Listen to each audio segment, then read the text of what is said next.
to a beautiful afternoon at Sebring International Raceway for the 56th annual Mobil 1 12 Hours of Sebring, presented by Fresh from Florida, the opening round of the 2008 American Le Mans Series. Greg Creamer along with Dorsey Schrader, Andrew Marriott and Jamie Howe down in pit lane. And folks, from when you left us to this moment here, things have changed dramatically in terms of the complexion of this race. You are on board with the leader, the number 2 Audi, Mike Rockenfeller, behind the wheel, and right now has a 15-second lead over the team car of Alan McNish. And that's a clue as to what has unfolded here.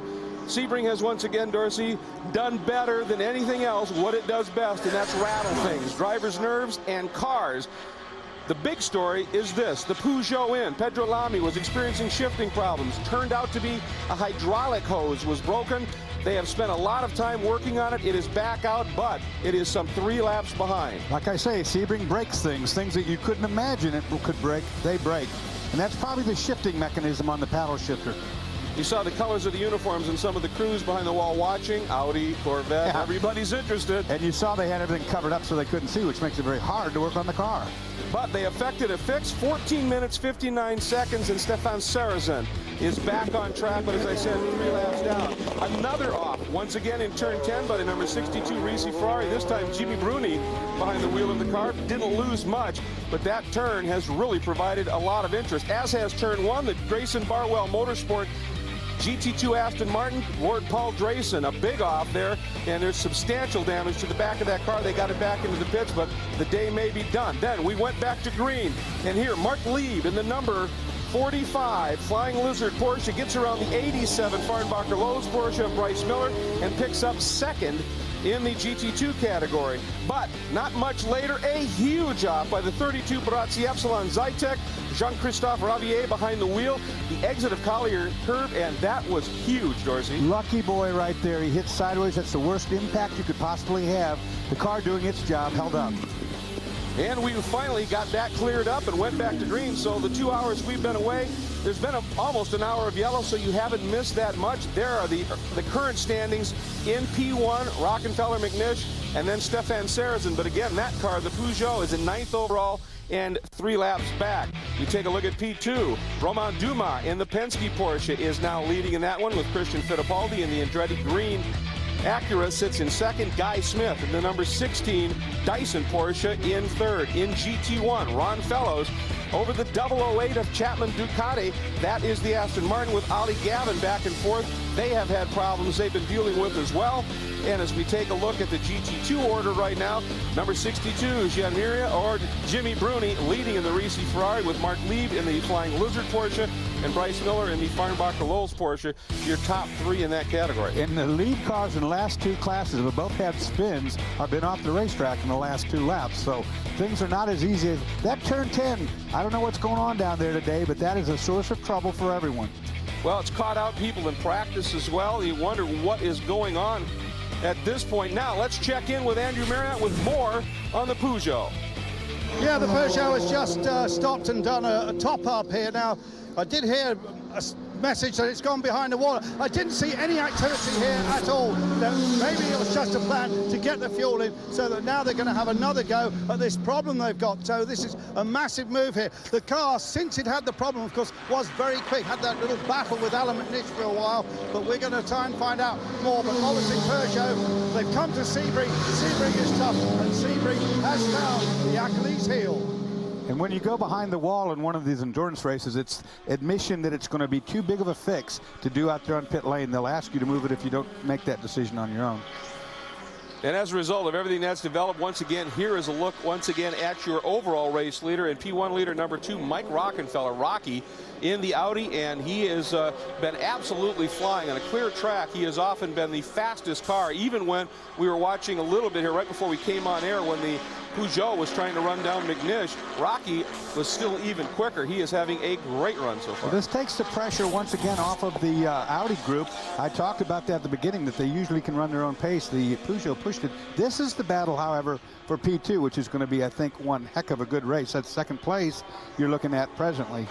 Yeah, right before we came back on the air, Christian Fittipaldi got a little loose entering one, and it let Dumas rocket by, and that has allowed now Guy Smith to come right up behind him, and the two of them have been in lockstep and having a great battle. There is Dumas out front on the DHL Global Mail Porsche from Penske Racing, of course, trying to come up and lap the number 15 Los Fernandez entry of Adrian Fernandez right now, and that is the lead car in the P2 category. And you take a look at the gap back, they've got right now about 5 seconds in hand over Fittipaldi and the Andretti Green car. And that, of course, is Roger Penske's last bullet, as the 6 car ran into difficulty early on in the day.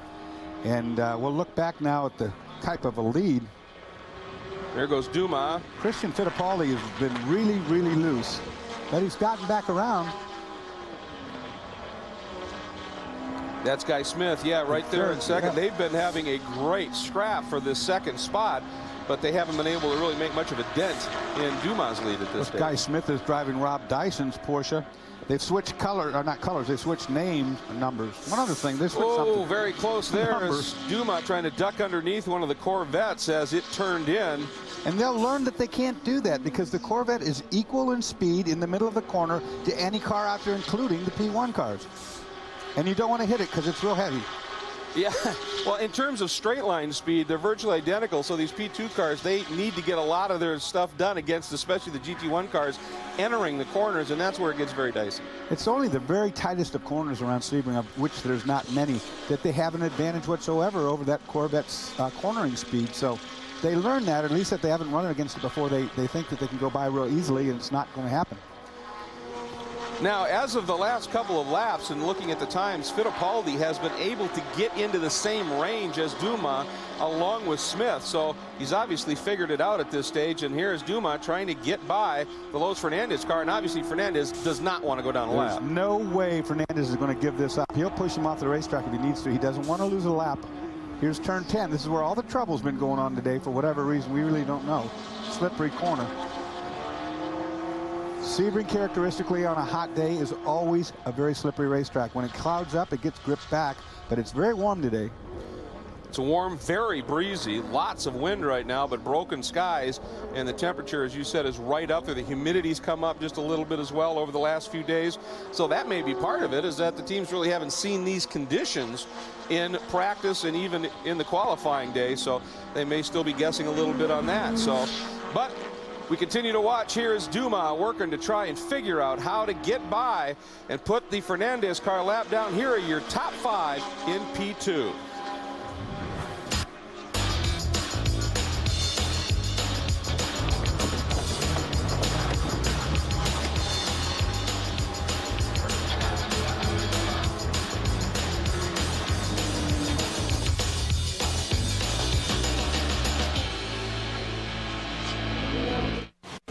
Speed's coverage of the American Le Mans Series 12 Hours of Sebring is brought to you by Mazda. On any given weekend, there are more Mazdas road race than any other brand. And by Michelin, a better way forward.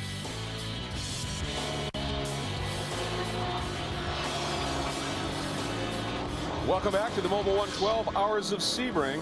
Very early in the going here. You see the countdown clock, the better part of 8 hours yet to go. You ride on board with race leader number 2, Mike Rockenfeller, in the number 2 Audi. And we're hearing that this car may be coming in and doing a fuel stop. Going to try and double stint the tires. And that's something that has been somewhat of a debate as to whether or not the Audis were able to do that. Well, they can do it. They did, you know, they were worried about losing time, but who are they losing time to now except themselves? Now that the Peugeot is so far back, it's not a risk for them to do it. That stop should take roughly, for fuel only, a minute. They lead over the team car by... There you hear the confirmation. He will be in. They lead by 15 seconds over McNish. Then it's another 30 back to the leaders in P2, which are Dumas, Fittipaldi, and Smith at this stage. And so we're going to ride on board with Rocky, heading down that long Ullman Straight and into turn 17. By this time, turn. They've done enough tire checking. You know, they've done enough fuel stops and pit stops to take a look at these tires and know what their wear factor is like. Now, they've got enough rubber on the racetrack. It should be good.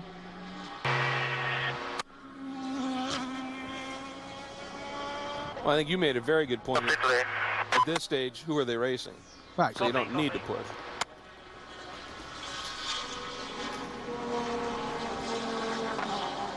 said a minute. That's not quite right. You can see with that pit speed limit, it takes forever, and that's really the deal. In and out of the pits is as crucial as the stop itself. See the guys having a good look around. Michelin tire engineer looking at underneath there. Tires are okay. Tires are okay. Just straight next. 1.5 straight like this.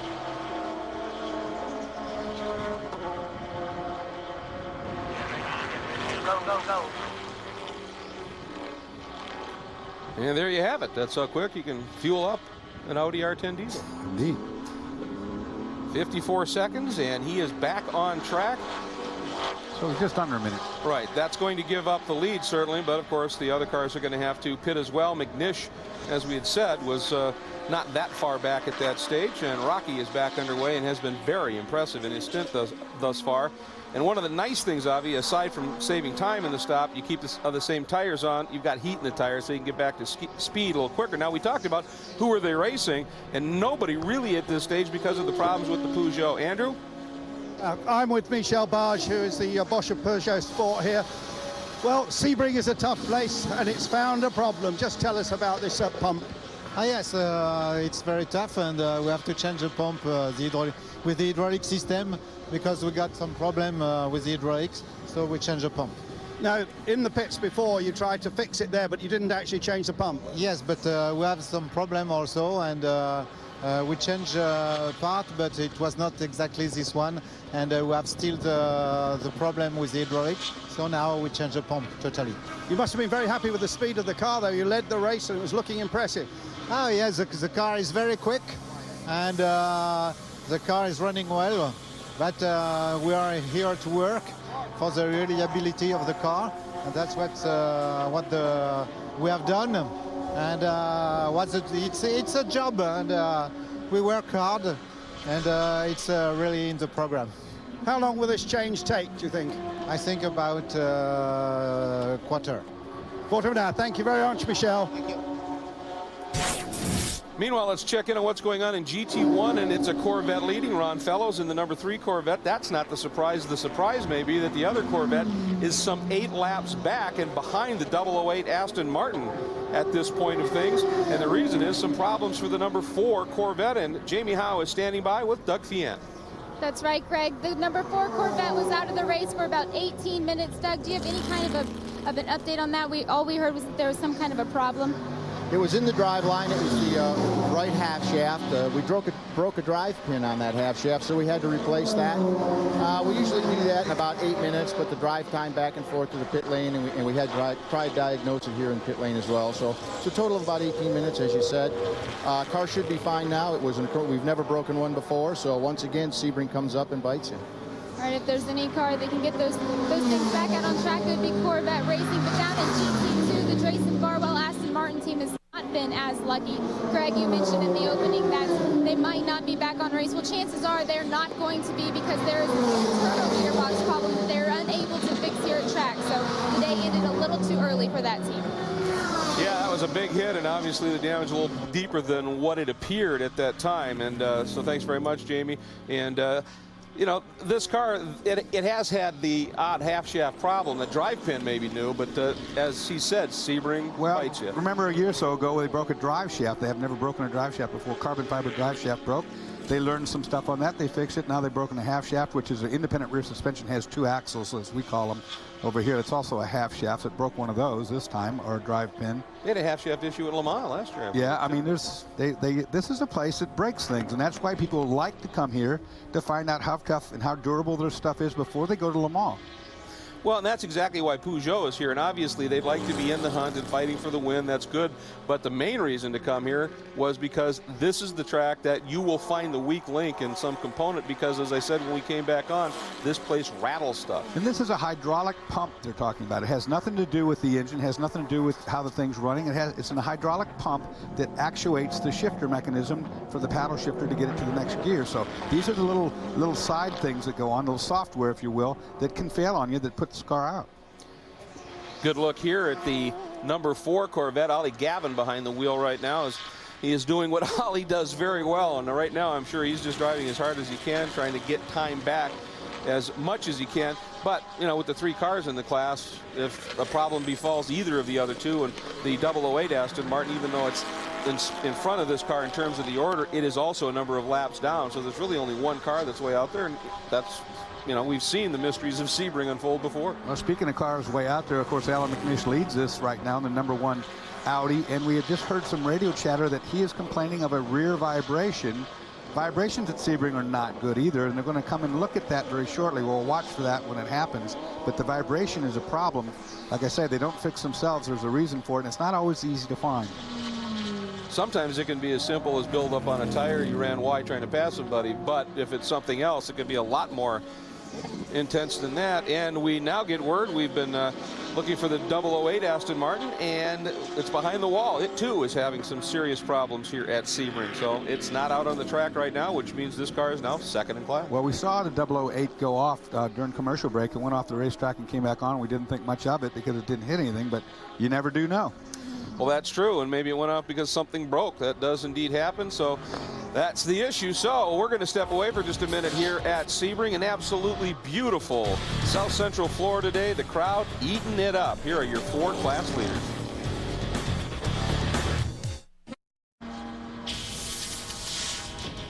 One of America's ultimate races meets the ultimate 2-screen experience. Speed Onboard Pass lets you hear pit-to-car communication. How do you do it? Well, it's simple. Log on to speedtv.com now. Keyword accurate. Welcome back, everybody, and here is the number 87. This is the Farnbacher Lowell's Porsche, currently 3rd in the GT2 category, and it was going rather slowly around the track during the break, and we think it may be just fuel. Yeah, we heard from one of our pit reporters, Jamie House, said that she heard that they had to switch to reserve. Now, normally at a racetrack, reserve gets you 1 lap. Most racetracks are 2 miles or under. This racetrack is just under 4 miles, so lucky to get back there. And no hills to coast. Yeah, no uphills, but no downhills either. That's the Marquis Jet entry, and here's the number 16 Thetford Norcold Dyson Porsche that is in the number 16 car. That is Guy Smith getting out, and so there goes Chris Dyson. Will be getting behind the wheel of that machine, which has been right in the thick of the hunt in the P2 battle. Came in, as a matter of fact, 2nd in the class. Right, running in 2nd place right now. They're doing a great job, the Dyson crew, with that Porsche. It is last year's car, but they have updated it with all the new specs, all the new aero bits and so forth. Had an interesting conversation with the people from Michelin who said that just like us, when Porsche makes these changes and Audi makes these changes and so forth, they don't tell them either what's been done. Then all of a sudden the tire that was so good isn't good enough anymore because it makes too much downforce. And now we see the 87, Bryce Miller, his car back underway with fuel in it this time. We expect it to maybe be running a tad better, and here comes Chris Dyson right behind them. But that's a very good point, because when they start getting more downforce out of the cars, I mean, sidewalk construction, I mean, it's just that simple sometimes. That's got to be made better, stiffer, et cetera. And it keeps the poor tire, well, look at this, good old battle here. Keeps the tire guys guessing too, because the car that was so perfect last year on the tire all of a sudden is not. That's Mike Rockenfeller, who is a 3rd overall right now, 2nd in the P1 category, trying to get around Romain Dumas and get back to the 2nd overall position at this stage. And this is one of those interesting scenarios here, because there's little doubt. We have heard that both the Porsche and the Acuras in P2, the downforce is up. They have both been able to effect some chassis changes that are working very well, which means you get into the twisty parts here at Sebring, which there are a lot of. Those P2 cars are extremely quick through that part of the track. I think over the winter, not just the downforce is up, but also the horsepower. These guys done a great job of tweaking on their cars over the winter. Did you see Romain go, yeah. No, not here, Rocky, not here. This is not good. I've got enough. I think that was go away, leave me alone. And they can get in a lot deeper into the corners. They're lighter. They're not necessarily carrying quite as much top end speed, so they can brake deeper. So these P1 guys have to be clear alongside and by them before that's going to work. Absolutely. Just enjoy this for a minute here. Rocky in full chase mode. Now, if he could be close here out of turn 13, the tower turn, Their speeds are really similar. What we did, we found out from all of the different class cars how fast they go at different parts of the racetrack. Well, what they do is they attain about the same speed. Top speed's about the same. It's where they get that speed that is the difference. That Audi will get to its top end faster than the Porsche will get to its top end, even though both of the top ends are about the same speed, within 3 miles per hour. So the key is you've got to be very close coming out of the turn to, like this, to be able to get the run, get the pass done. Or traffic. Traffic for sure. Exactly. If they get slowed down beyond what their normal speed would be in a corner, the Audi recovers that speed quicker than the Porsche. I think we saw that played out to perfection at the season finale in Laguna last year when Dindo in those last couple of hours was just brilliant in traffic, and anytime he did lose the lead was able to get it right back again, and now he's been able to get around. And you saw it right there. You saw coming off that last corner how much the Audi had the advantage at getting up to its top speed. But now we're in the twisty bits, and look, we're back together again. Now the traffic's going to play into the hands of the Audi.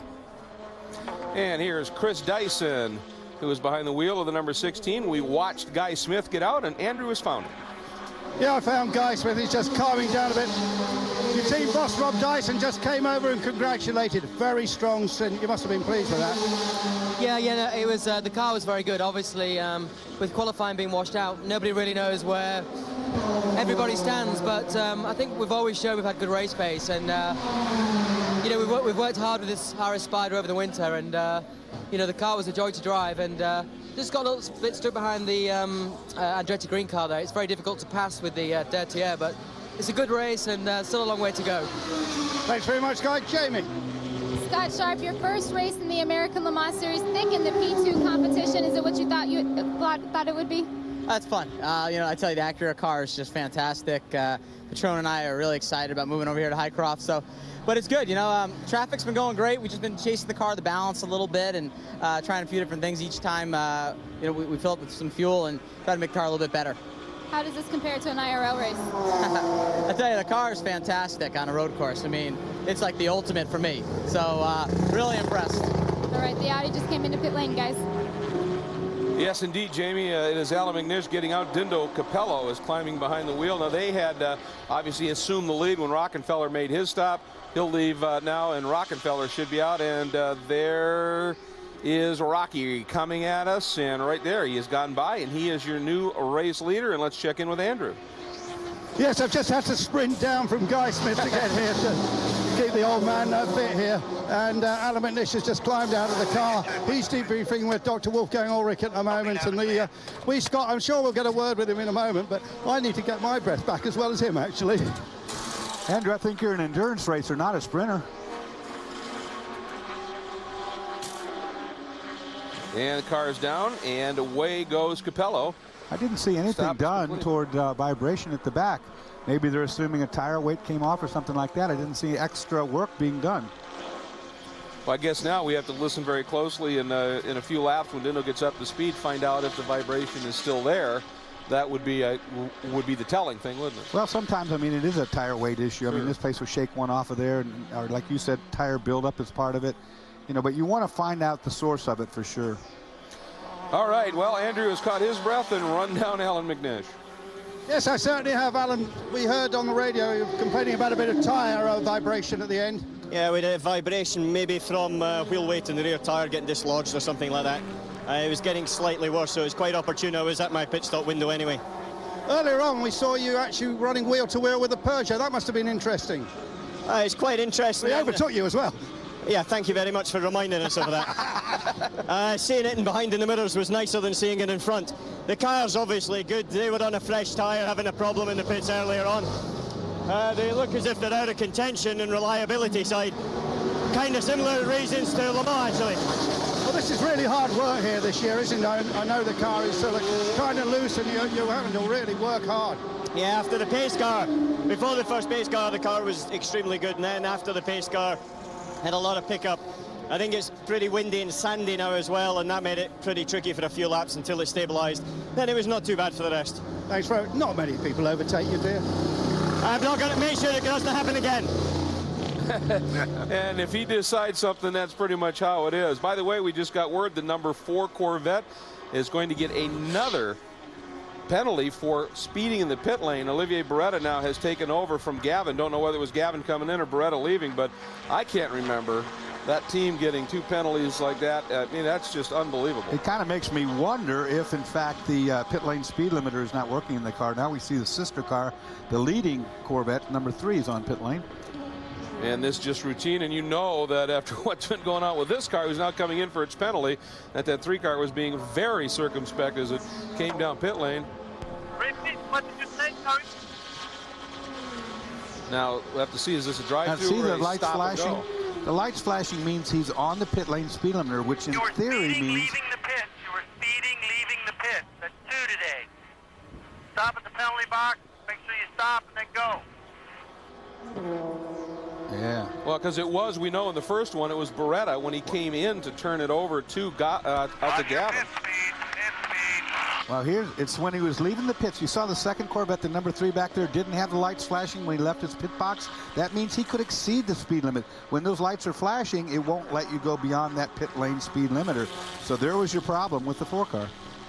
Wow, that just is not usual to see in the Corvette camp, but a lot of race yet to go, and they've got a long charge to try and get up through the pack after the mechanical issue. Meanwhile, we take a look at the 4 class leaders here at the Mobil 1 12 Hours of Sebring.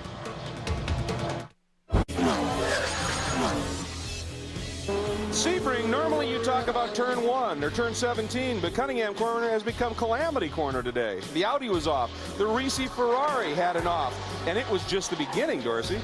There we go. You know, I just now figured out what it is. There's a disturbance in the gravitational pull in this turn 10 today. There's a disturbance in the force at turn 10. That was another Audi off over there. We saw the primetime race group Viper have an off. You know, I theorized at first maybe it was some oil or water or something, but it can't be because it's gone on for hours now. So it's definitely that gravitational disturbance causing a lack of downforce when you get in the brake zone.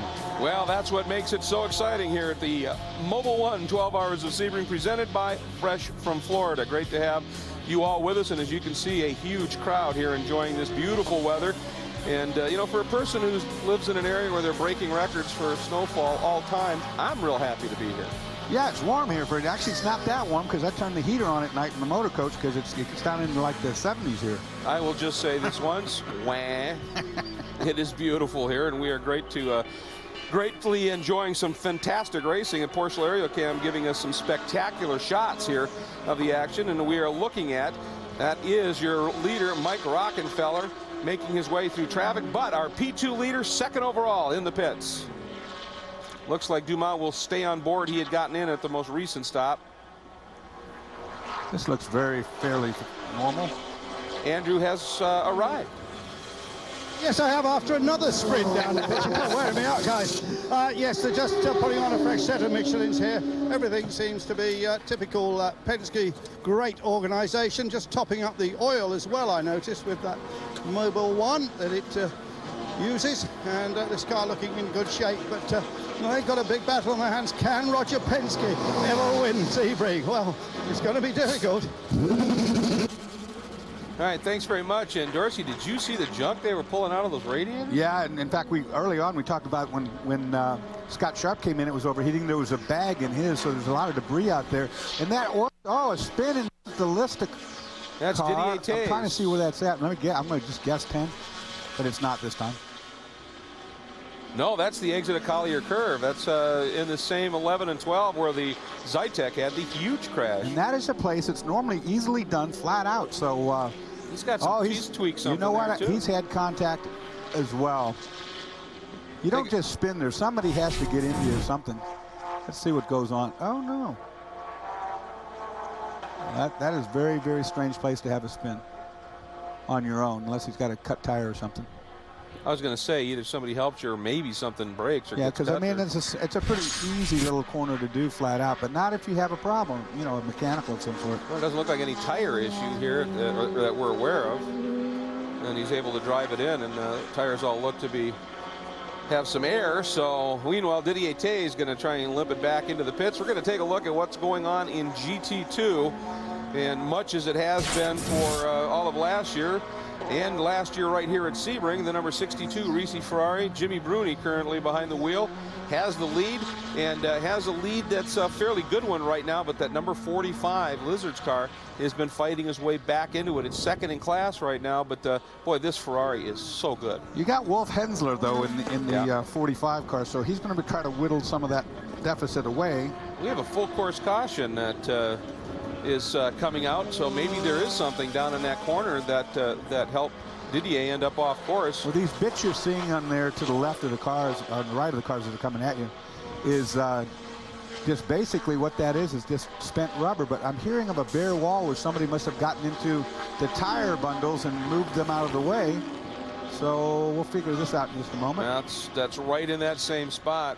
That's where Didier hit it, and he must have split the tire barrier and got down to the wall there. Well, that's very quick through there, and it's not a, you know, it's like I say, you don't go there normally without help from someone, but if you go there, you're going to hit hard. And meanwhile, let's get down to Andrew Marriott. Yeah, some consternation down here because they were worried the car was coming in when the pits were closed. And Beaky Sims just came up and talked to the IMSA official. Now he said it's okay. And here comes the car now, stopping virtually at my feet. And Jimmy Bruni will climb out of the car after an excellent stint. Get in the car. Can't get in the car, Jamie. Well, he heard that, and they've decided to leave Jimmy in the car. Yeah, I was wondering if they were saying you can't get out of the car. Well, you said consternation, Andrew, and clearly they're just standing and looking right now. I wonder if they suddenly were informed you cannot work on the car, that the pits were closed. I'm sure that's the case, yes. It was just bad luck. They were committed to come in. They could do nothing else but come in just as that yellow flew. Trouble. So we just get the confirmation from race control that they did pit under a closed pit, so they can't touch the car. They have to sit there until the pits are open, then they can work, so they're losing precious time. Meanwhile, we saw the Auto Club Bratislavia car has had a problem and was running off course. And this is very strange when you're behind a pace car to have a situation like that. There was another car there. But this might draw more than just the penalty of not working on the car. Okay, pits are open.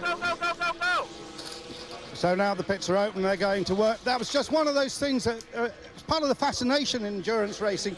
Jimmy was absolutely committed to coming to the pits. He couldn't have swerved back onto the racetrack, and well, I think just say that's the way of the world. All right, so there you can see Jamie Mello will be taking the car back out. Now the question is, with that official standing right there, is there going to be a little time penalty that's associated with it before they release him on top of it? Well, they'll be arguing for sure that they had no choice, you know, that they were committed to it. But I don't know, that normally they did right by not working on the car until the pit opened, but there might be more to it than this. Reset your fuel. Well, and the issue, of course, could be if they were low on fuel and couldn't continue to go around. You really don't have an option, and they let him go right back out. So it was just the time lost while they sat there. Unless they do a stop and go or something, you're right. So Jamie Mello takes the car back out. How did that affect them in terms of the GT2 order? Well, we'll catch you up on that when we come back and things cycle through the scoring just a little bit. As they're back out now, the new video homepage of AmericanLeMans.com features content for the fans and from the fans. We want to hear from you. It's that simple. So log on today at AmericanLeMans.com and submit your video content. Over at the Chateau Elan, the hotel overlooking the hairpin, the crowd over there kicking back in style here at the Mobil 1, 12 hours of Sebring.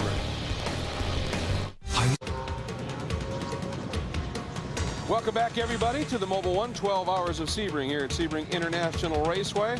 It's a great historical facility that historically packs the joint, and as you can see, that is exactly what has happened here. Now, we've teased you a couple of times here about Patrick Long and the Cub Reporter. Well, guess what? It's time.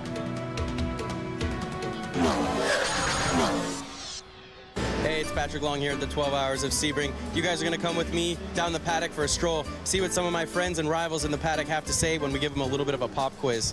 How many people do you have in your entourage? For this race, I have about 8,932. And, we want to know something about Christian that maybe some of the fans out there don't know. You know, what can I say about Christian? I mean, he's a great teammate.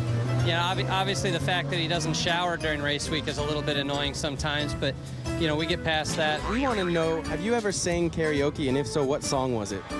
Quite frankly, I have not ever sung karaoke. I've tried a number of times. I just can't seem to get drunk enough to do it. Celebrity that you would most like to kiss? Oh, Jessica Biel. Wolf, how many states are in the U.S.? 51, 53. We're getting closer. We're getting closer. And what is the capital of Florida? Miami. Rafael, can you tell us how many states there are in the USA? 42. Very close. What is the capital city of Florida? That I know.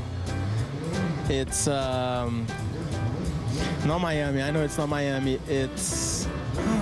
Now, you're a Florida resident, right? Yes, but it ends up with Ville. That I know. It's a Ville. Okay. I-L-L-E. But like, I don't know the first part. Like Georgeville? No. Samville? No. Tallahassee? No, Tallahassee is not. Tell us one word your mom would use to describe you. Crazy. We want to know, what's the first thing you do when you wake up in the morning? Check the NHL standings. That's a Canadian for you. One word to describe yourself. Oh, man. That's two. Okay, sorry. If you ask my son, he'll say, Dad, you're a doofus. Are you a Hillary or a Obama fan? What are they doing? And can you tell us how many states there are in the United States? Oh, you can say in French. C'est combien de states il y a en Amérique? It was not a very good French. Do you know how many states there are in the USA?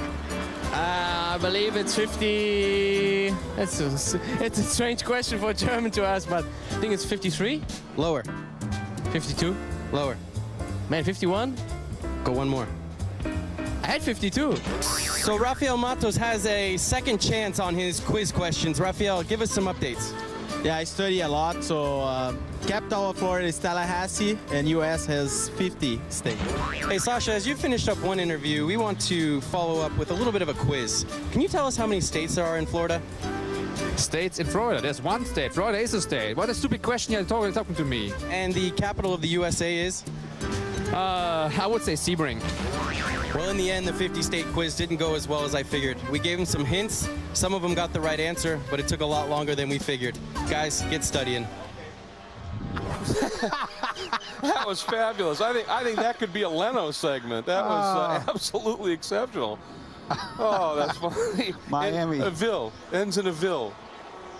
Oh, man. Well, let's see if we can top that with Andrew Marriott. And well, do you know down here at Audi, you see Dr. Ulrich's got a chock ice, nearly your whole team have got a chock ice, but the only man that doesn't have a chock ice is the man that's just climbed out of the car here, Mike Rockenfeller. Rocky, they haven't given you a chock ice.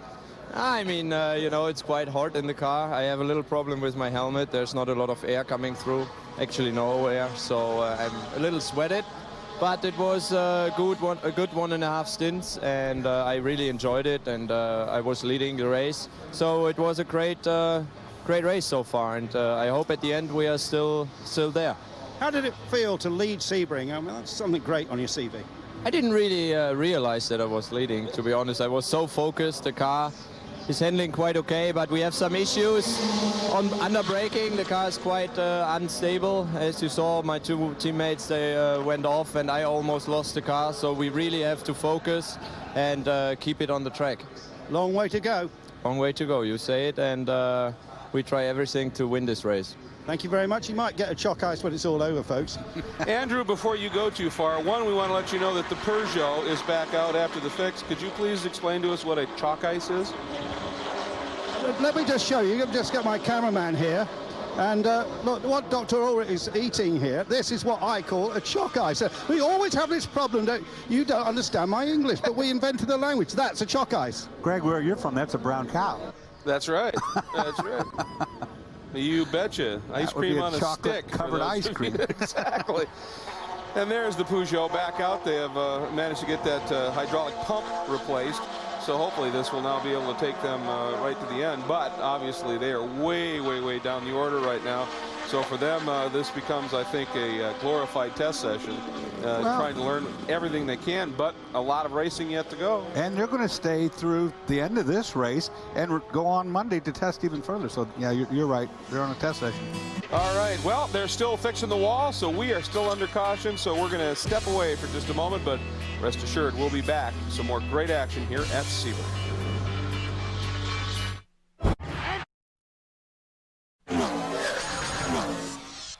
I think the field in this year's Sebring race is the best it's ever been. It doesn't matter what formula you're driving down here. You know, the heritage here, all the famous drivers have been here, and now this series is developing where, you know, you're seeing the Andretti's and the Rahal's and Penske's talking about their, you know, their grandfather racing here or their fathers. It's just an awesome place. I mean, if you look back on the history of sports car racing in the U.S., I mean, Sebring's been one of the biggest races. It's definitely a cool feeling that, you know, to have all that history underneath you like that. And it's the first round of the LMS season. It's the biggest sports car race, you know, you can have over here. And for us, especially for Audi, we use it as a test and preparation for Le Mans, the 24-hour race, because it's one of the toughest tracks here. You know, the race itself is a monster. Physically, it's very, very demanding on the body.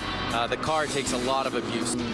It's hard. It's hard on the driver. It's pretty physical because it's very bumpy. It's hard on the car also. It's flat out for 12 hours. The atmosphere is like nothing else, and you get lifted the moment you walk in here. Sebring, it's history, and for us to start this with Taffel Racing, to be here, so excited to be here, our second year in a row, here with a new manufacturer, the Ferrari, and I'm really excited. Some people say that this is more of a challenge for the car and for the team than a 24-hour race at some other venues. Well, it is a special place, and in 1958, 50 years ago, was the first time a driver won Sebring and the 24 Hours of Le Mans the same year, and it was Phil Hill a couple of years before his Formula One World Championship in a Ferrari Testarossa, and Phil Hill would go on to become one of the great names that many of those drivers were alluding to at this very special place. And Dorsey, when you take a green flag here at Sebring, you know, one, you've done something special at a very special place. Well, it still gets to me. I mean, I spent so much time around this place, and when I come in here, it's like coming into Daytona. You know, you come onto the racetrack, you look around, and there's just so many memories here. It's an incredible place, and as we were going to break, we saw the Peugeot heading back out on track. Andrew, what's the word? Well, very interesting. I just talked to Bruno Famin, the chief engineer on the team. He said in the end they didn't actually change the pump, they again recharged it, so not quite sure why they're doing that. It took them quite a long time, some 40 minutes, and now it's an extended test as we hear the Chrome Ferrari leave. And they said we've never had this problem last year at all in the European Le Mans series, so this is something new, and Sebring again, as I said earlier on, has found out a weakness in that Peugeot. Precisely one of the reasons they are here. Certainly you want to have on your CV a win at Sebring for any team or driver, but it is also a place, as we've talked about, as you said, Andrew, that you can discover a weak link in the car, and that can only make it better in the future. So the caution continues. They're getting close, though, to getting that wall fixed, so we're going to step away one more time before we go back to green. The four class leaders here at the Mobil 1 12 Hours of Sebring. It's here.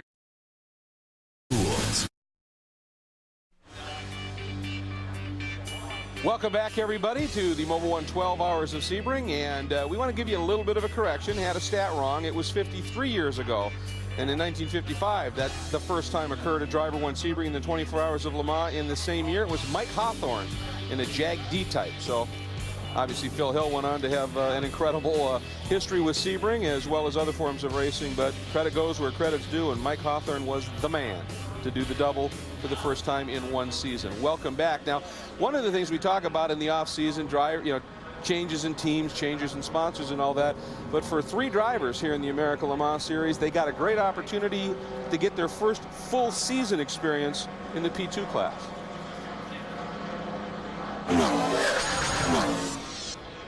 Well, I'll tell you, driving an LMP2 car, the RS Spider here at Sebring is unbelievably different than anything I've ever done in my career.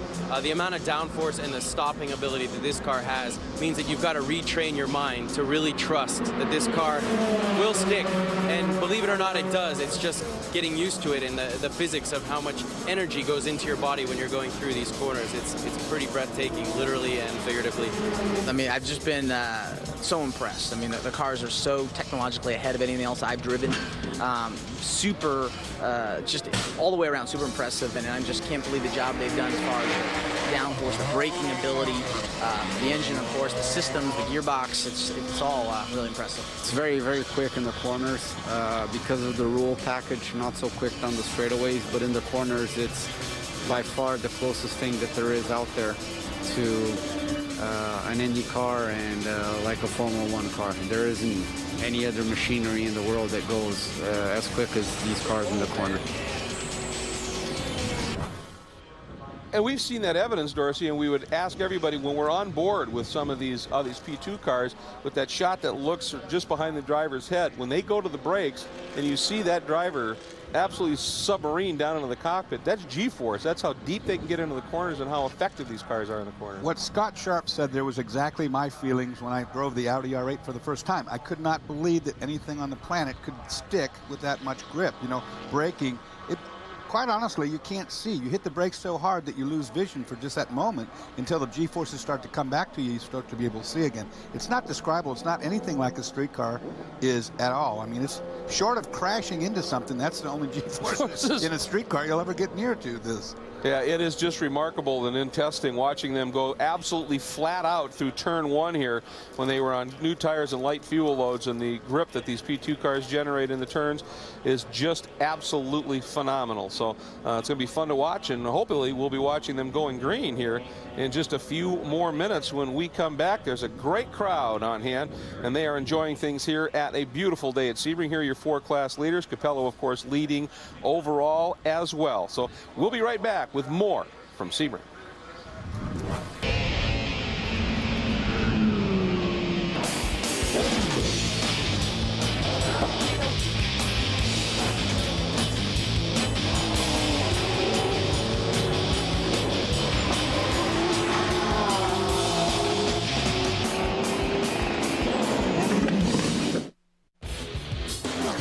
Speed's coverage of the American Le Mans Series 12 Hours of Sebring is brought to you by Acura.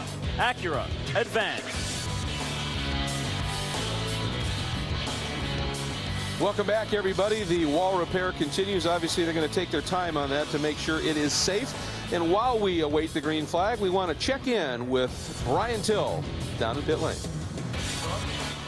At the 56th running of the Mobil 1 12 Hours of Sebring, it's all about legendary makes such as Porsche and Corvette, but it's also about the legendary products that they use. Bruce Crawley, International Motorsports Manager at Mobil 1.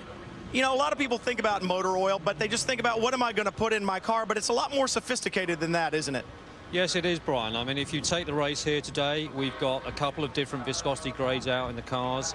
In the Corvettes, we've got Mobil 1 15W50, and in the Porsches and the Acuras, we've got Mobil 1 0W40. And we're matching, tuning the oil to the operating conditions and the temperatures that those cars are running at.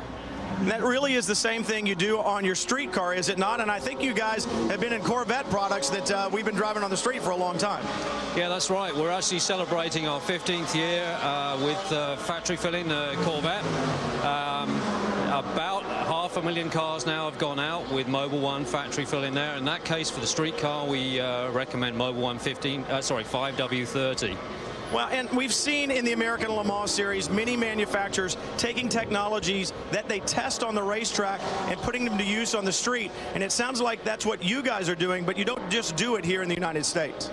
That's absolutely right. I mean, we use the LMS series and endurance car racing to prove out the durability of Mobil 1. It plays right into the technology that we've got in that product. But we are also in other race series around the world, sprint series such as Formula 1. We're in touring car. We're in oval track racing, NASCAR, and IRL. So we have our products out in a whole gambit of different race series, so we can show how we can reduce friction, increase power, and give good durability in those types of situations.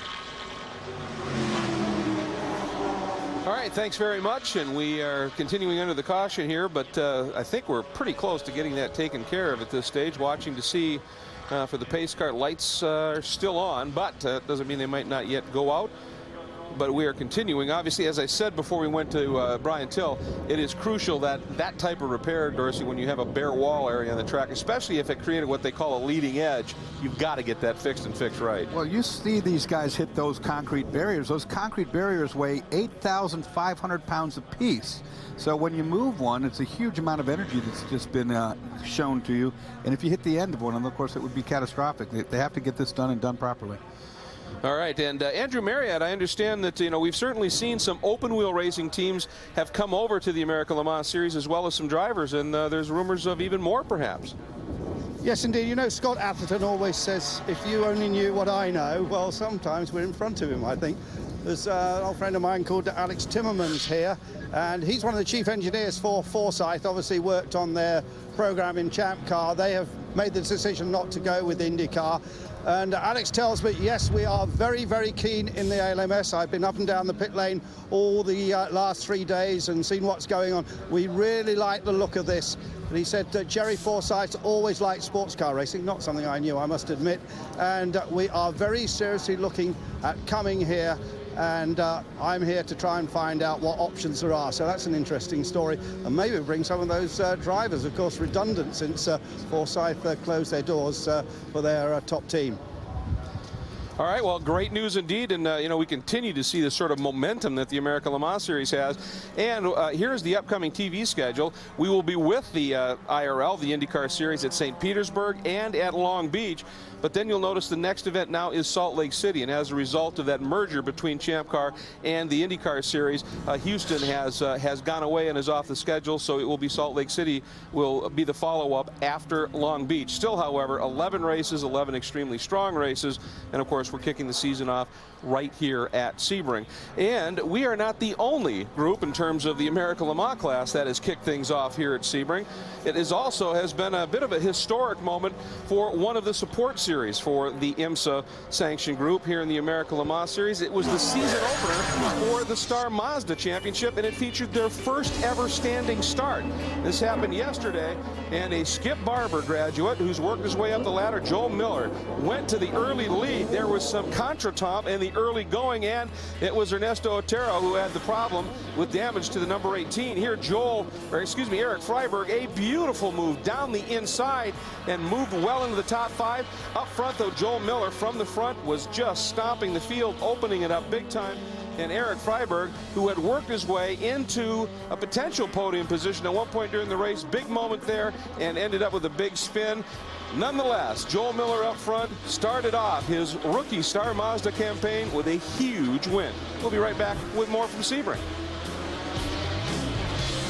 I remember the first time I came here in 1999, I couldn't believe the circus that is the infield here, all the enthusiastic fans, and it's a feeling and environment that no other race has, with maybe the exception of Le Mans. It just gets an incredible turnout, so it's a great race. Sebring 2008. Yep.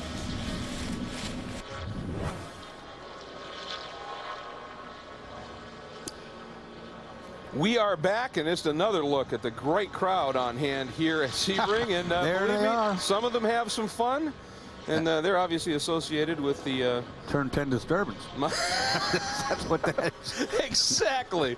Absolutely beautiful. I was going to say the Mazda, and but obviously I think you may be spot on there. They came through that black hole time warp, and that's what worked. One of the reasons now that we are actually still in the hole, the wall has been completed, but there's a little glitch in scoring, and part of the issue is the Andretti Green team has been lobbying just a little bit on trying to say that they are not quite in the right spot, so they're trying to sort through that. The number 1 Audi, that's Dindo Capello, has ducked in and just done a quick top off, and with the problem that's going on with scoring, as I said, it involves the Andretti Green team. With more, let's find out what Jamie Howe has. That's right, Greg. I checked in with Michael Andretti. He doesn't want to make any kind of a comment until they figure out exactly what it is, but what they're thinking is that scoring showing them a lap down. They feel that the pace car picked up the wrong car. There should not be 1 lap down from the 16 Dyson, so we'll just have to see how everything plays out.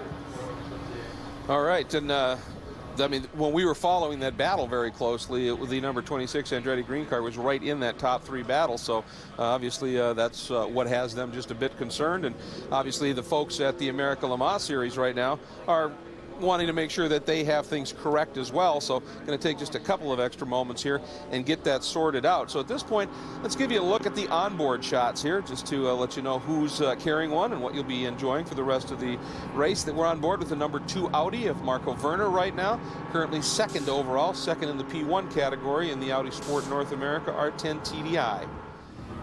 Then we jump to the car that's currently leading in P1 and 3rd overall, Emanuele Collard behind the wheel of the number 7 Penske Porsche, the DHL Global Mail entry.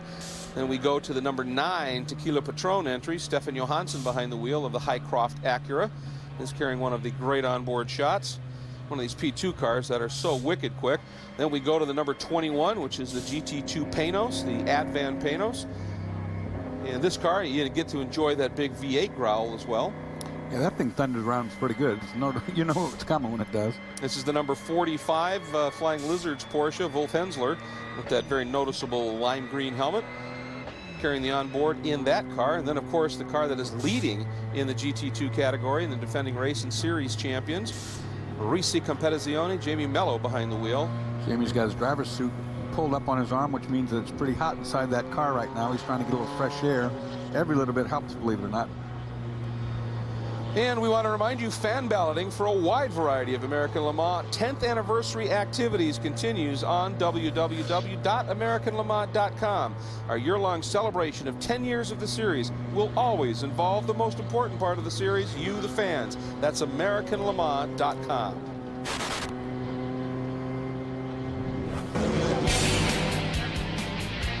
A lot of conversation going on. Even the young ones trying to get a little nap in before what is going to be, no doubt, a glorious finish here at the Mobil 1 12 Hours of Sebring. Okay, the old young ones too. Test drive the hottest high-performance cars on the road. When the ground rumbles, the chest pounds, and the soul accelerates, you know you're not just in a car, you're in a supercar. Supercars Exposed, Monday, 9 p.m. Eastern, 10 p.m. Pacific, only on Speed. And we are on board with the number 21 Advan Panos as it continues to circulate under the full course caution here, heading under turn 17. And there's the number 27 Porsche, the first year that the Horag team of Freddie Lienhardt in the list office team is running a Porsche Spyder, has made the step. We hop on board now with Emanuele Collard, and while we're on board, let's go to Andrew, who's with the captain. Yes, I certainly am. Roger, unusual to have a problem like that. Just explain what happened. Obviously, there was a major internal problem with the engine. Well, I think, you know, obviously with the wave arounds, they might have picked up the wrong car. I'm not sure. You know, we're on the lead lap. I think we're in the right spot since the other Audi just came in, but it's hard for me to tell. It's just one of those, I think they're doing the right thing here and just waiting and trying to sort it out to be sure they have not disadvantaged anyone at this point. What about the other car? That's unusual. Yeah, we had an overheating problem, which, you know, was very disappointing. We only ran 29 laps, so it was an infant failure. So far, all the other Porsches are running great, so it's nice to have 2 horses in the race. This race is a nemesis for you, isn't it? It's been so difficult for you. I know you weren't here for many years, but nevertheless, you'd love to have this one. It's the last great boundary, really. Well, it certainly is. You know, Sebring is a tough race, and with the Audis and certainly the Pughs, you can see the speed they have this year. They've really upped their game. You know, we're running with a little more weight, a little smaller restricted than we did last year, but I think we're competitive. The key thing here, we got 6 hours to go, and we have to stay, you know, reliable and get good pit stops and not run into anybody. You can see there's a lot of bouncing off each other out there, and you just can't do that in a 12-hour race. Very disappointed you're not going to Le Mans, Roger, this year. I mean, it was on the cards for a moment. Well, really, you know, we are, you know, under contract with Porsche, and I think at this point they want us to focus on the North American races, which we will do, obviously. We're excited to run. We're happy to hear the Audis are going to run again for the rest of the year. That was some question until this weekend, but you know, overall, we'd like to go back there. It's been a long time, but, you know, maybe we'll see it in the next couple of years. Final question. Impressed with the Peugeot? Obviously, Sebring's found them out a bit. Well, I can tell you they're fast, but that's why you got to give you know, the Audi boys a lot of credit, because they continue to have the reliability. They're running the diesel, and very, very good drivers. And again, we'll see what happens here. You know, it's still 6 hours to go. They still got to run 6 hours. We're going to try to do the same thing. Incidentally, a great article about you in Motorsport magazine about your driving days. I very much enjoyed it. I hope you've seen it. Yeah, I sure did. That was pretty exciting to see some of those old pictures. That brought back many memories. Yeah, Roger Penske was a super racing driver, I can tell you, in his youth. Thank you very much, Roger. Well, Andrew, you've run up and down pit lane. Now you've climbed up that ladder. While you're not doing anything, you want to come help me change my tire on the motor coach? I got a problem back here. Thanks very much, if you allow me in it for one of your famous beers. You got it, mate. It always costs something, there's no question. But I tell you, for Roger Penske, talking about memories, they had a historic Trans Am race here yesterday, and a couple of the cars that he fielded for a guy named Mark Donahue was running in that as well. It's a special place here this weekend for Roger.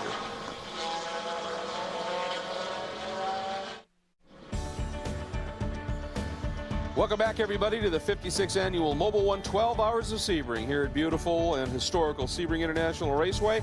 And the issue has been sorted out. And you know what? There's a reason that the teams all conduct their own timing and scoring. And a lot of the people sitting in those pit boxes on the pit wall are doing just that. Is that the ALMS has agreed, apparently, with the Andretti Green team and said you should be on the lead lap. They have done a wave around to get that car back on the lead lap. It won't, as you said, Calvin, and Calvin Fish is back, by the way, we were chatting in the break, you said it won't necessarily fix it perfectly, but it gets him at least back at the queue, but on the lead lap. Yes, before I came in the booth, I did walk by race control, and a bunch of the Andretti Green personnel were there trying to explain the situation. We've got Tim Mayer now in charge there with Bo Barfield assisting, and they listened very carefully, went through it with the timing and scoring people. And essentially by doing this, it gets Brian Herter and the 26 machine back on the lead lap at the back of the pack. But that's a good fix. When you're a lap down, it's an awfully long lap here at Sebring, unless you catch another yellow and take advantage of it. Hit on this lap, we're going to fill you up with fuel and send you fuel only.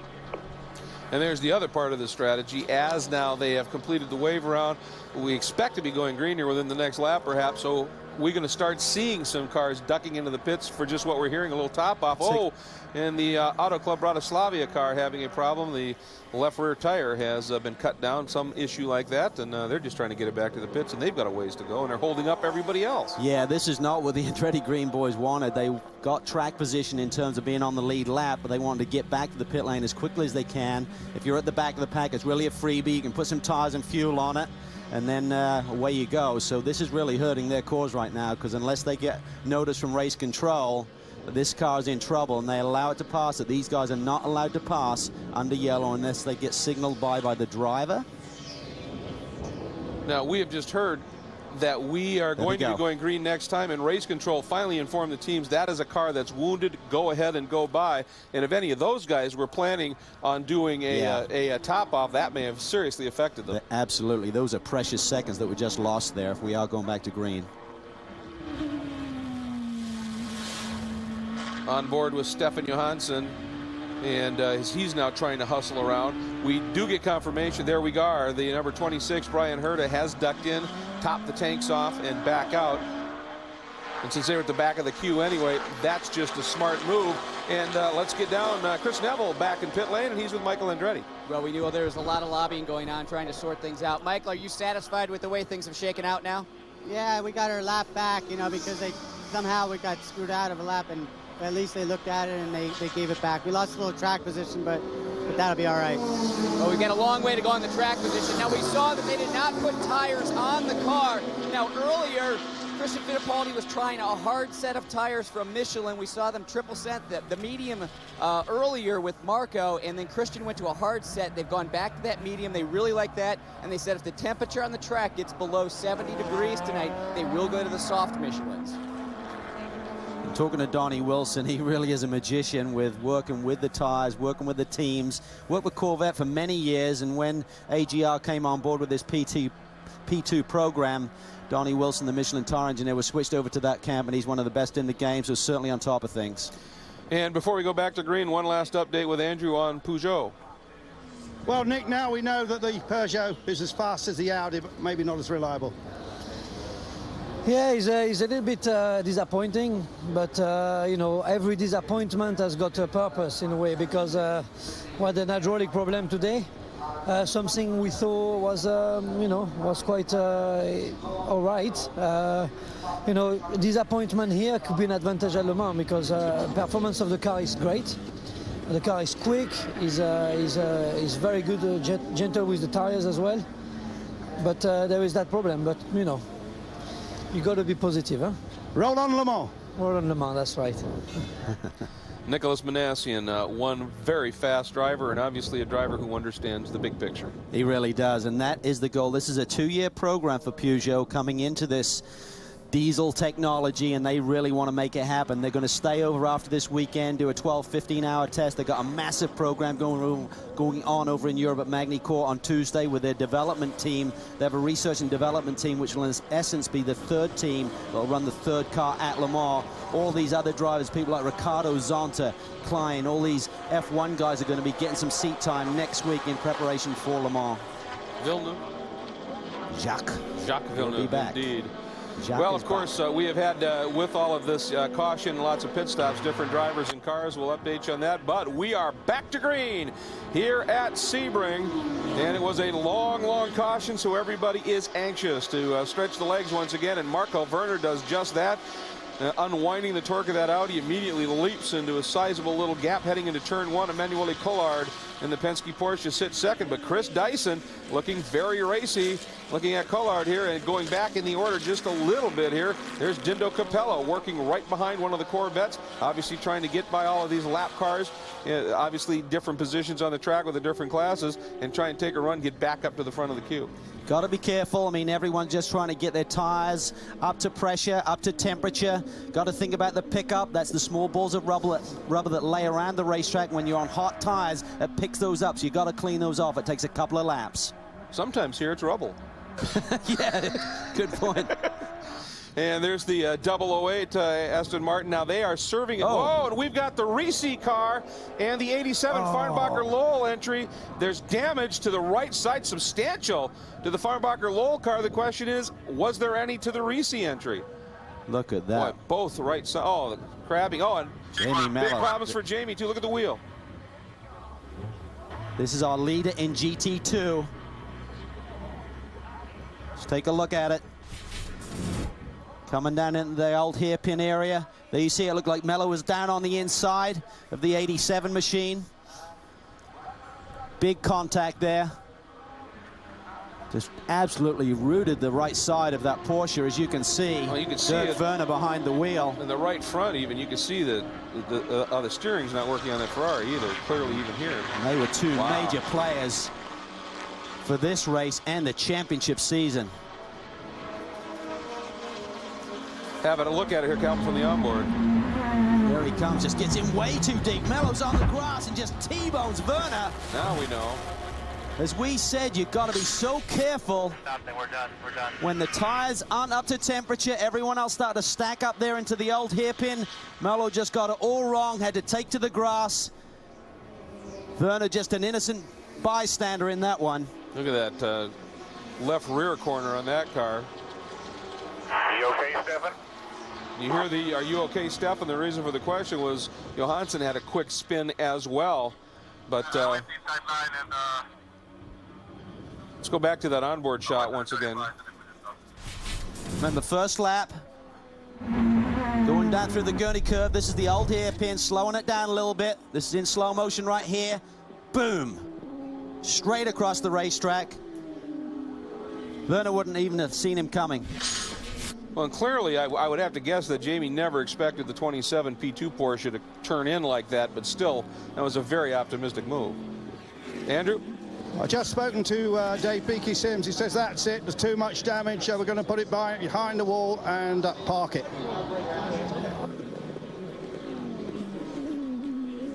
Boy, it's just painful trying to watch these two cars get back a little bit. And I think now, Jamie, the problem is they'll turn one way but not the other, and he's run out of room against the concrete, so he may be just parked right there. And this is a huge race to not score points in, because there's bonus points for these endurance races. I think there's 26 points that you can score here. This is a big hole that the Reese boys are going to have to dig their way out for the whole championship season. Look at the disgust there.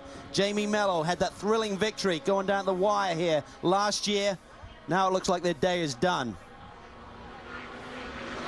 Well, I was listening to the Farnbacher camp on the scanner. However, they were all talking in German, so I couldn't really tell what Dirk was saying. However, I did check in with Greg Lowles. He said it is severe, severe damage. They're doing whatever they can to try and get the car back to the garage. So the team's saying right now, don't even come to pit lane. We've got a lot of work to do on this, and we need as many hands as we can. So that means get it back to the truck, because then they can have all their crew working on the car. The good news for the Porsche boys is this should promote the 45 and 44 Lizard cars up to first and second position once they roll through this lap. But Dirk Werner is going to do everything he can to get this car back and get his team. They are one of the best in the business, Farnbacher Lowles. Get the crew to work. Just try and get it out there, get 70% distance and score some points today. I was going to say, for a lot of people, maybe were wondering, you know, is this a car that was going to be a player in this race? Well, yes, and also they were planning to be a player in the season, and they're more than capable of doing just that. They have such a great history with Porsche. Horst Farnbacher, who engineers the car, along with Greg Lowles, who's kind of more in a managerial role.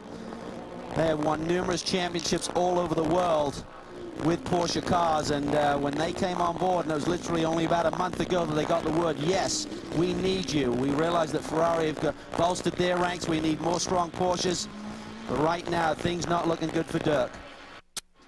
Yeah, it looks like this may be it. I don't even know that he's going to be able to make it back. Obviously talking to one of the workers there, and he's going to be pleading his case to get some sort of help, but you can't have that either if you're going to continue. That's right. You're not allowed outside assistance. Boy, there's a dejected team owner. Chris? Yeah, dejected, definitely frustration. Greg, you're in this thing for the championship, so how imperative is it to get that car back to the truck right now? We'll do whatever we could, obviously. I think now he's stopped. It looks pretty severe, but I think we'll get it back out there. But that's just terrible. I mean, unless something broke on the Ferrari, that's just inexcusable for a driver of that caliber to go into the hairpin like that. We hope we hear something happen to that car. Obviously, lots of frustration. Andrew? Yeah, I got another disappointed team boss here, Dave Sims. You saw it on television. What do you think happened? I don't know until I see Jamie what really happened. I don't think it looked like a genuine mistake to us, but until we get him back, find out what happened. Now, you said to me before we came on camera, you think you're just going to park it. Yeah, there's no way getting it back. The steering's broke on both sides, and especially the left-hand side, and I think the radiator's gone as well. Hero last year, zero this year. Absolutely, yeah, very disappointing. And there's Dirk Werner, who is now out of the car. And so they have parked it at this stage, and that means it's this car that is going to be the class leader, and in fact is the class leader right now with the team car right behind it. Wolf Hensler, who he rode on board with, and the Flying Lizard team car, number 44 of Alex Davison, sits in second. There they are, 1-2 on the track and in the standings. They are. There's a lap between the two cars. Wolf has a lap on his partner there, Davison, who's certainly done a tremendous job. He has a lot of experience in these Porsches too, but Wolf Hensler, we talked earlier in the show about he was going to be with Tafel this year. When they switched to the Ferrari, there's about a month period there where Wolf was still on board. Then Porsche came through and said, we want you back, Wolf. We'll make you a factory driver. He's won so many races, so many championships, never been an official Porsche factory guy. Now he is, and he made the switch. And it won't be long before that machine, the number 73 Tafel Ferrari, Simonson behind the wheel of that car, will pick up the third spot. Excuse me, the fourth spot. Yeah, that's right, when the number 62 of Mello, when everybody cycles through, he'll move into fourth. And it's currently the Vici Racing Porsche of Nathan Schwartzbaugh behind the wheel, sitting fourth in class, who will assume third. So definitely shuffling the order. But, you know, for the team that won here last year in that thrilling finish and literally dominated last year in terms of the championship, is done. And as you talked about, obviously, we are talking about those bonus points. Sebring, because it is a 12-hour race, pays bonus points. It's all huge, and that is key. Now, we talked at the very top of the show, Calvin, you and I had the discussion about the growth in the GT2 category, and we talked about some of the other entries, and here is one of them, and it is the Ford GT program. It's a GT40 that's done to GT2 spec, and the guy doing it is one of the best, Kevin Doran. He really is. He has so much experience, won so many of these big endurance races. He got the program. I understand that there are 6 cars that have been built. There'll be a spare car that's coming in for the Robertson team. One will be run for Black Swan Racing. which is Tim Pappas. He ran in the Porsche here last year, and we believe that Kevin would like to campaign one himself. So there's a couple still out there, folks. If you got a few $100,000 and want to come racing, looks like a really neat car. Cal, I talked to David Murray yesterday, and he was just smiling ear to ear. He said, you know, this car is so early in its development, it didn't even hit the racetrack until Monday. But he said it's fun to drive. It's a little bit low on horsepower now, but like I said, it's early in the development. He said, you know, with all the practice sessions we've had here, this car's only missed 20 minutes of practice due to mechanical issues. So he had high hopes, saying, you know, we might not be the fastest car out there, but hopefully we'll be able to make the entire 12 hours. It's a little bit down in power, but it gets the power down really well. I mean, that was one of the things he was really grinning about. Now, this is another of the entries. We saw this team in 3 races last year as they were sort of putting the toe in the water to see what they were going to need to do in terms of upping the ante to run a full season this year. This is the Primetime Race Group Dodge Viper Competition Coupe, and Joel Feinberg currently behind the wheel of that car, and this is a program they are really working on, and it's definitely starting to make some strides, I think. It really is. It ran at Petit and Laguna at the end of last year. Chapman Dakota was the teammate there for Joel Feinberg, but Chris Hall, a good friend of mine from England, he really had a stellar career in the junior Formula in Formula Ford, won about 100 Formula Ford races in his career before making the move over to the States. Just a great character, and good to see him having another shot at big-time racing. I haven't seen Chris in a long time. It's good to hear he landed in a ride like this. That's absolutely awesome. And obviously this is a program that's very, very serious, and they are looking to take it right to the front, and we're going to be following it with great interest as this season unfolds. One more time, a look at our 4 class leaders, and Marco Werner leads overall.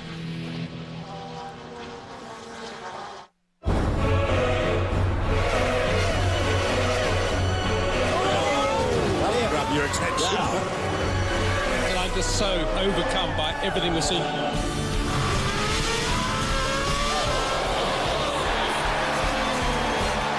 The Australians, of course, really know how to put on sporting events. What an atmosphere. Formula One Australian Grand Prix.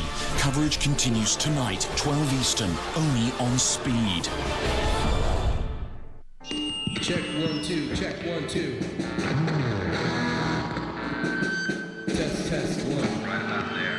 Turn up the guitar, a little more. The 2008 Acura American Le Mans teams, obsessively tested, ready to race.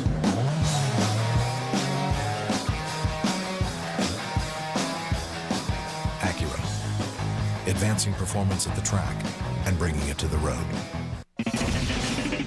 You do it for a day, Supercross style. Log on to the all-new SpeedTV.com, where one lucky dude will win a trip to Vegas for the Supercross Finals. Hang with the Kawasaki factory dudes and take home their very own Kawasaki KX450F. Tune in to Supercross on Speed and enter to win at SpeedTV.com. Dude for a day, Supercross style contest, only on Speed.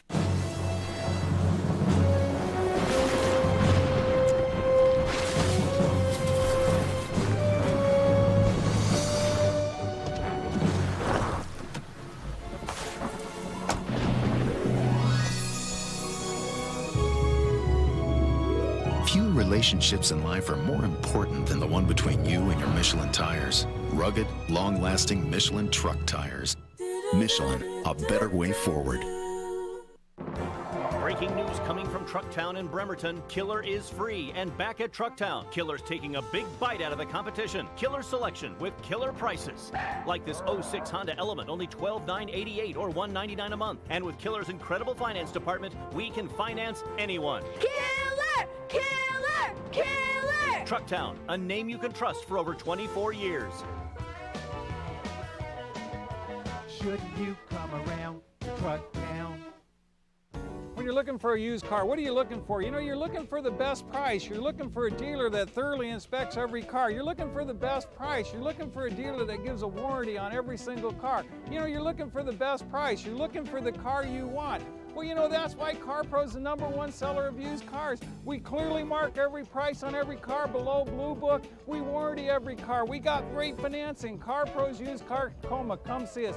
You're going to like what you see. By the way, we have the best prices. Welcome back, everybody. 15 minutes shy of the halfway point here at the Mobil 1 12 Hours of Sebring, the 56th annual event at this legendary track. And some very interesting racing has been unfolding. Marco Werner continues to lead in the P1 category and overall, with Dindo Capello in the team Audi sitting in second, some 13 seconds back. And then the third place overall is the leader in the P2 category, Emanuele Collard in the Penske Porsche. But we have seen so much stuff that has switched and changed and flowed as this race has unfolded. And we've got another great battle that has formed up here. This is in the P2 category, and it is for the 6th spot. And it is Luis Diaz. We're talking overall, 4th and 5th in the category. Luis Diaz and Andy Lally. And Lally, of course, the third driver in the number 20 Thetford Norcold Dyson Porsche. And Luis Diaz right there in that silver and blue Acura, running for Lowe's Fernandez and the Adrian Fernandez team. And these guys have been in a great group. Now, they got caught in a little bit of traffic here, Cal, and it's gapped it a little bit. But on a clear track, they have been absolutely nose to tail and swapped it a couple of times. Yeah, classic battle here in P2. We're going to see this all season long. Porsche going up against the revamped Acura chassis. Wow, what a tremendous job they've done in the off-season. Really revitalized the performance of this car. Of course, the Lowe's Fernandez team didn't run the Acura chassis last year, did their first year with the Lola.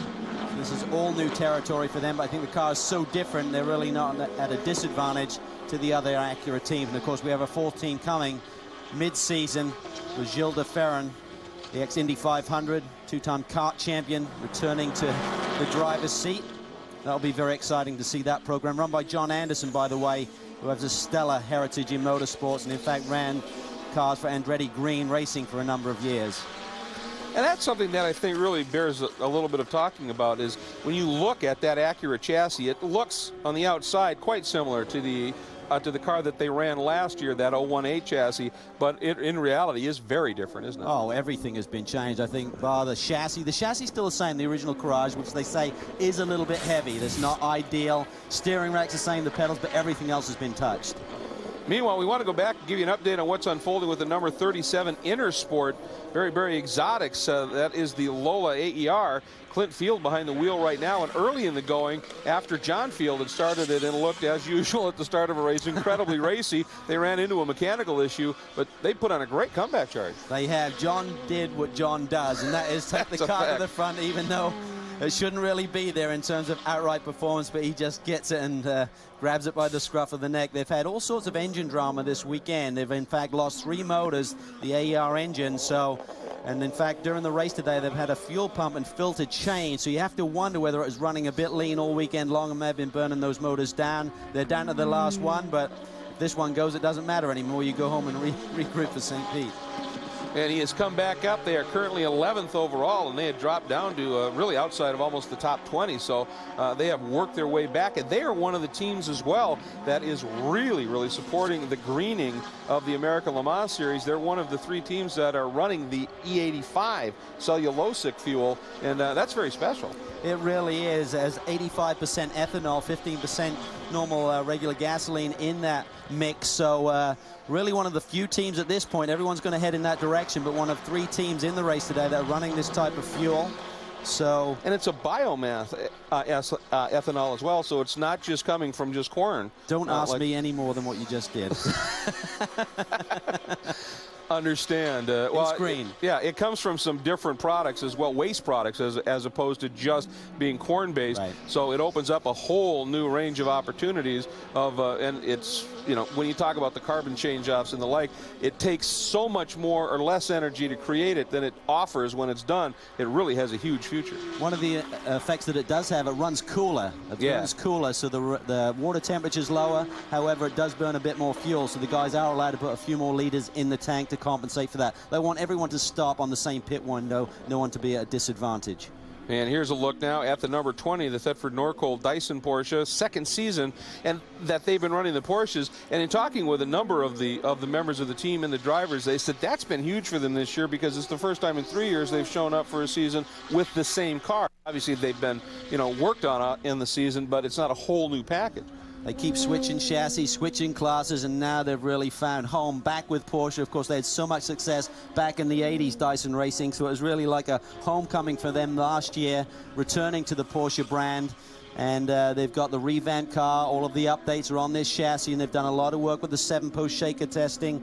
They've got Marcus Hasselgrove now on as their data acquisition guy, formerly with BK Motorsports and Audi, so a lot more experience behind pit wall that will pay dividends as this team goes through the season. And Andy Lally, as he did last year working with the team in the long races, they have added Marino Franchitti to the driver of the car that has been in the series for a long time. Butch Leitzinger, and he's with Andrew.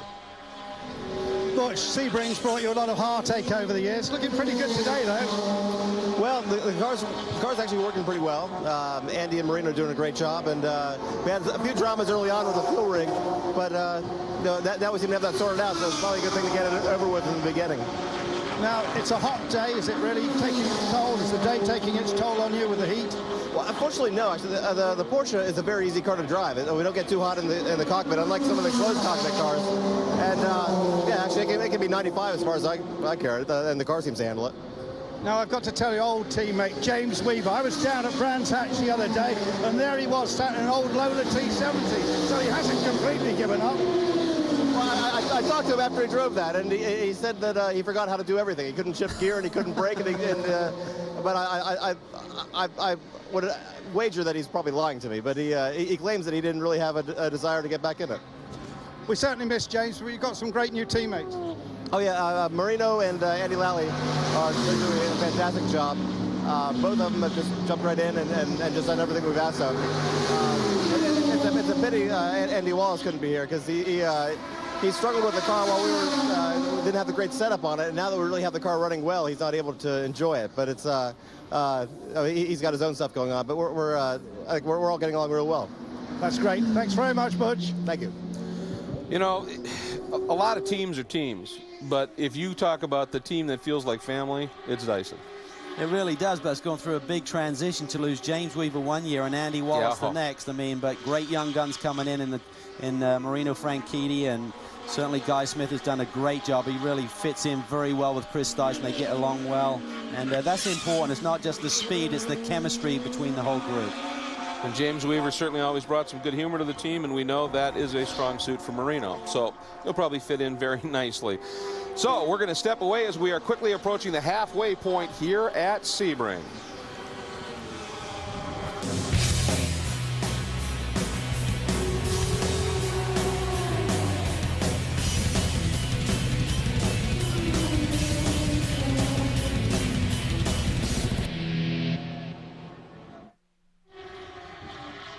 By 7/10. Welcome back, everybody, to the Mobil 1 12 Hours of Sebring, as we are very quickly now approaching the halfway point. 6 hours, 4 minutes, and 20 seconds to go. And nothing has changed up front in the top three, if you will. Marco Werner, Dindo Capello continue to lead 1-2 in the Audis. Emanuele Collard sits third overall, leading in the P2 category. We go back to 9th overall and find our leader in the GT1 category. It's Jan Magnussen in the CompuWare Corvette. And then we go back to the 12th overall spot to pick up our leader in GT2. It is Wolf Hensler, who is driving, of course, for the Lizard program. And as you can see here, we have the Peugeot, and it is into a bit of a battle trying to get laps back, and has done just that as it sneaks by Marco Werner. So one thing we know about the Peugeot is when it's on the track, it is fast. It is flying, and I think everyone there at Audi will be saying, yeah, today may be our day. There's a long way to go yet. They have to get to the checkered flag, but they know when they get to the Le Mans series over in Europe, and certainly to Le Mans, they have a very fast car in terms of the opposition there. That Peugeot is bionically quick. Look at the traffic there, bottled up. Switches to the outside. Werner came up on him in a hurry. That was close. That was very close, and once again, of course, you know, with that car being laps down, no point if he gets into something having Werner get caught up in it. And I think Werner caught on to that in a pretty big hurry and woed it down. Now they're clear of the traffic. Stefan Sarazan currently behind the wheel of the 07. He's one of those guys that switched recently from the GT1 machine, so he will recognize where the production-based GT cars are a little bit slower. So when you make the move to prototypes, like guys like Pat Long have done, and Lucas Luhr and Rockenfeller, you kind of know the idiosyncrasies of the GT machines and can maybe gauge that when you're working traffic.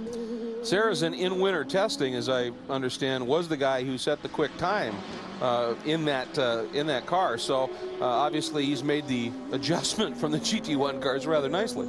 Well, he's quick in whatever he drives. He's a great rally driver as well for Pro Drive, so just give him 4 wheels, and I'm sure he's one of those guys you could probably throw him on 2 wheels and he'd be quick too, like Travis Pastrana. So he's just fast in whatever he gets in or on. Be interesting to see now if he gets a lap that is absolutely, well, you're going to catch some traffic here, but it'll be interesting to see maybe what sort of times that car is able to run right now. And watching it now, one of the cars obviously that is expected to be a big player and had some issues early and has dropped back just a little bit is the number 71 Taffel Racing entry. And that car, since it has gathered things back up again, has been very, very fast. And Chris Neville, we understand there's some concern maybe a little too quick. Well, that car is about 30-some laps back, and listening on my scanner, I just caught Tony Dow telling the 71 car, you know what, we might want to pull back the reins a little bit there, Dirk. You're lapping at 4 to 5 seconds quicker than the leaders are right now, so let's not try and look too fast. The politics, Tony Dow knows them better than anyone else.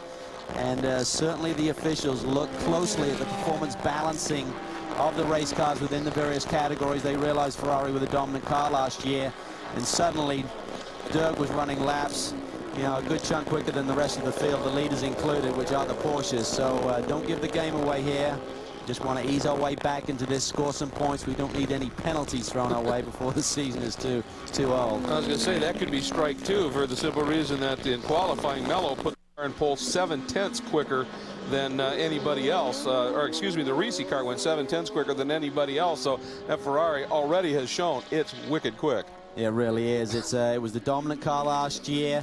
And when you talk to someone like Dominic Farnbacher, who's moved from the Porsches to the Ferrari, just said, you know, outright speed, lap time, yes, it's a bit quicker, but it is so much easier to drive. You go through these fast corners, you just turn in and hold that steering input. In the Porsche, you're rocking and rolling, steering input, flailing at the wheel. You can get down to a similar lap time, but the Ferrari's just got so much more downforce and grip, it seems. It's the mid-engine balance, obviously running that format with the engine behind the driver. That's one of the reasons a P2 car is so effective. And this is Stefan Johansson, the Patron Tequila entry, teamed with David Brabham and Scott Sharp, who are the 2 drivers for the full season at this stage. And we have just hit the halfway mark here at the Mobil 1 12 Hours of Sebring in its 56th annual running. And so 6 hours to go. That's still plenty of racing. That's about 606 miles based on whatever pace we're talking about. That's a lot of racing to go. Greg and Cal, I had a chance to sit down and have lunch with David Brabham just a little while ago and asked him about the car, and he said, you know what, we went with a very different aerodynamic setup than the other 2 Acuras, and it's just not working out for us today, so the car just hasn't been that quick. And just listening to them on the radio, they're telling Stefan right now, if you need to turn the traction control up a little bit, you still have some more adjustment there, so feel free to do so. So it looks like right now Stefan Johansson dealing with the car being a little bit loose. Stefan is just such a character, and he certainly will tell you exactly what's going on. Saw him in the hotel when we first got here on Monday, and I said, how's it going? He said, well, we kind of lost a bit, quite frankly, haven't had a good test. They came here in testing, and the Acuras were very fast, but slow down the straightaways, and there's nothing to do with the engine power necessarily. They just came with a very high downforce, which means higher drag configuration. He said, we then went in completely the other direction. Then the car was way too nervous. Speaking to him yesterday, he felt they were kind of in a medium kind of grade of downforce on the car, but listening to Chris's comments, sounds like the car's going loose on him, and he needs some help from the driver's aids to really keep the tires underneath him as the tire wear starts to go away through the stint. Knowing that that car can generate that kind of downforce, so they got to be grinning when they get to the high downforce tracks. That's good news. Here's your leader in GT1. Jan Magnussen has stopped down into pit lane and is going to be making a stop. Looks like he is out, so we're going to be seeing a little bit of a driver change in this one. And otherwise looks fairly routine, Cal.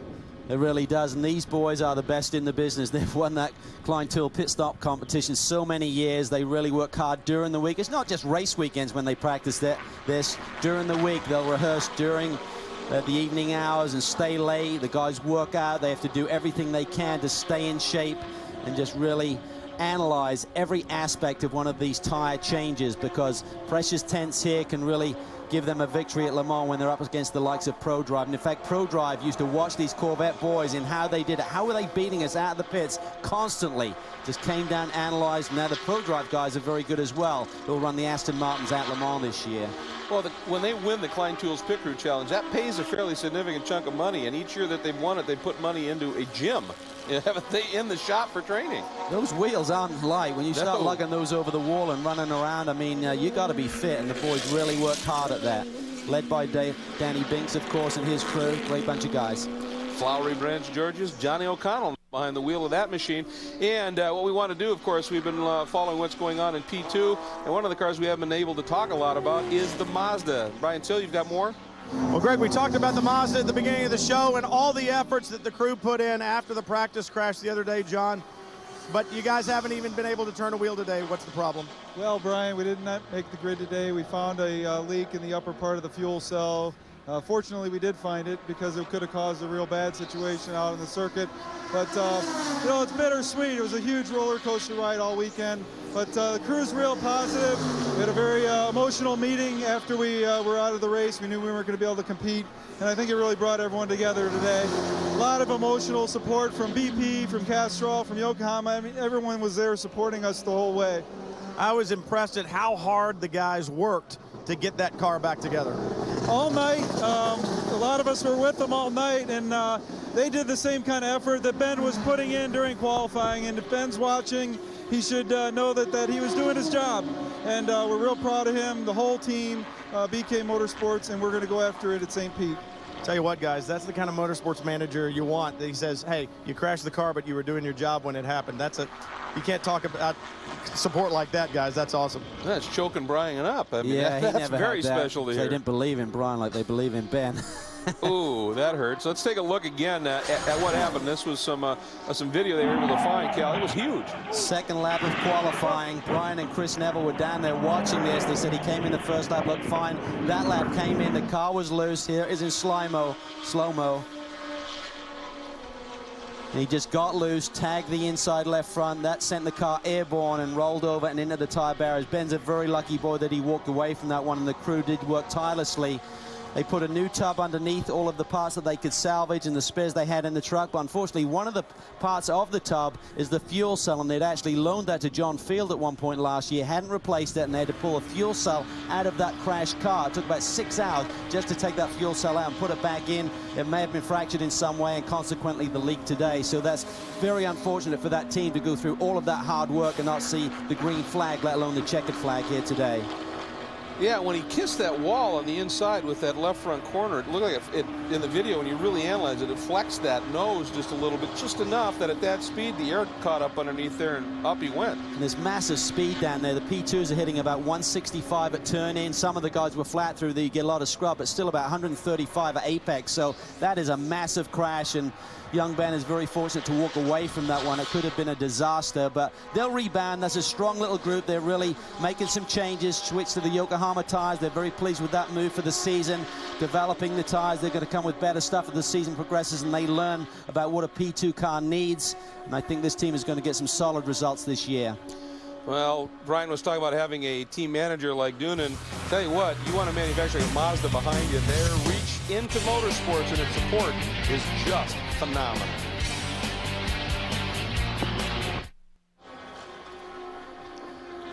Welcome back to the 56th annual Mobil 1 12 Hours of Sebring, and as we have just gone past the halfway mark, another huge development. This is the number 2 Audi leader, Marco Werner, has pulled into the pits, and they were instructed, take it right back to the tent. That is where they are right now, back in the paddock area. Calvin, this is huge. This is a monster moment in this race.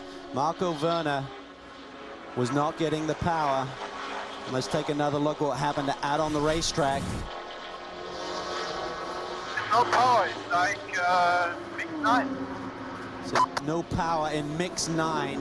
That's a fuel setting. Switched a little bit, but nothing on the wall. So in communication here, I think it's Ed Turner, the engineer, on the radio, as well as maybe Ralf Juttner from Yoast.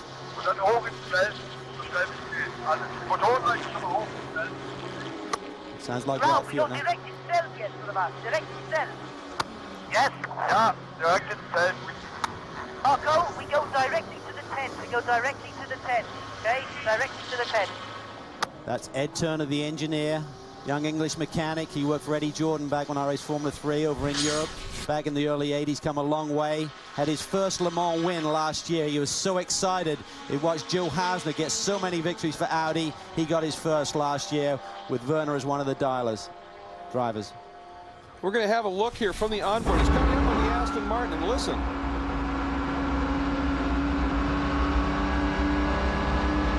Yeah, see there, he had no power. He's fiddling with the dash, going to a different mixture possibly. Maybe resetting the electronics, but there you see the Aston accelerating away. Engine note on this diesel is so different, it's hard to really decipher if it's on, but you can see there just the GT1 machine taken off from him. And of course the queue of interested media people checking things out down there, Brian. Greg, I just grabbed Dr. Wolfgang Ulrich as he was headed back to the pit. He said, or to the garage. He said, "I don't have time to talk, but we've lost power." It's like having it in the pace car mix mode. That is mix 9 that you heard him talking about. That's what they would go to behind the pace car, and that's what Marco was saying. It's like I have mix 9, so it's like they're just cruising around behind the pace car. Obviously something they've seen on the telemetry said, take it back, and maybe it's fixable, so they've taken it back to the transporter to work. So maybe what we heard was no power like mix 9. Yes. Okay. And man, like I said, this huge throng here of interested onlookers with just paddock passes, but media and everybody else. And this is such big news. Hasn't been the smoothest of runs for these diesels since they came to Sebring. Remember in 06, Christensen, Capello, McNish had the problems in the warm-up. The car got to the grid late. In fact, started the race from pit lane, I believe. Went on to victory that day, but the fingers were definitely crossed as they were breaking new ground. And that means it is Dindo Capello who had their own issues here a little bit earlier in the race and now find themselves back on point. And Capello leads here at Sebring once again as a result of problems by both of his teammates' car now and, of course, the Peugeot. And Capello looking very good. But we've also had a change in P2 as the number 7 DHL Global Male Penske Porsche of Collard ducked into the pit lane. The guys that lobbied to get back on that lead lap, and you can now understand why. They are Brian Herta sits in the 2nd spot, but it is Chris Dyson right here in that number 16 Thetford Norcold Porsche. And we had the chat a little bit earlier with Guy Smith, who talked about how absolutely superb this car is today. Yeah, they seem to work really hard at what they call race trim, just for the longer runs, not so much outright qualifying speed.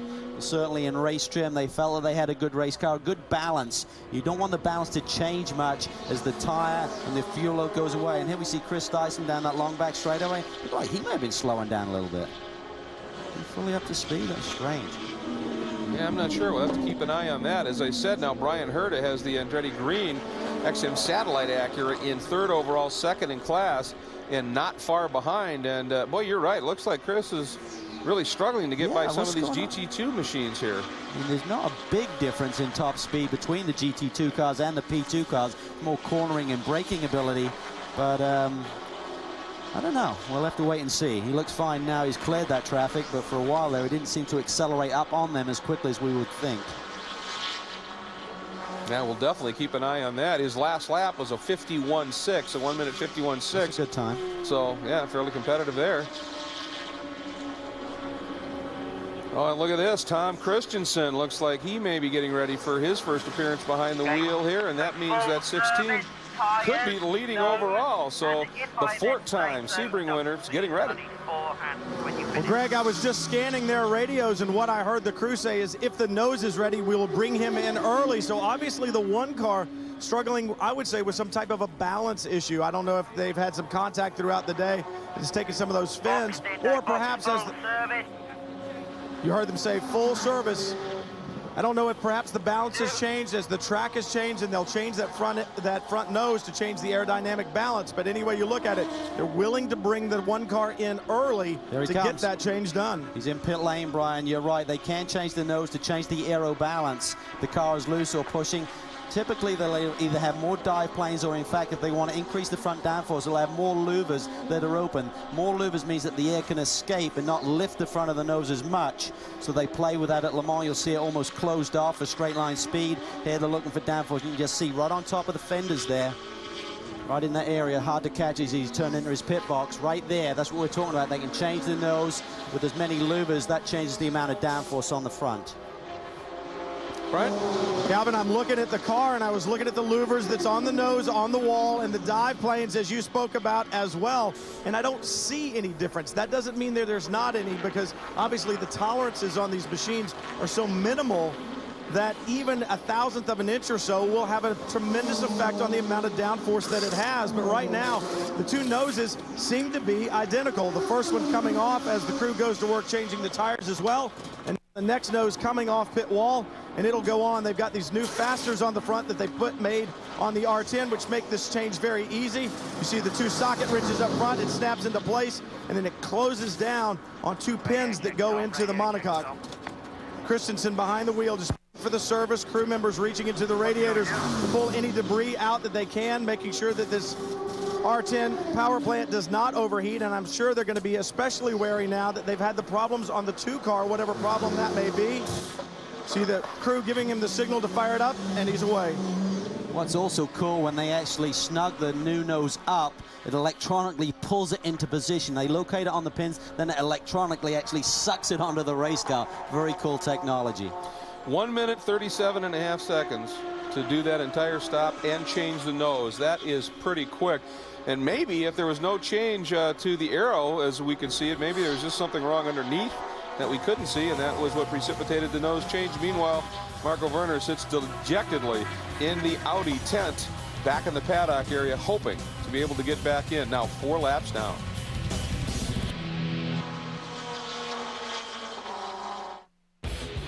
Speed's coverage of the American Le Mans Series 12 Hours of Sebring is brought to you by Audi. The truth is out, it's powerful, and it's available at your Audi dealer now. Audi, truth in engineering. And by Just for Men. Stay in the game with Just for Men hair color.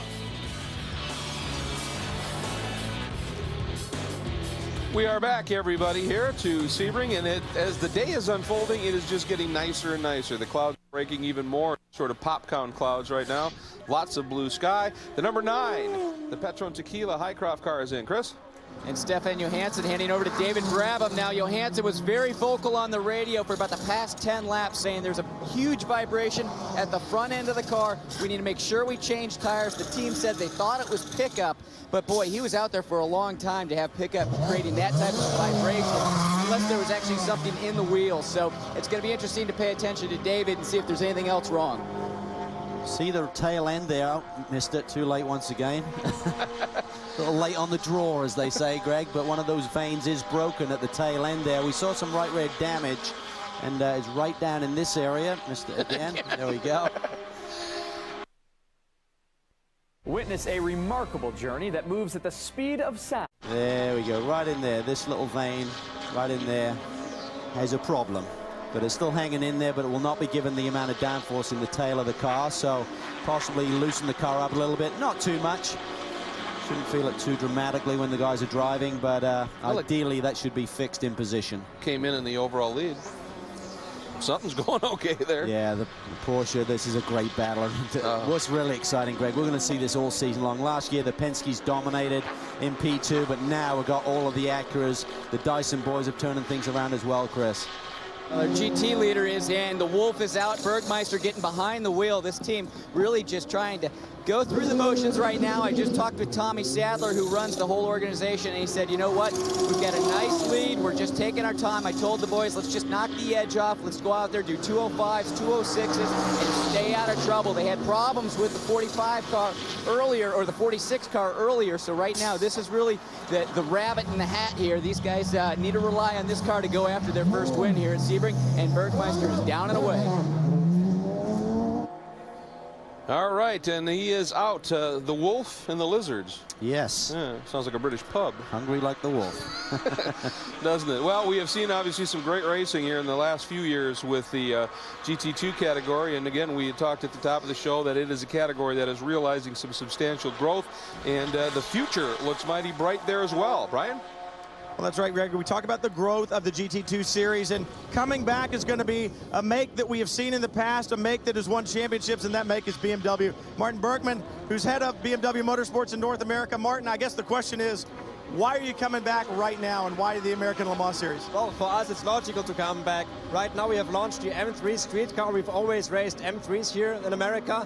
The American Le Mans Series is the best series for us. We have a great level of competition there, and for us, competitiveness is all it means. And you guys have seen such success here, and I know that there's still a lot of unanswered questions out there, like, first of all, who's going to be driving?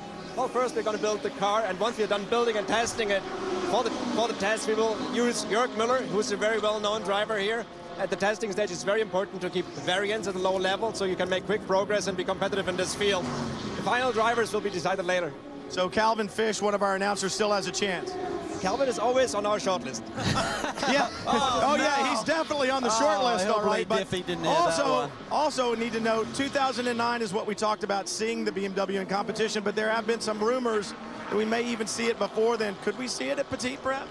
Well, we have a great show car that we're touring, and it's actually on display here. It's a great looking car. You see a lot already of what the real race car will look like. The car has been in the wind tunnel and on the engine booth, so we're making big progress. We are focusing to come back here to Sebring in 2009. It's this location where we had our biggest successes, and that's our focus right now. Luck might yield something else, but we're not relying on luck. Well, it would be nice to see it. It's great to see BMW back in the series, and the nice thing is the seat slides forward and backwards, Calvin. Oh, it is brutal, isn't it? Like he needs any more material. Absolutely. Well, that is great news, obviously, and you know, to have that mark back, it is going to be absolutely superb for the future of the series. And you understand that while we were having that chat, the number 20 here, Butch Leitzinger had a moment. See if we can see it here. Oh, yeah. Wow, yes, he did. And look at the Audi take evasive action there. Look at the amount of movement there in slow-mo that you see as Butch comes right across the racetrack. The Audi went to the outside, tucked back to the inside. That was nearly a huge shunt twice. Well, the exit of one, so that's happening in a big hurry. And the GT number 40, the Pilati entry, having a serious problem since it has no left rear tire at this point. And there's the tire. They have simply parted company. Boy, it looks like tire's fine. It just have to wonder if they just had a pit stop and maybe something didn't get tightened up, but that's just conjecture right now. Things can fail, wheel nuts can fail even when they've been on a few laps. Look at Audi last year at Le Mans. Exactly. So you never know. And also just want to update you, the number 26 entry that we had talked about, how they had worked with the officials to clarify that timing issue and had worked their way up, and after the Audi stop had found themselves second overall. They have made a pit stop, but the story there is they ran out of fuel on that lap and were just able to get into pit lane, apparently, according to what we've been hearing. And so they dodged another one. Yeah, you have a fuel reserve, and where that kicks in is really important that the driver, I mean, they've got the telemetry in the pit, so the team should know immediately as well, but sometimes things fail. You don't get all of the information back, so close call there. If you stranded out on the racetrack, that is going to cost you this victory. That's too competitive in the P2 class, particularly, to really regroup from being stranded out on the racetrack for a few laps. All right, watching that car, it is obviously going to be able to make its way into pit lane. Hopefully there's no damage to that left rear hub, and they'll be able to get that car back and out. Andrea have done a nice job there, not driving the car back too quickly to do further damage. That is the key when you've got an issue like this, either a severely punctured tire or a wheel off like this. Don't go too quickly. It just causes many, many minutes in pit lane to fix it. Well, there's another silver car that we've been following that is back in the garage area, and just something we want to show you here about a roller coaster that happened in just a matter of seconds here. Listen to this and watch the reaction of Werner.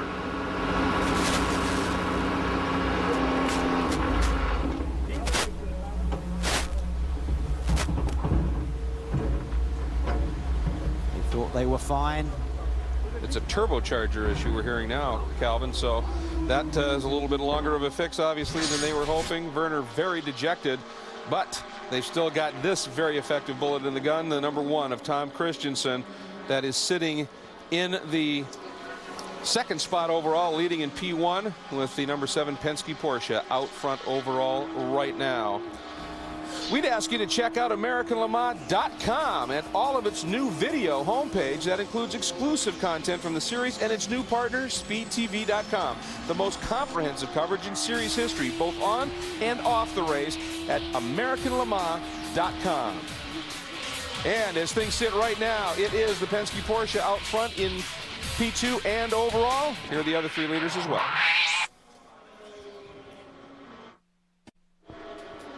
Back live at Sebring, folks. Lee Diffie along with Calvin Fish, and the Mobil 1 12 Hours of Sebring continues. And this story has a long way to go, 5.5 hours to be exact. And what will play out will be fascinating in this opening round of the 2008 American Le Mans Series. This is your race leader for Penske Porsche, Emmanuel Collard.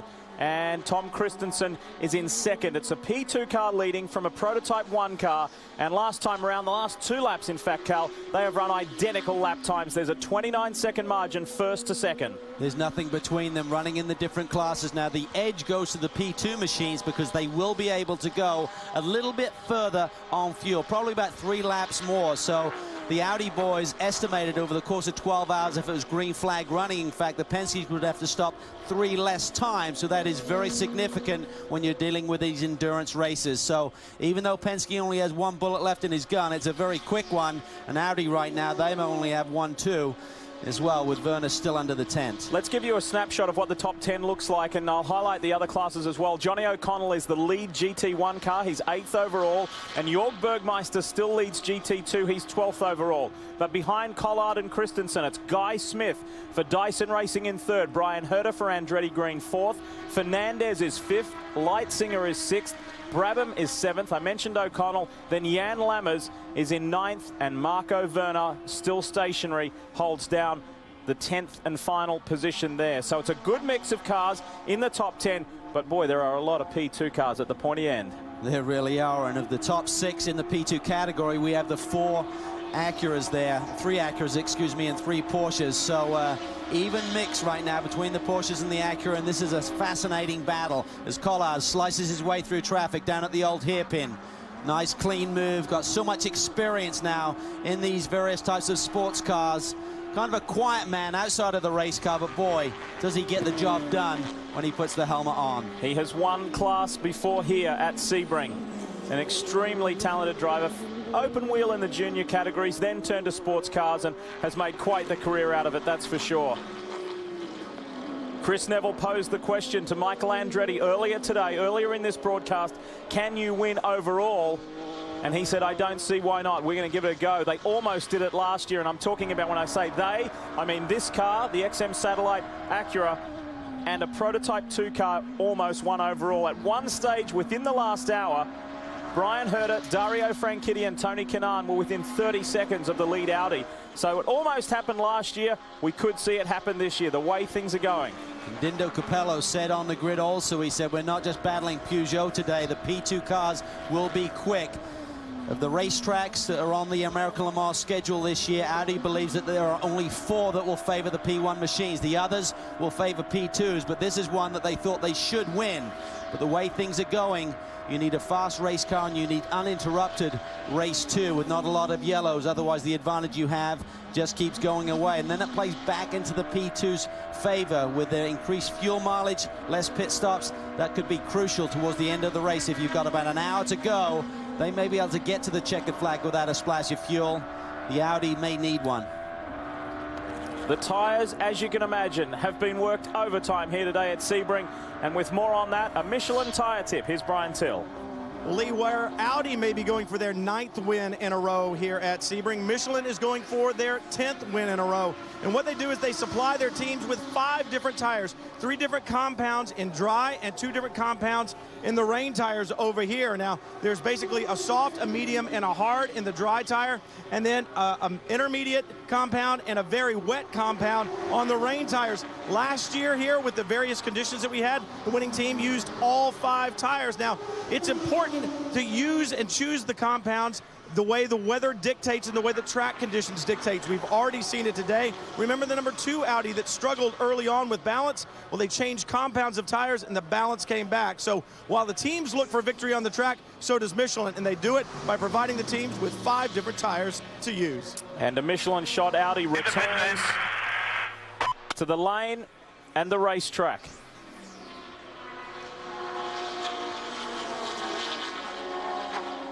Frustrating moments for the number 2 Audi.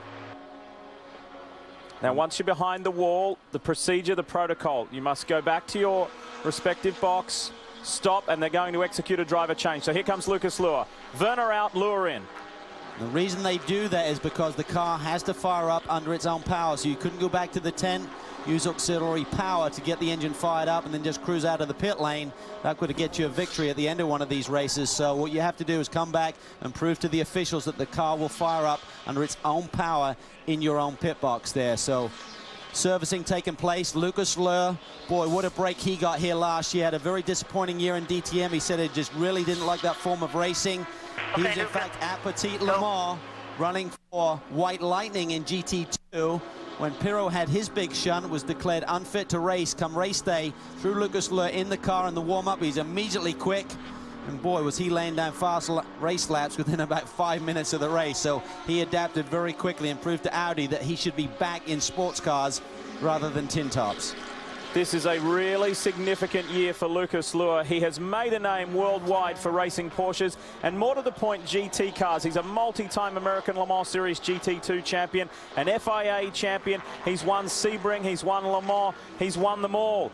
But not at the top level. He is now in a top level, a top-tier prototype, and he is really relishing the opportunity that's been given him this year in the American Le Mans Series. Car was in the paddock area for about 29 minutes. They are many, many laps down now. In fact, 15 laps down on the number 7 machine, and also Tom Christensen in the sister Audi. Spoke to Lucas at length yesterday about that year in DTM. He said, boy, that is the first year I really had my confidence shaken. He said, so many years I've been on top of the game and felt I was invincible. It really makes you think. Well, Cal, you mentioned this car, the amount of time it's spent in the lane and behind pit wall. Have a look at the top 4 cars. So this is the Penske Porsche, the Audi R10, the first of the Dysons, and the Andretti Green Acura, and total time spent in the lane and the pit stops on the right-hand side of that graphic. Fairly interesting, fairly close. Very close. You look at the 3 P2 machines, the 7, the 16, and the 26, all about the same. The Audi, about a minute more, but it's done 1 more pit stop. So that's what you'd expect, and that's what Audi's talking about. You have to do 3 more stops over the course of a green flag 12-hour event. Obviously, yellow shake things up a bit. That adds about 3 minutes to your race time. And they were the respective top 4 positions in this motor race at the moment. It's a Porsche P2 car. The DHL Penske Porsche RS Spider that is leading the 12 hours of Sebring over the almighty Audi R10. There is only 21.5 seconds between them now. Tom is starting to catch Collard.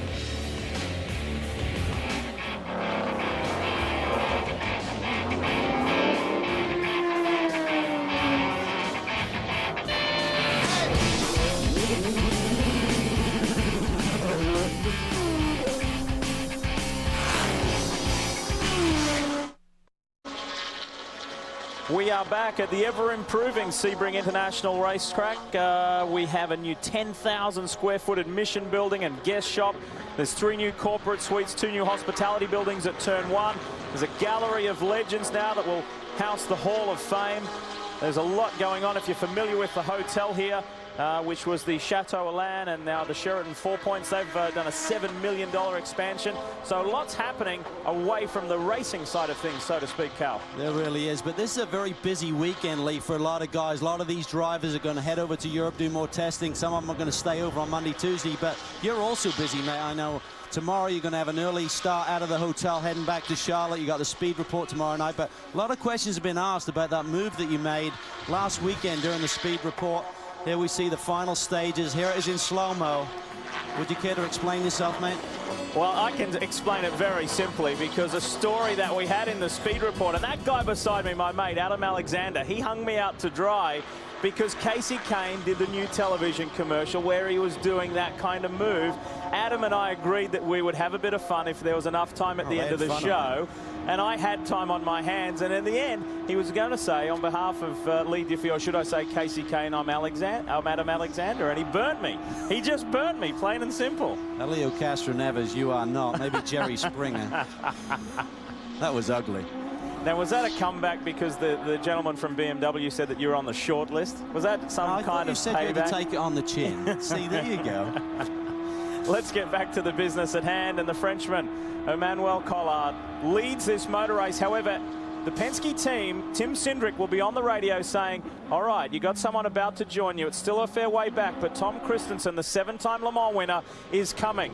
Not that long ago, it was in the high 20s. Then it was 21 seconds when we went to the break, and now it's 17.3 seconds, first to second.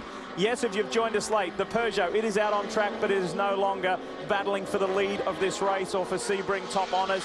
It is many, many laps down. Hydraulic problems plagued the Peugeot. Nicholas Manassian is behind the wheel right now, some 24 laps back, which is quite hurtful for the Peugeot team, but this will nonetheless be a valuable test, a valuable learning experience heading into not only the Le Mans Series. This is tight here as Christensen whips through on which of the Corvettes the lead car, Johnny O'Connell.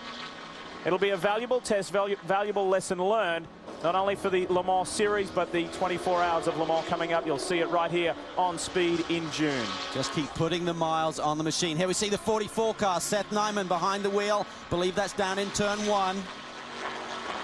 The second placed Seth Nyman in GT2. It's Flying Lizards 1 and 2. We had Seth, who is the team principal, not that many years ago. This man was the #1 venture capitalist in the world, has a real passion for motor racing and has been a stalwart of the American Le Mans Series for many years now. We had him on the Thursday show up on the stage. Don't see any other cars around, so he may have just looped it there on the entry, reporting about the flat spots on the tire. This is the Lizards' 5th year in competition in the American Le Mans Series. They've always finished in the top 3, but still looking for that elusive championship. This may be the year. Top drivers, 3 cars they're going to run full time. This is a big program. Still wouldn't tell us what Flying Lizards is all about, though, would he? Well, isn't it funny how it works when you have a multi-car setup and race program? It could have been Flying Lizard 1, 2, and 3 if Johannes van Overbeek had not been hit by one of the Audis earlier today. It was Dindo Capello right at the beginning of the race, and he collided heavy into the tyre barrier. GT2, 1-2 Flying Lizard, and then Craig Stanton for VC Racing in the Porsche. So it's Porsches 1, 2, and 3 in GT2. Now have a look at this. Christensen is eating into Collard's lead. 21, 20 and a half. 18s went down to 17 and a half seconds. That lead margin, it is eroding. See the Peugeot there, Nicholas Manassian. He'll be watching, seeing what the Audi does well. He will report back to the team. They do major debriefs. Not only what you're feeling in your own car, but he will say, guess what? The Audi does this better. We do this better. This is what we need to get better to beat these guys at Le Mans. And there is a very significant driving force behind what the rationale behind racing this Peugeot 908 HDI. They want a direct link, a direct correlation between the diesel technology that they utilize in this beautiful prototype straight to their road cars that they sell in Europe. Yes, they are a competitor of Audi on the racetrack and in the marketplace as he whips through on the inside of Tom Christensen. Not for a significant position, not for any significant gain, but this program has relevance, and that's what the American Le Mans Series is all about as we switch it up to P2 and to our race leader. Let's enjoy the ride with Collard for a moment.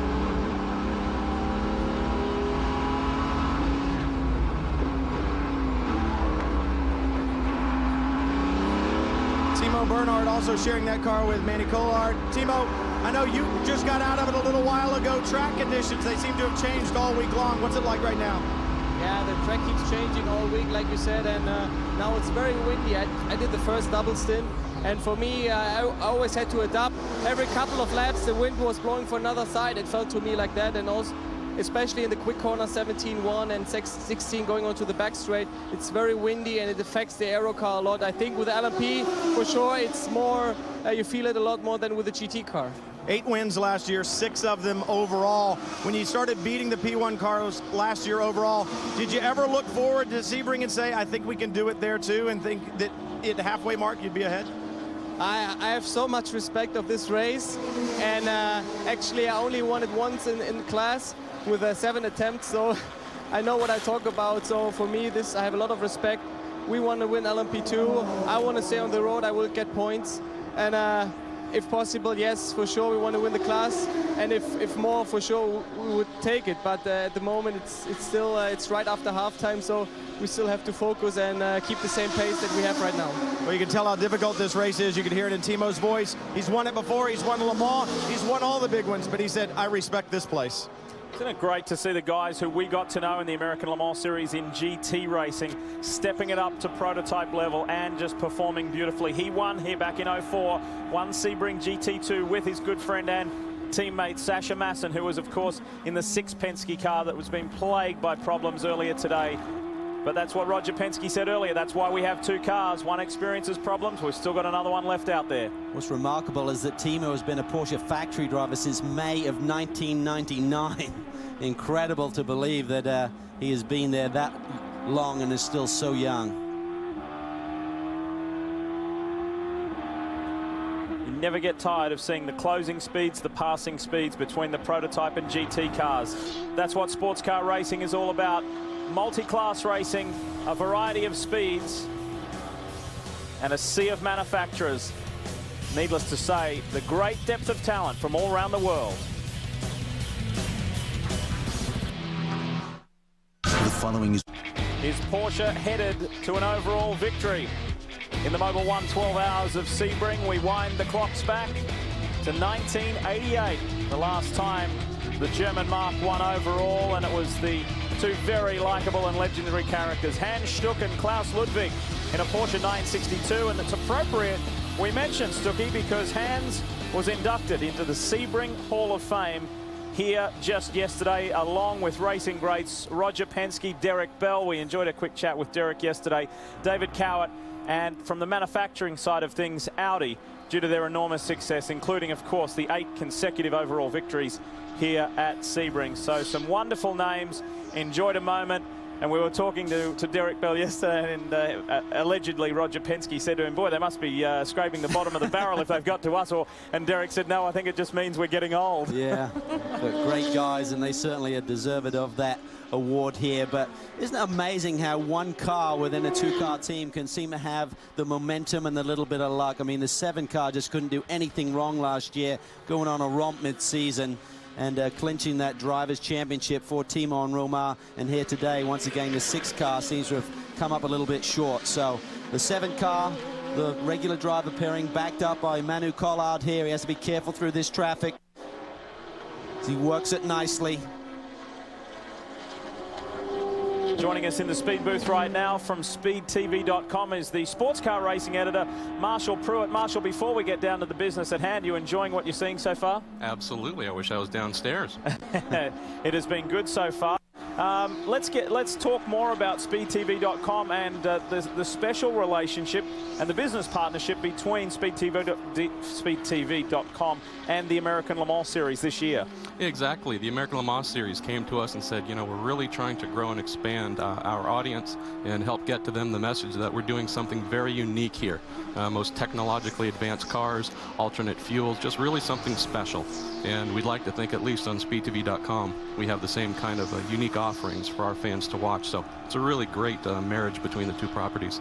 Now, we spoke to the Mazda group about how much sleep they got over the last 48 hours. How much sleep do you get, Marshall? There are so many reports you're putting out there on the series. I mean, you're really burning the midnight oil, I would imagine. Yeah, you can see the rings under my eyes. Well, I sent an email to you on a story we did actually about your career. I sent that to you at 6:15 in the morning 2 days ago, and that wasn't from me getting up early. Oh, wow. We saw SpeedTV.com relaunched at the beginning of this year, I think in early February, if I'm not mistaken, which was exciting. But we've also seen the American LeMans.com website be redressed, if you wish, refreshed. Well, tell us what kind of things you're wanting to include. And I mean, personally, I've seen a lot more video than what we've seen in the past, which has been fantastic. I'd say that's the real power behind this partnership, guys. We have some really incredible web videos that we're creating and sharing with them. So we're rolling out historic IMSA and American Le Mans races we'll be showing online. The fans have been asking for that. We have a new Be the Director feature where fans can submit ideas for video features they want me to shoot. So we're doing that right now. One coming up for Andre Vieira from Toronto. He had questions for Ron Fellows. So we're working hard. Just put up some helmet cams, kinds of exclusive stuff. Well, you grew up a motor racing kid. You're a sports car tragic, if you don't mind me saying. True. So, let's go back to that graphic. Do you see Porsche getting up overall? Do you think Audi will just be too strong, too consistent? What's your views? If TK has no issues and that car continues to have no issues, they will win overall. The Porsche, though, which is most impressive, last year they were close, but not that close at a big track like this. It's impressive to see how much they've inched forward this year. So even on the big tracks where we thought there'd be a huge disparity, those Penske Porsches, even the Dyson cars, they're going to give Audi some troubles this year everywhere. Good. We appreciate your insight and we appreciate all your hard work too, Marshall Pruitt. Thank you very much for the wonderful work you do on SpeedTV.com and being part of that relationship building program between SpeedTV.com and the American Le Mans Series. Well done, mate. Thanks, guys. Yeah, great job, mate. The site looks terrific. Out on track, looking pretty good too, is the Patron Highcroft car. Pushing hard, David Brabham, 7th place. He and Stefan Johansson and Scott Sharp.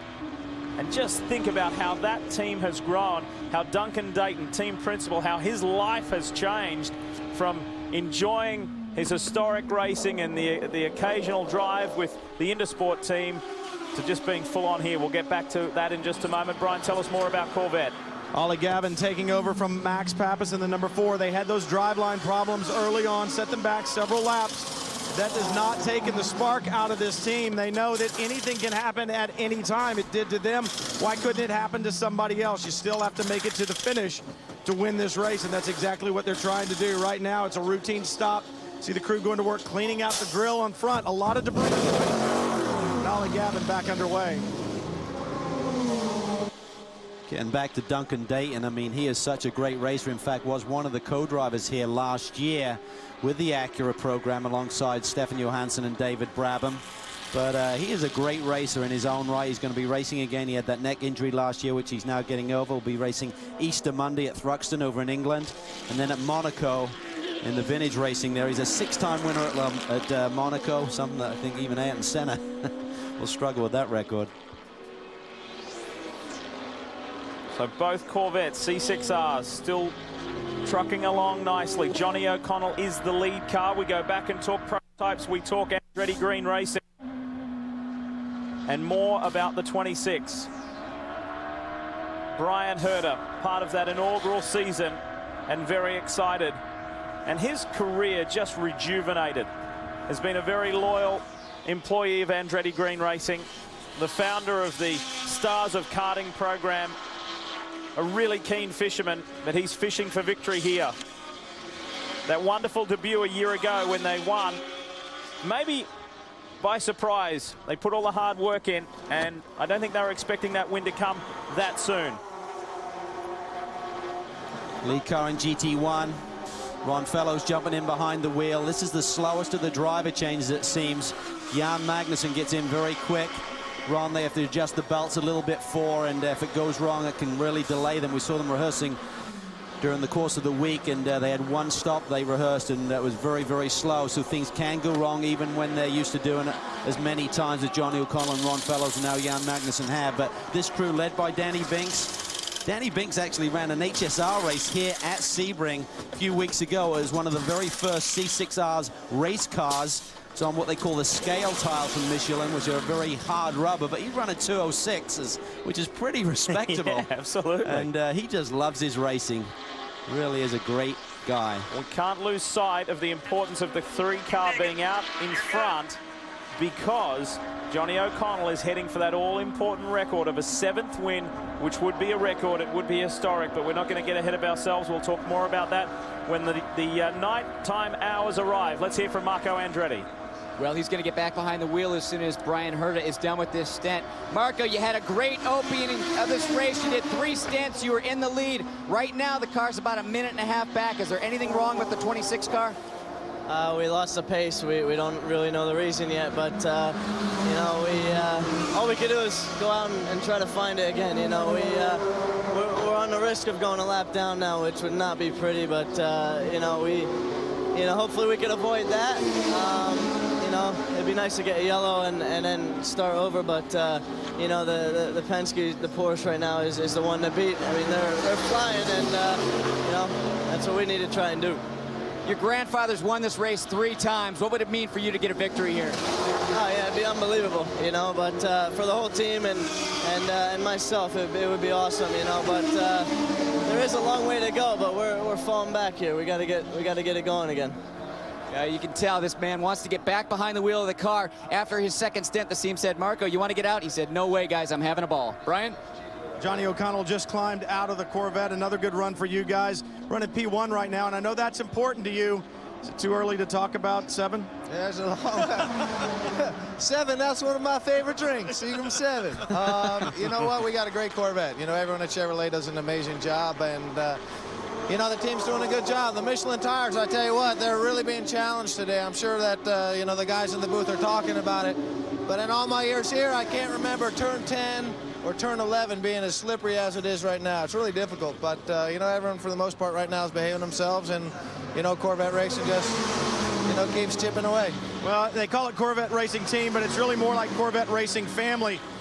To be able to hold on, take that victory later, and we'll talk about it when the checkered flag falls, but to do it with this family, especially a good friend like Ron Fellows, what would that mean? Well, it'd be real special. I mean, my first win in the ALMS came with Jan, and then, of course, you know, with Ron, we had a ton of success. So if I could share something like that with them, that'd be very cool. I mean, every win is special, but Sebring has always been, you know, to my heart, probably the most important place, and you know, it's American history. So you know, it's a cool thing, and there's a long way to go, and I just hope my Chevrolet, actually I know my Chevrolet is going to keep running strong. Will we be invited to the party? I'm not much of a partier anymore, man. You know that. I never join you guys. Come on. Right. Yeah, you guys believe that? Yeah, come on. He talked about the tricky track conditions. There's really like a gale blowing out there and has on the sand across the racetrack. Here we look at most wins at Sebring. And this also includes overall as well. Johnny has 1 overall win, and of course plenty of class victories to make up that 6. He is tied with Phil Hill, so it could be a very important day and a very significant day for Johnny O. I'll give you a quick quiz. I'll tell you on the other side of this, which 2 speed announcers won consecutive years for Roush here in GTO?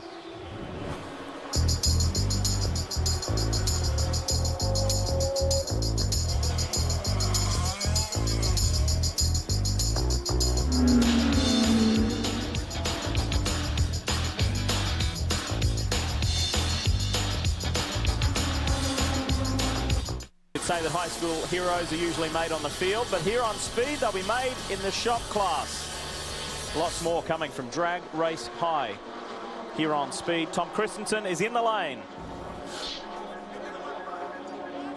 Guys, Tom Christensen's brought the car, and there's been a lot of conversation lately about the balance of it, and when I look, the nose is damaged on the right front, just like the last nose was. Now, Tom was talking about an imbalance in the car, and it could be the damage up there. Just the splitter, a little bit of damage, but once again, we talked about it earlier, these noses are measured and the tolerances are measured to the 1,000th of an inch, so any problems with that splitter could be causing the imbalance. Right now, the crew also looking at the right front suspension. They're going to give it a shake because Thomas said the car has a high-frequency bounce to it over the bump, so perhaps the bumps have torn up the nose, or perhaps the nose is causing the balance, but the crew looking at it right now.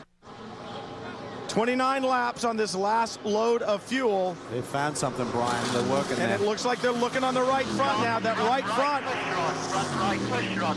It's the thread in the adjuster, so it's still Looks like straight, they're but talking the about the thread has push gone. rod on the right front. So they're going to adjust that now. That push rod, if it got short and could have lowered the right front enough that the right front splitter was dragging on the ground, so perhaps that's where the damage came from. Anyway, you look at it, though, guys, if that push rod has moved substantially, the setup on this car is no longer very good.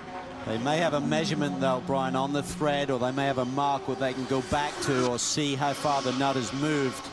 But as you said, it really changes the cross weight of the car. And that really dramatically affects the handling. We heard a report a short while ago that Tom Christensen said it's like driving a go-kart with aerodynamics.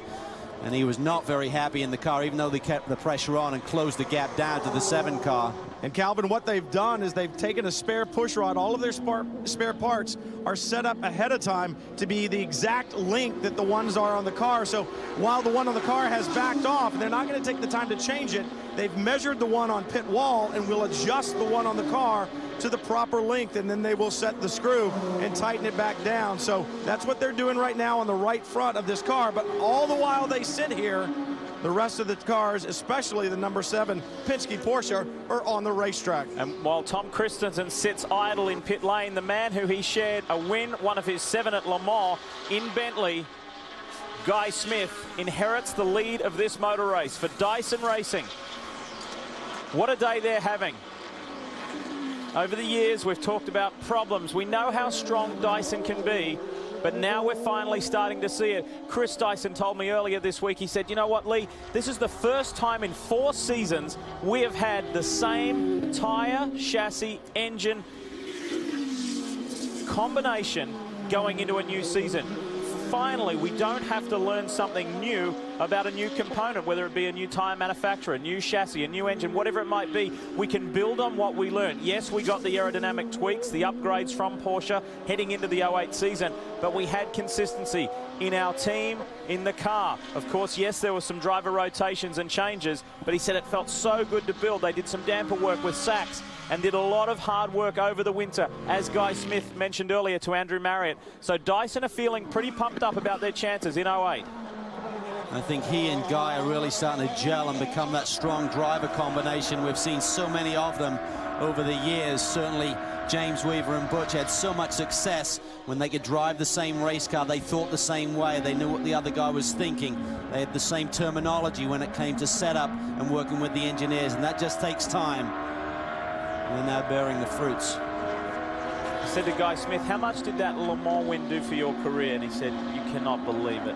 He said, in the past, when you'd be negotiating with teams, even though I was an accomplished open-wheeler driver in Indy Lights, etc., yeah, I'd like to race for you. Have you raced at Le Mans? No, not yet. What are your results at Le Mans? Well, I haven't raced there yet.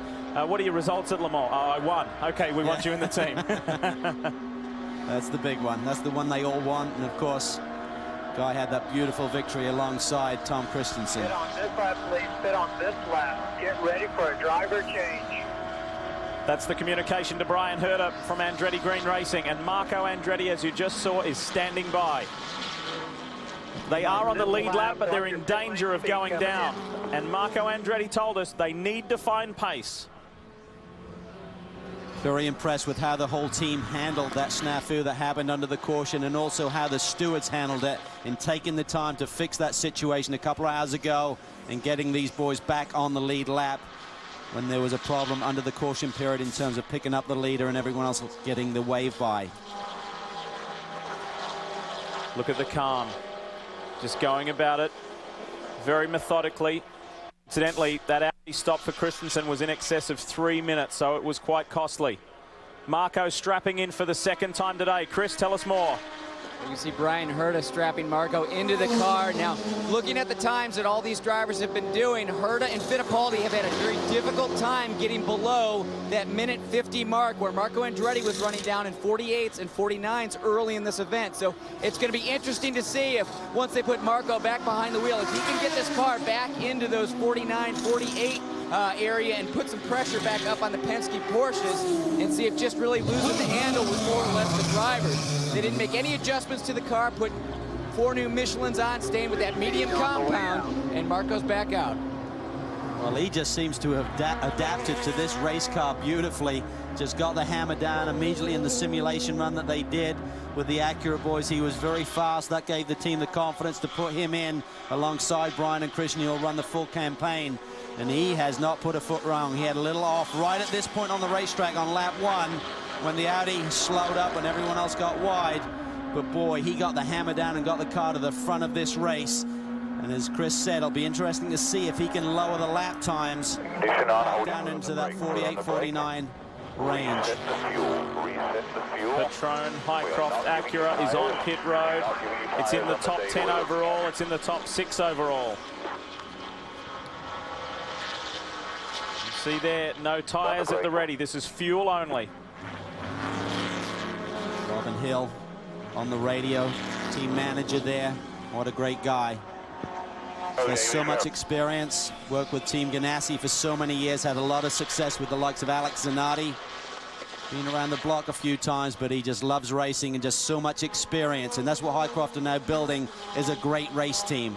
Scramble to get guys personnel up in Connecticut. Indianapolis is a lot easier. Connecticut's a little bit more difficult.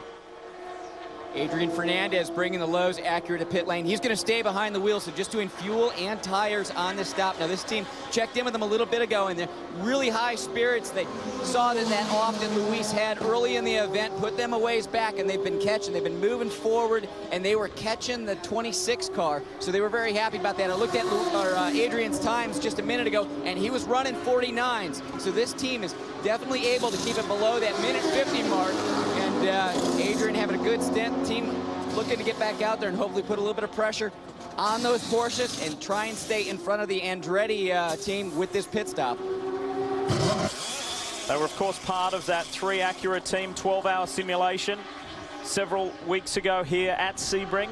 It was rain interrupted, I have to say, but it was still very productive for all 3 Acura teams. And how about it? We have 3 of them in the top 6 overall placings. This is the race leader, though, Guy Smith, for Dyson Racing, and he has a healthy lead over Timo Bernard, around about 20 seconds. Gee, we've had some variety today, haven't we? And I'm sure it's going to continue over the next 4 3/4 hours.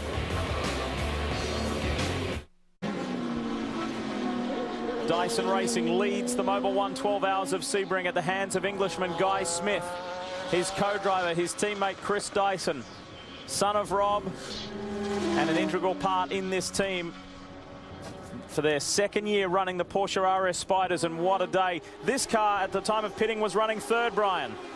What a great day for the guys at Dyson Racing. Remember, they're the ones who started this little car winning overall big. They did it in 2003. Butch Leitzinger, James Weaver won at Infineon in a P675 car over the 900s at the time. So this team knows how to win. And as you guys were talking about, this is the first time in recent memory that this team has arrived at the first race with the same chassis, same tire combination. In fact, Michelin had a new tire for the Porsches this year. 33 laps for Leitzinger on this tank of fuel. This is the first year that they've showed up with the same combination, although Michelin provided the Porsche Spider a new front tire this year to help with a little bit of turn-in, and it seems to be working. Marino Franchitti behind the wheel, the younger brother of the reigning Indy 500 and IndyCar Series champion Dario. Raced for Andretti Green Racing last year, had a good performance, and it was a mutual decision between Dyson and Porsche to put him in the car. Dramas here, continual dramas for the 46 Flying Lizard Porsche. And it's Patrick Pilet behind the wheel, one of the new factory Porsche drivers to join the Lizards. And this is the car that was heavily damaged right from early today, the collision between Dindo Capello and Johannes van Overbeek. And you really feel for them. This is a brand new 2008 Porsche 911 GT3 RSR. Race leader is on pit road. Guy's going to stay in the car, it looks like. Meanwhile, the leader now is Timo Bernard in the number 7 machine. Brian. It'll be interesting, Calvin, to see if they'll double stint the tires. Remember, we've seen them do that down at Andretti Green Racing. Crew member standing by with 4 new Michelins. We'll see if Guy Smith will take them. Interestingly enough, on his bio, it says, if I wasn't racing, I may have been a truck driver. This is no truck that he is driving around Sebring today. That is for sure. And Guy Smith putting on a clinic. Very impressed with this young driver and this team. Maybe a bit confusing to those at home. They will take 4 new tires. Remember, Chris Dyson, Guy Smith, they changed numbers this year, and Chris said 16 has always been the lead car number, and we are the lead car this year. A bold statement, but they have stepped up to the plate and proven that indeed they are. So right now, Guy Smith brought it in the lead. He'll take it back out on the lead lap and see if they can climb back to the front. Ryan, you talked about new Michelin tires being developed in the off-season for the P2 category, but now the Acura and the Porsche have specific front tires. The rears are the same rear tires are used by both marques, but each brand has a different Michelin front, so that's the advantage of both teams, in fact, and they can really fine-tune the car around that front tire. So Bernard, for the Porsche Penske team, finds himself back at the top of the order. And once they cycle through, we will read through the correct positions once the 16 completes this outlap. Here is Timo Bernard. In the background is Marco Andretti, and behind Marco is Adrian Fernandez. There's a little bit of loose bodywork possibly on the left rear corner of the 7 machine. That's got tagged somewhere in traffic during the course of this event. As Timo Bernard crosses the stripe, we'll then see on timing and scoring that he is the overall leader and, of course, leader in P2. And here comes Marco Andretti. Now running in the 48s. He said we'd lost some pace. We're running 50s. Well, guess what? They found the pace. Marco's right behind the wheel. Yeah, that is it. That's the key ingredient, isn't it? He has just melted into this car. He has become one with this new ARX 01B chassis. The all Acura car, remember last year was the transformation year, taking it from a Courage and adapting it a little bit. Well, now this is perhaps 90% Acura. There are some remnants, some residue of Courage, if you wish, but Acura is molding this car to be theirs. I hate to say it, but it looks like there's a race about to break out here, boys. Yeah, and that's no disrespect to the other drivers, Christian and Brian here, but sometimes, Dorsey, you have a race car. You could go to a different race circuit next week, and those two boys would be a little bit quicker than Marco. But see, the setup that AGR has this weekend, Marco just gets in it. He's got the confidence. He gets the hammer down. We talked about it all weekend. I mean, when he got in the car, it was magic, particularly through turn 1. I always theorized that sooner or later, somebody would go through turn 1 completely flat out with no lift. Guess who did that? Showed us all. Marco Andretti. It was a bit scary, though, I must say. I threw the quiz out earlier as we were going to one of the commercial breaks. Which 2 speed announcers won in consecutive years? We've got a problem here for Adrian Fernandez in the 15. Damage on the front right. He's still at speed, but that's going to cut a tire down really quickly. I would think the team would have to make the call, Dorsey, to bring him in. Yeah, you don't know if that was a curb, Calvin. Curbs here are pretty high, or maybe contact with another car. It could be either one of those. Some of these curbs are high enough to do damage for sure. They'll be looking at it. They'll be looking at arm monitors. They have tire pressure sensors that will feed that information back to the pit lane.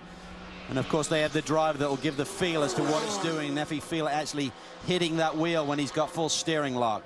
I don't see smoke from it, though, Cal. It doesn't look like it's rubbing at this point. But he'd like to shake it off on the curb or something. A little cat's whisker there. And he's coming in. I think that's the right call. Yeah. I think it is, too. Race director Tim Mayer will have been keeping a close eye on that, Bo Barfield and his staff. So it'll be problem addressed immediately. Well, they don't look in a big hurry about it, do they? Just getting back to that point that I was mentioning, it was you guys. It was Calvin and Dorsey who won consecutive years. You guys fitted with that Mercury Cougar. We'll get back to that in a moment and talk more about Marco. But let's talk Fernandez and the Lowe's team. Jamie? I'm down in the Lowe's pit. They're in there. They have the Michelin tires off. There's some damage on the front body, as you saw. I'm looking for somebody to see if we can figure out exactly what happened. I did not see it on the monitor. Maybe you guys have a little bit more information at this point. We don't. Unfortunately. They're looking down there, Jamie, just trying to analyze whether they need to change that nose or not. Of course, none of the servicing can be done in terms of tires and replacing that bodywork until the fuel is in. So that has obviously been done, but didn't see a nose change. Calvin, I know you were talking about it before, how critical aero is to these cars, how if you're off by 1/1000th of an inch in certain areas, it completely affects the overall balance of this car. So a piece like that, you know, coming loose or coming off really deters from the whole effort. Plus, it could cut down a tire, or if it's out on the racetrack, someone else can run over it and cut down a tire. Yeah, I'm not sure if they were close to out needing a pit anyway, so that would be an interesting piece of information to know if they were really on their schedule to pit. Don't see it hanging off now, so I assume that one of the mechanics just tore it off. This will be an interesting split as Fernandez gets back up to speed. Let's have a look at second and third overall between Guy Smith and Marco Andretti. Bernard has already gone through and tripped the timing monitor. How close is it between Smith and Andretti? We're now hearing that Fernandez was in only 6 laps before, so that stop was because of the bodywork, we'd have to assume. Top 3 in this race are all P2 cars. The best P1 car is Tom Christensen in 4th overall. Can Porsche go all the way to an overall victory?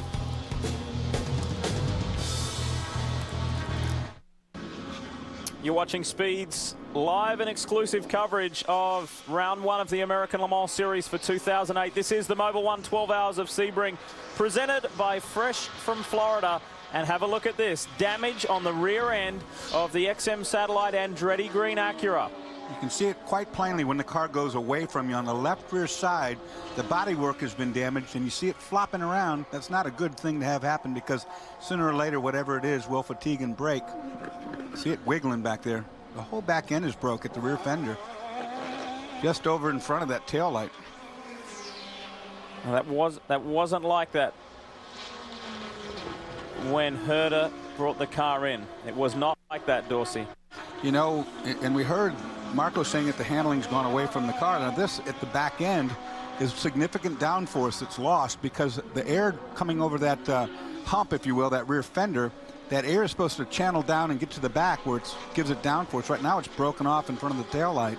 So right now I would think on the left side at least it's losing downforce. Well, despite that, he is still in the 149 range as far as his lap time. He is trying desperately to get a lap back from Timo Bernard, who is immediately in front of him. He can see it. It's tantalizingly close, and he's trying to get this Acura back on the lead lap. Still 4.5 hours remain in this race. Plenty of time to go. Remember, a regular American Le Mans Series race is 2 3/4 hours, so that is a lot more racing to come. Good battle going on right here, too. It's David Brabham trying to get Marino Franchitti in the Dyson number 20 right in front of him there. David's a great story, not only with his history in motor racing worldwide, but particularly here at Sebring. He's won class multiple times. He won all the way back in 1998 in a Panoz Ford with Andy Wallace in GT1. He won again in GT1 just a few years ago in 05 in an Aston Martin DBR9 with Stefan Ortelli and Darren Turner. And then just 2 years ago, he won in a Panoz Esperante with Sebastian Bourdais, who was, of course, sitting on the grid in Melbourne, Australia this year in his debut Formula One race, and Canadian Scott Maxwell. So a variety of cars, but all GT class wins. Can he win in a prototype? He's got some work to do, that's for sure, but he's got 4.5 hours on his side. Well, before any of you go there, yes, I did race with his brother Jeff, older brother, but not with Sir Jack, which I know you're going to accuse me of, although I did buy one of his cars. We would never do that to you, Dawes. Yes, you would. All right, here's the overall. It's Timo Bernard who's leading. Guy Smith is second in this car here, the 16. Marco Andretti is third. Tom Christensen is fourth. Marino Franchitti in the second Dyson is fifth. Then Brabham sixth. Then Fernandez seventh. Jan Lammers for Team Horag. That is also a Porsche RS Spider. Then Ron Fellows, the best GT1 car, is in the top 10. And Lucas Luhr in that problem-plagued second Audi, the number 2 R10 diesel-powered prototype, is in 10th place right now. This is smooth going. This is good going for Timo Bernard. He has 1 minute and 10 seconds over Guy Smith. It is a Porsche 1-2 at the moment. What I want you to look at it, look at his helmet and the height of his helmet when we get that shot, and watch what happens to it. You know, he's going down the straightaway, his helmet's like right now. Watch here. Now watch as this, he goes into turn 1, he brakes. He's going to shrink down in the seat probably 1.5 inches, 2 inches. Watch here. Whoa, I'm getting smaller. That's G-forces, buddy. I mean, it's pushing him down that hard. It's not that he's loosening his belts either, I can tell you that much. And that's just pure compression. When he gets to be my age, his back's going to hurt like mine does. Dorsey, the decision-making that a prototype driver has to employ. We just saw Timo there come up on, I think it was the Tafel Ferrari, and you have to, do I go for it? No, I don't. Judgment, I mean, it's happening so fast. These are split-second decisions. Is that something you have or you learn? Well, you do have it. You have the ability to sense it. You also have to learn it, because what's difficult about this series is you come across this car like the car in front of us right now. There's more than one driver in that car. There's 3 drivers in that car. One of those guys might be very good, very cognizant that he's coming up. He might give you a hand signal, come on by. The other 2 might not be so tuned in. So you can't take and assume that the guy's going to let you by. Here's a decision to make right here. Well, that was pretty easy. He got by that cleanly. So part of it is your decision making, part of it is faith and trust in the car in front. And a little luck, yeah, for sure. On pit road in GT2, this is one of the 3 Flying Lizard Porsches, and this is the second place car. Darren Law is a part of this 44 team, along with Alex Davison and team principal Seth Nyman. It would have been so easy for this team to get down in the dumps when Johannes van Overbeek got run off the road early on this morning. But they've soldiered on. These 2 cars have been really good. Radio check, Alex. As they go to work, we take a look at some big movers, and this car, the 44 car, is the biggest mover, with 14 places made up from its starting position. And Eric van der Poel, who was an overall winner multiple times here, racing in the second Risi Ferrari. If you've just joined us, yes, that car that provided us with such a thrilling finish last year, the 62, the championship winning car, the race winning car, the Risi Ferrari of Mika Salo, Jamie Mello and Jimmy Bruni, is out of this race, and it went out in spectacular style. Jamie Mello was at the wheel. He clouted the Farnbacher Lowes Porsche of Dirk Werner. They're gone, but there is still one Risi Ferrari remaining, and Eric van der Poel is behind the wheel. Former F1 driver, he's in 17th overall, 4th in class. Alan Simonson is the best of the Ferrari brigade, and he sits second best of the Ferrari brigade. He sits 5th in class in the Tafel 430, their first race. We're going to talk more about GT2 because the 45 Flying Lizard Porsche, Mark Lieb, leads the class. He is 12th overall, not too far away from breaking into the top 10. You know, we talked before about how close all the classes are on their speeds. On their top end, the speeds are very similar. At the apex of the corner, the speeds are almost identical.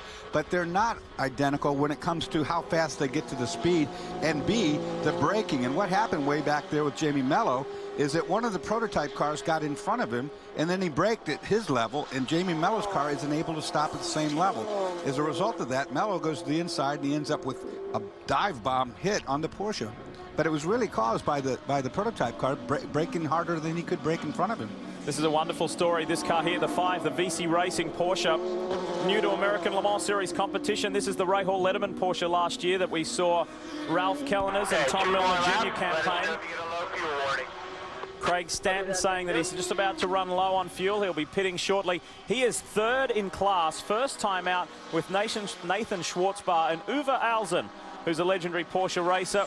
Been around for many, many years, and to come out and to be running in top 3 just goes to show every time we watch an endurance sports car race, Dorsey, it gets hit home. You don't have to be the fastest in qualifying. You don't have to qualify on the front row to be a contender come the end of the day. And you heard him talking about a low fuel light coming on next lap. What that is an indication that you have to immediately, when that light comes on, switch to a reserve pump. There's a little bitty box inside the fuel cell that holds enough fuel to go about 1 more lap on a normal racetrack. But we saw it earlier. This is not a normal racetrack. 3.7 miles as opposed to a normal racetrack being 2 miles or a little bit less. So it depends on where that light comes on the race course, how far you can really actually go.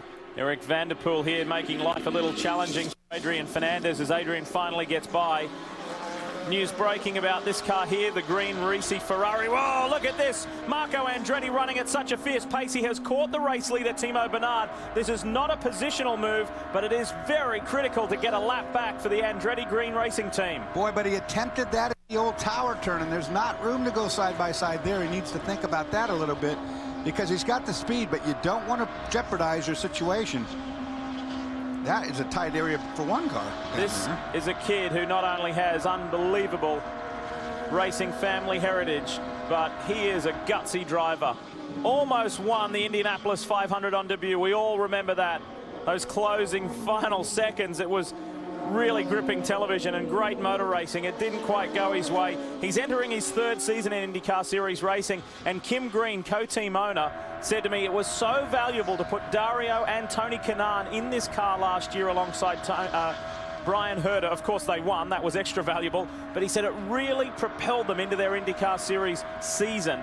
And he said that's exactly the philosophy and rationale why we are putting Marco in this car. I am amazed at the amount of IRL drivers that are now driving this car and saying to me that the car feels as good, if not, it probably puts down more downforce than an IRL car does. So these cars truly are fantastic race cars.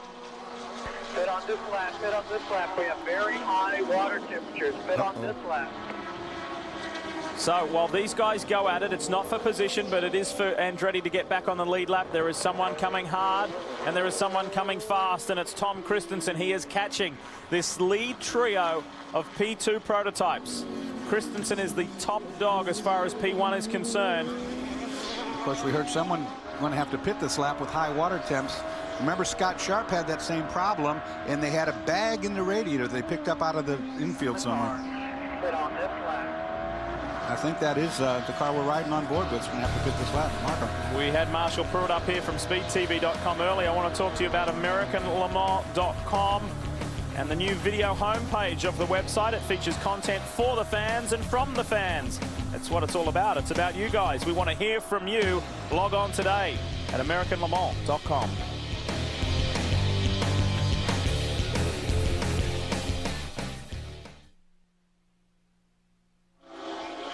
As you rejoin us, Marco Andretti leaves pit lane and rejoins the racing surface, but he is further down the order. It was the radio communication from the Andretti Green team about a water pressure problem, and there was also that damage on the left rear of the car. And while we're away, they executed a pit stop where quite a bit of work was done to address both those dramas, and young Marco was not happy about that lost time. He was vying to get back on the lead lap, trying to get back on the lead lap, and now he has gone at least 2 laps down.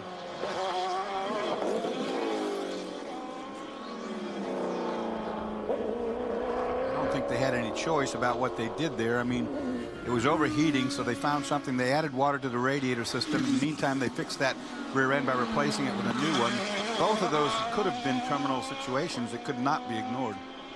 So although he's 2 laps down and unhappy about it, there wasn't a choice.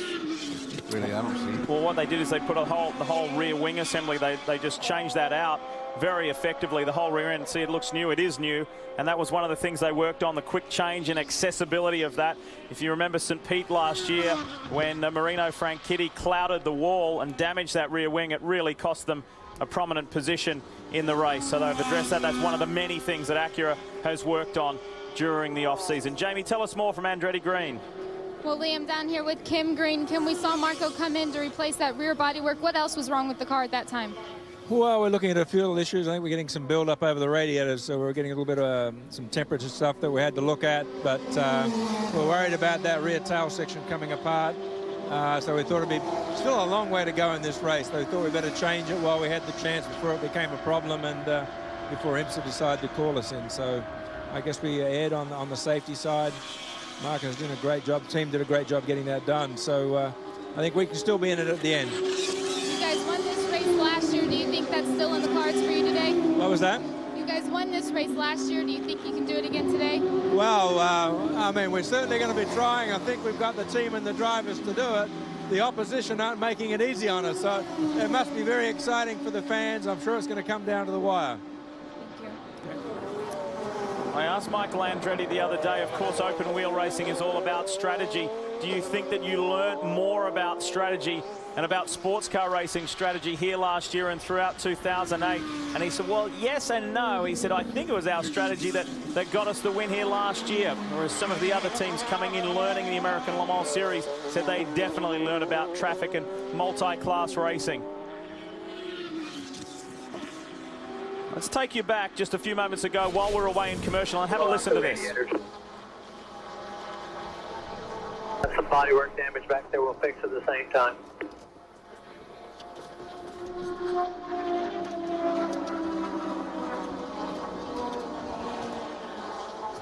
Twelve attempts, and I said something as soon as I left. Yeah, we could have done it then. That's the old Andretti spirit coming through right there. We're watching the rear bodywork was starting to fly apart as well. We saw that on the TV. Not happy sitting there in the pits. No driver is.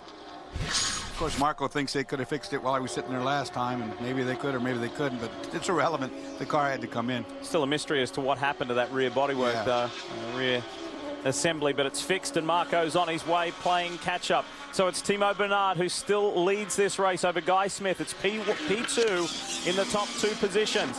And the prototype 1 Audi R10 of Tom Christensen is 3rd overall. Marino Franchitti for Dyson climbs up to 4th. So it's Dyson 2 and 4. And I can tell you one thing, being 2 laps down with 4 hours to go, that's nothing. A lot happens those last 4 hours. Sure, a lot happens the last 2 hours. As you said, this is still longer than a normal regular race in the season. Brabham is in the top 5. Fernandez is 6th. Andretti is 7th. Lammers is 8th. Fellows is 9. And Lucas Luer claws his way into the top 10. Guy Smith, little smoke right there around the outside of the Porsche. It was one of the Flying Lizard cars. That is great to see the Dyson car running up front again. I did see a little smoke, however, when he did that upshift. Now, that usually means he missed a gear or possibly got a little neutral blip in there, but these are paddle shifters, so it shouldn't happen. I'm going to my little book of tricks, Dawes, so I'm cheating, but I want to say off the top of my head the last time Dyson experienced success here and enjoyed victory was several years ago in what we then called the LMP 675 class, when son Chris Dyson won with Didier Duradigas and Chad Block, and it was 2003, so it's more than just a couple of years ago, and they won in their MG Lola. You know, I was talking to Rob Dyson. Of course, I drove for Dyson as well, and he was saying the other day, Dorsey, I can't believe, I remember when we ran the Porsche 962, we ran 2 cars with 5 total crew people. He goes, now look what I got myself into. They got 30, 40 crew people. They got 2 cars still, but it's just all different. Now it's full engineers, aero engineers, electricians, you know, it's just not racing like it used to be.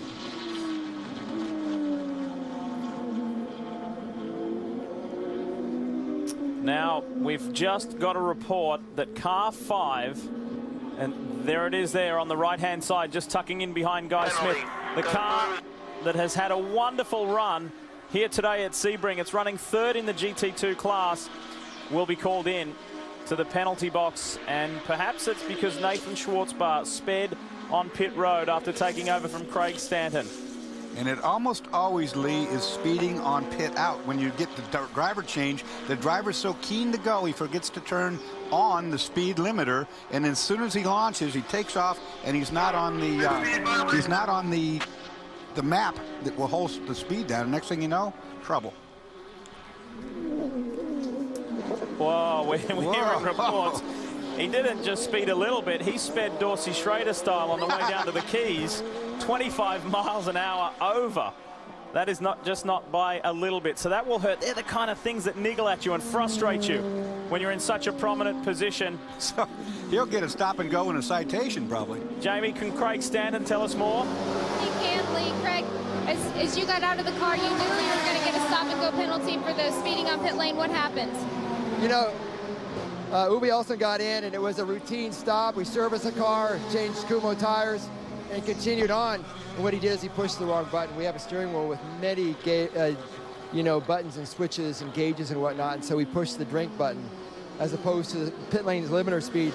It was only a couple mile an hour over what they allow in terms of the legal tolerance. They kind of fudge plus or minus a mile or so, but I think we were like 3 or 4 over that. So they had to bring him in for a quick little penalty. It was no big deal. Much more technology in the cars these days. You finished 2nd here, you finished 3rd here, you've never won. What would that mean to you today? Oh, that would mean everything. I don't know what I'd do. I have to go in the infield with 60,000 people and party my heart out tonight. It would only take about a beer or so, but no, but it would be really incredible. This is my favorite track because it is so technical. It takes so many different elements to be able to win this one. And so to win here would be, I would break down and cry. They're running 3rd right now, but after that stop and go penalty, guys, things could change.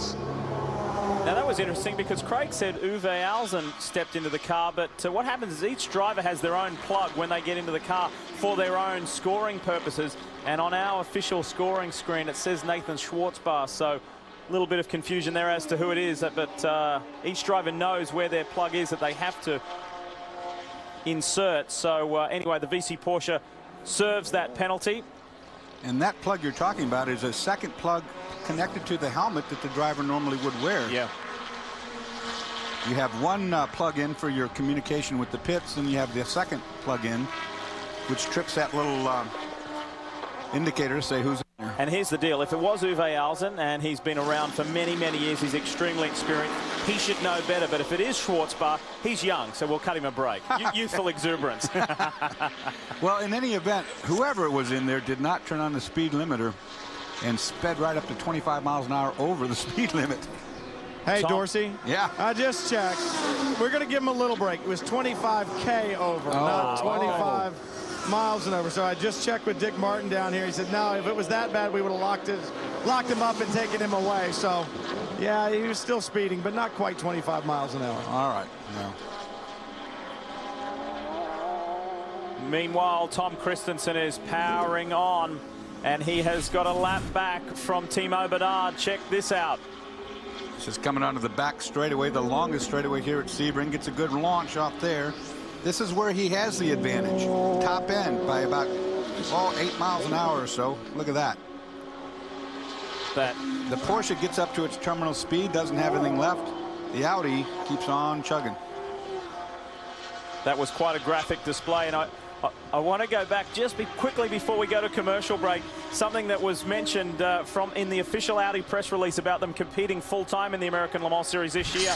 They did not mince their words. It said Audi will compete in all 11 events with 2 cars in spite of regulations that further penalize the most powerful cars. Audi AG will once again compete in the American Le Mans Series. Oh, the politics of this thing just make you want to die. Guys, Tom Christensen does have a better car underneath him now. That push rod adjustment fix made the car much better. The wind, though, playing havoc. They said it's really forcing the car down through the S's onto the back straightaway where it's right on the nose and through 16. Dorsey, you can kind of attest to this. Speed's coverage of the American Le Mans Series 12 Hours of Sebring is brought to you by Fresh from Florida and by Acura. Acura Advance.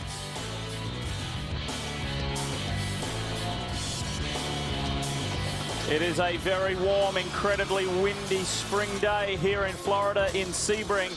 And while we're away, another moment for Lucas Luhr and the number 2 Audi team. That's why Lucas is on pit road.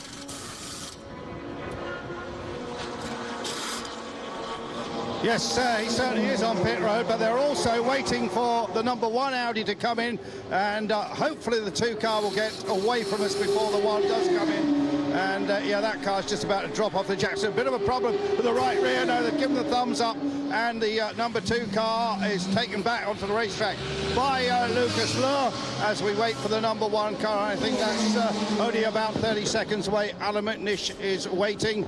Also waiting are a pair of brake rotors with the tray with all the kit in. It's not certain they will change these rotors.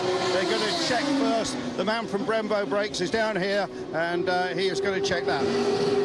Christensen is in, Andrew. Here comes Tom. Best P1 car, 3rd overall, and was taking... Leave it off. Full service, full service.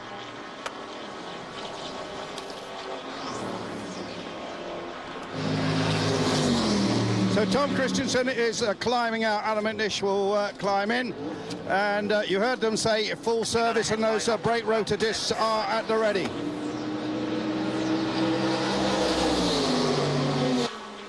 I just, guys, just spoke to Alan McNish before he got in the car, and he did his old sign of pushing his thumb against his shin and said it's going to be really tough to get this.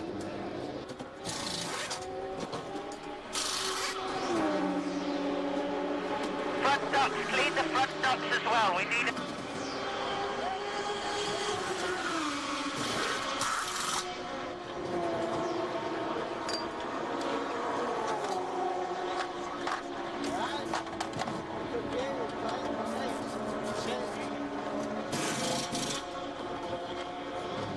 Now this they've practiced in the workshop many times before these rotor changes, and they have a little tray that's got all the right tools in, and the discs and the pads, or the rotors and the pads, and this crew is very well versed in this, but it's still going to lose them a little bit of time. And of course, this car is now going well, certainly, but it's a big ask now for Audi to win this Sebring 12 hours, and a quick job by these mechanics is going to help.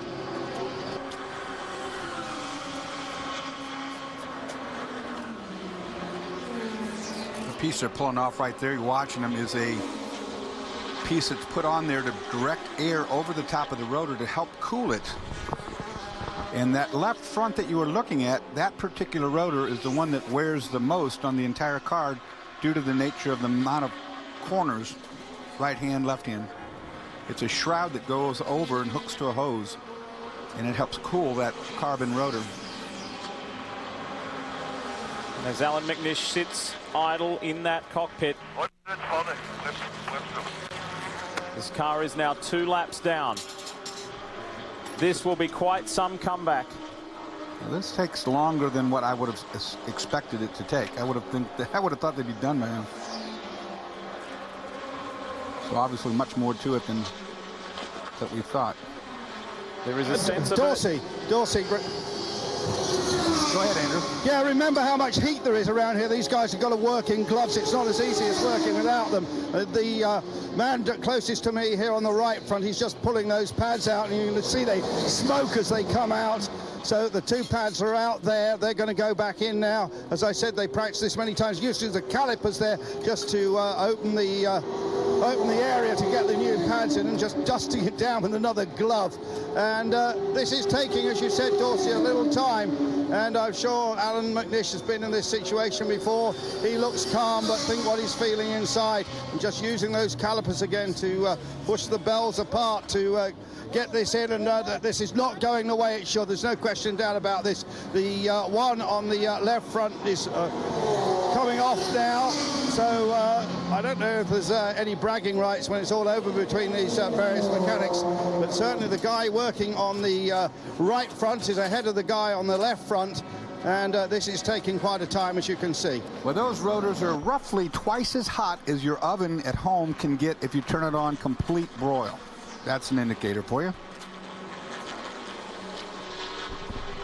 This is the 7 car coming in. Timo Bernard, after adding another lap to his tally on top of the #1 Audi. The Penske team now go to work. Yeah, you're absolutely right. The 7 car is coming, and that's just taking fuel. It will take a new set of Michelin tyres, but this is taking a long time for the Audi #1 car. How frustrating for them. And when they see that 7 car go blasting past, as I'm sure they will, it's just going to add a little bit to that agony. Makes the comeback story all the better if it is to be that way, but it's not that often you see the Audi R10 TDI sitting stationary on pit road for this length of time. Obviously a problem on that left front. 7's on the way. That now makes it 3 laps down.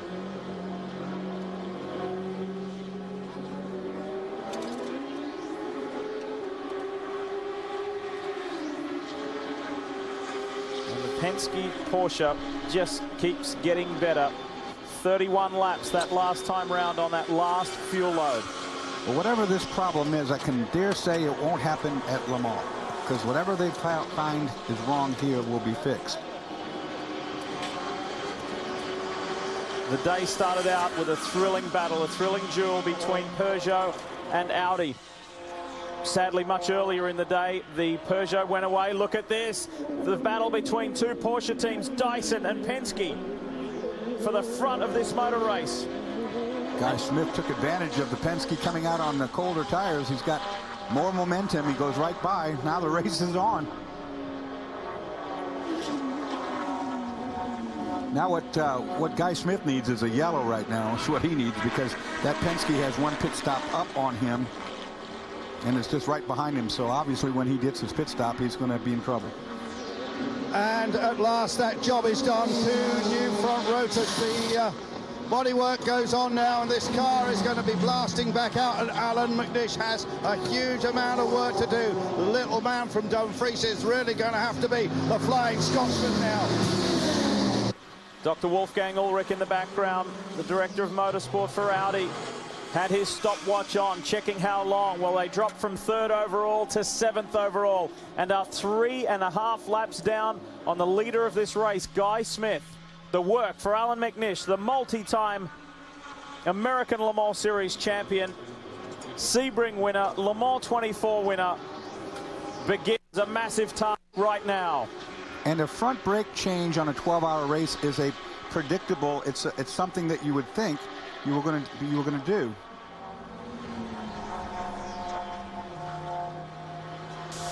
I think there's more to it than what we had, though, because you heard Christensen saying that he had a problem with the brake. First, they discussed waiting for a yellow flag, knowing it'd take a long time before they brought it in to look at it. So I don't think this is a brake pad wear or a brake rotor wear. I think it's something in the brake system gone bad. And it will go all the way back to Ingolstadt, and the research and development and rectification process will begin between now and the 24 hours of Le Mans. So these kind of problems do not occur again.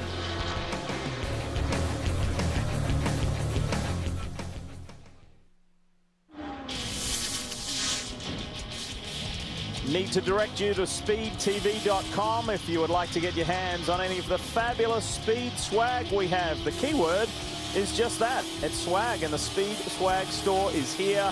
You can look as good as Dorsey. With maybe a new sweater or a new cap.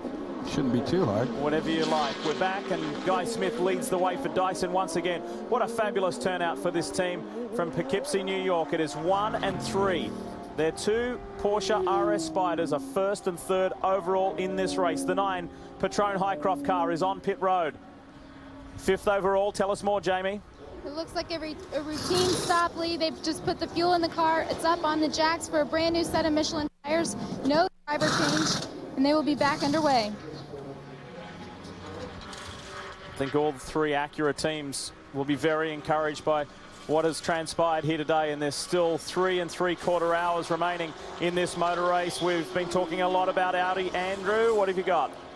I've got Dr. Ulrich here. I'm going to ask me that rotor change, the disc change there. That was a problem. You didn't expect to do that, did you? No, it was not planned at all. And we have had a problem here in testing with wear in the front. There have also been no high temperatures, so it caught us by surprise.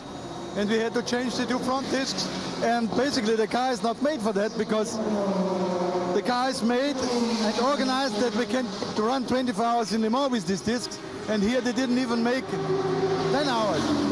So you were trying to wait for a yellow, and you couldn't get it. There was no yellow to help you. Sorry? There was no yellow period, full course yellow. Yes, for sure, yellow would have helped us, but we didn't want to take any risk. If the wear is that high that you come into the risk for the driver, I would never take. So safety first, and so that's why she changed it. A real big fight on your hands now. A big fight to win this race now. Yeah, I mean, it is really difficult now.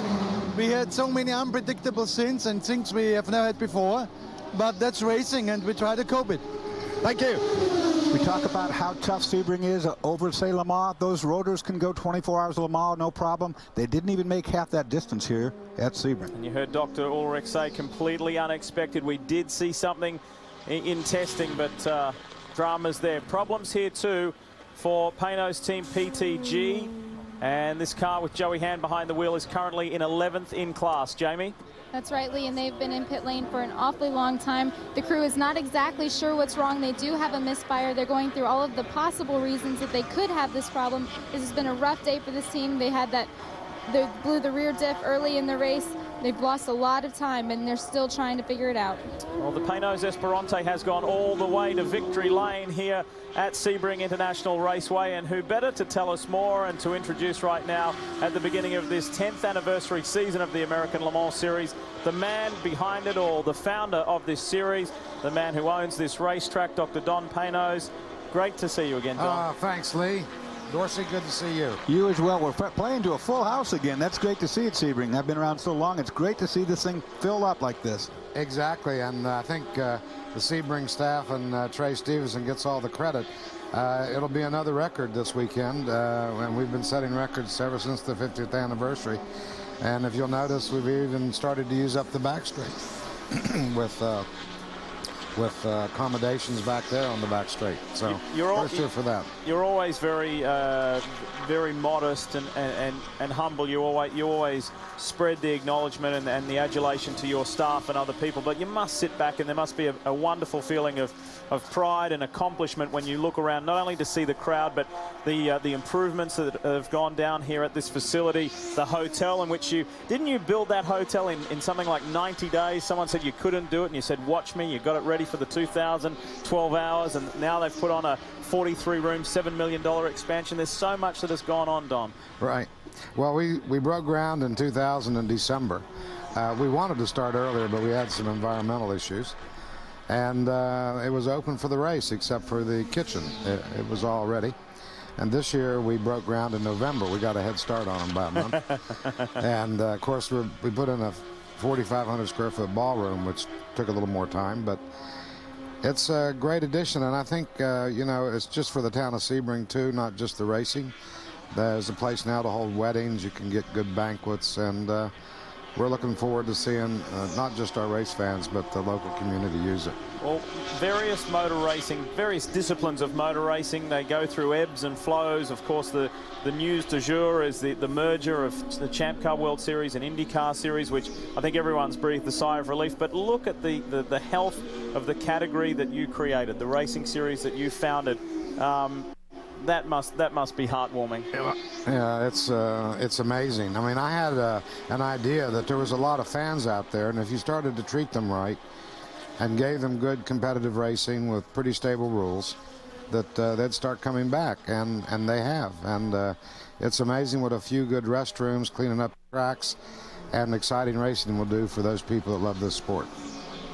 The moniker of the series, if you wish, or it certainly used to be anyway for many years. Look at this. Look at that crowd. Fantastic. It was for the fans. Right. Was that your idea? Did you? Yeah. Yeah, that was the first thing I saw when I came into racing, because I didn't know anything about racing, but I could look across the track and see that the fans weren't there, and everybody on pit row was looking at each other, not at the fans. That's going to look a lot different on Monday morning. Oh, yeah. Well, I'm sure there'll be some wiener roast out there tonight after the race. But you know what? And not only that, these fans that are coming now. It used to be here at Sebring, before I got involved, there was always a number of arrests, and over in Green Park, the guys were always having a good time. Nothing outrageous, but the police would have to step in a little bit. But now that's almost down to zero these years, and that really is a delight that these people appreciate it. There's not any vandalism, and that was what I was betting on. That's because I got too old to cause any trouble. And me along with it, but I think you're just behind me, Dorsey. Right. Don, the fans via the American Le Mans Series website voted last year's GT2 finish, the Ferrari and the Porsche, the #1 moment in the history of the series. Can you pinpoint something? I mean, was it the first time one of your cars, one of the Panos, rolled out? Was it a victory for one of your cars? Was it when Penske announced his involvement? What was the #1 moment for you over the past decade? Well, I think, of course, without saying, to win here and at Le Mans in 2006 was icing on the cake. But memorable events was the Panos beating BMW and Audi at Nürburgring. Beating Audi at Washington, D.C. when the lead changed 8 times, and I think it was just a couple of hundredths of a second that Magnussen won that by. To see Acura come here last year and the first year out, because Sebring's not very hospitable to first-year racers. Sure. I asked Pujo about that today. Yeah. But to see them come here last year and win their category, that was exciting. To see Porsche come back with their LMP2, with Penske and with Dyson, and all that Roger Penske brings to racing, to be here and be competitive and doing it. Outside of my own personal feelings about things that our teams have done, my own team has done, to see what these guys are doing and participating and competing. Here's Rob Dyson. I mean, one of the big namesakes in sports car racing, and he's out there with his car. It's in the lead, and he's a racer. I mean, you give these guys a good opportunity and a good venue and good competition, you know, they come out and they race, and they're all doing great work. You know what's really neat? I mean, other than the fact that the 10 years the series has grown to be what it is, but if you look at the technology of what that car was 10 years ago to what we have looking at right here on the screen right now, and understand how much has gone down in those 10 years, how much technology and change. A lot of technology. A lot of technology, a lot of change. I think people always assume, you always hear in racing, it's three things or a couple things they talk about is we're going to make it cheaper and we're going to make it slower. And that never works. It's like the checks in the mail. Well, we do have to squeeze away to a commercial break. Dr. Don Panos, thank you so much for everything you've done for sports car racing. I'm looking for a one-word answer. You not that long ago weren't really into motorsport. Are you glad that you've got into it? That's been a whole new career. That's more than one word. Yeah, I'm great. I'm happy. Don, thank you so much, and enjoy the rest of the night. Enjoy the rest of the race and the weekend. Guys. Thanks, Lee. Thanks, Dorsey. Thanks so much, Don Panos, the founder of the American Le Mans Series, the man behind Sebring. And as the Panos Team PTG machine, Joey Hand wheels it back behind the wall. There's some work for Tom Milner and his men to go on back here, and there is still so much more to come. Here on Speed, we're live and exclusive from Sebring International Raceway. Could a P2 car, could a Porsche go all the way to victory lane overall?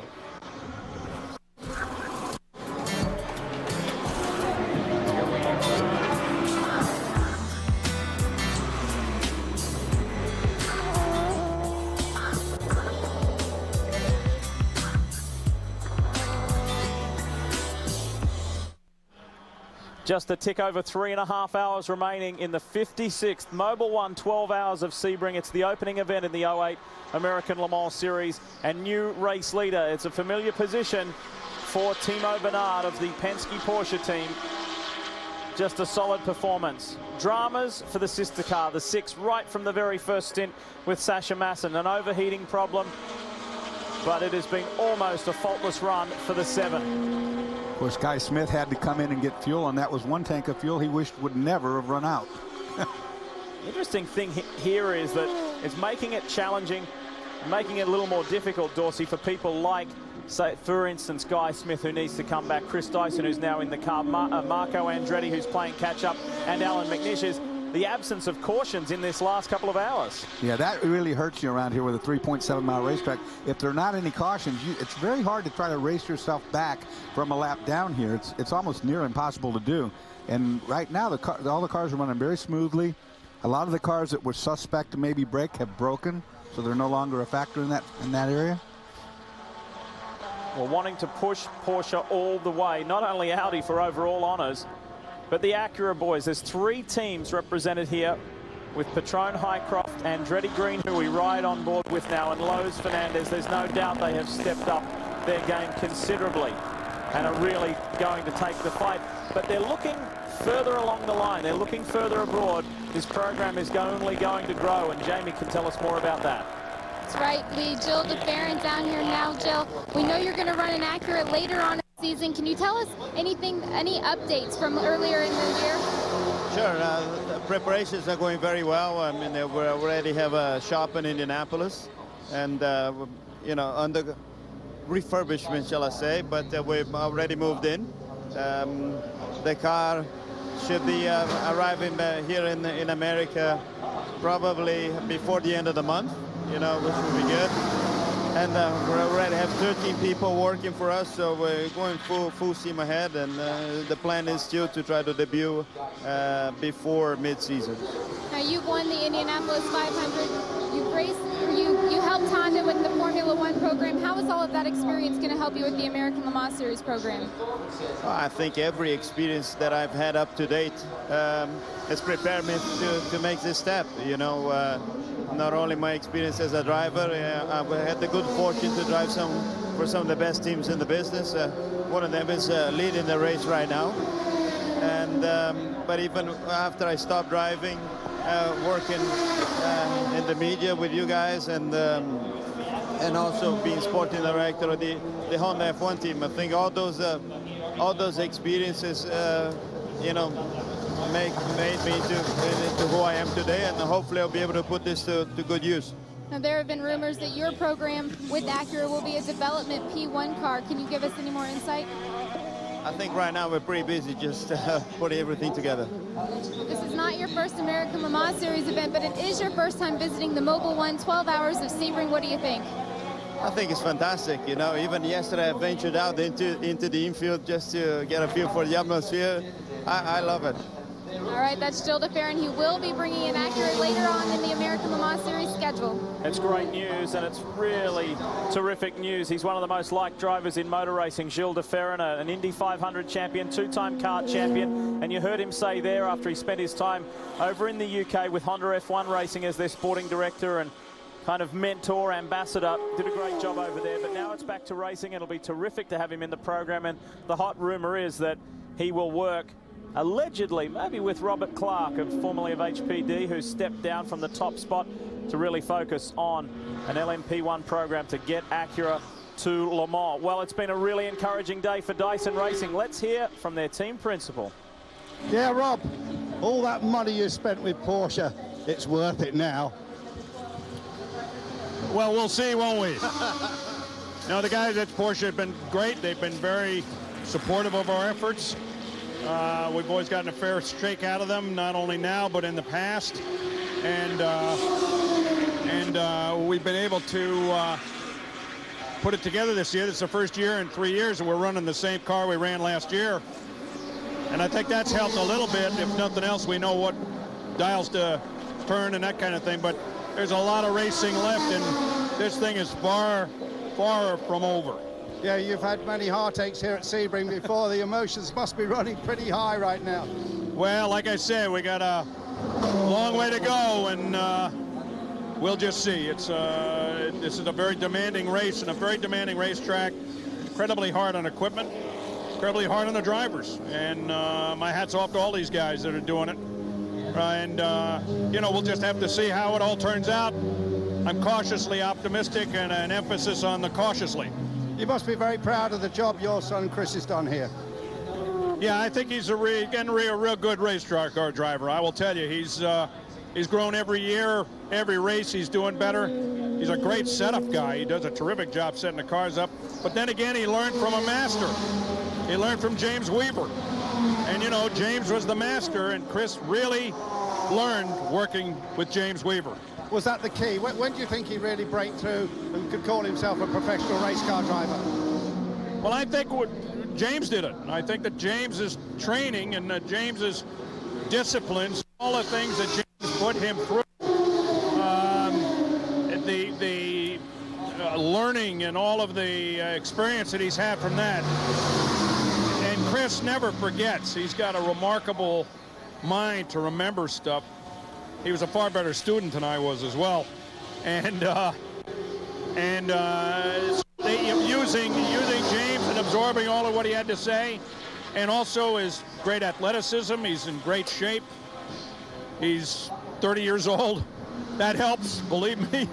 Thanks very much. A proud dad. Well, I was about to say, do you think Rob's proud? I think many people that we speak to in the paddock and the fans, they believe that Chris Dyson's breakthrough moment, I'm not sure if you remember, it was 03 or 04 up in Portland when he held JJ Lato off. JJ was in the champion Audi, Chris was in the Dyson Lola. That was one heck of a drive. And he just didn't do it for 1 or 2 laps. It was for quite a considerable piece of time. So well done. The Dysons continue to do very, very well. Timo Bernard, however, is the race leader, and Marco Andretti continues to scorch his way round.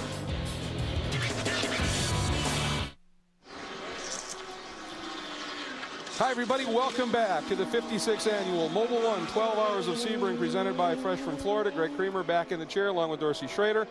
And lots changed since I left. It's been pretty fascinating sitting and watching everything unfold while you guys have been calling it. And very interesting now to take a look at the leaderboard, both in class and in overall. Of course, you were asking earlier on about what happened with Marco Andretti's car. When you left, it was up there in the front. Well, he had rear bodywork problems. The reason I bring it up, look at the left rear corner here of the Penske.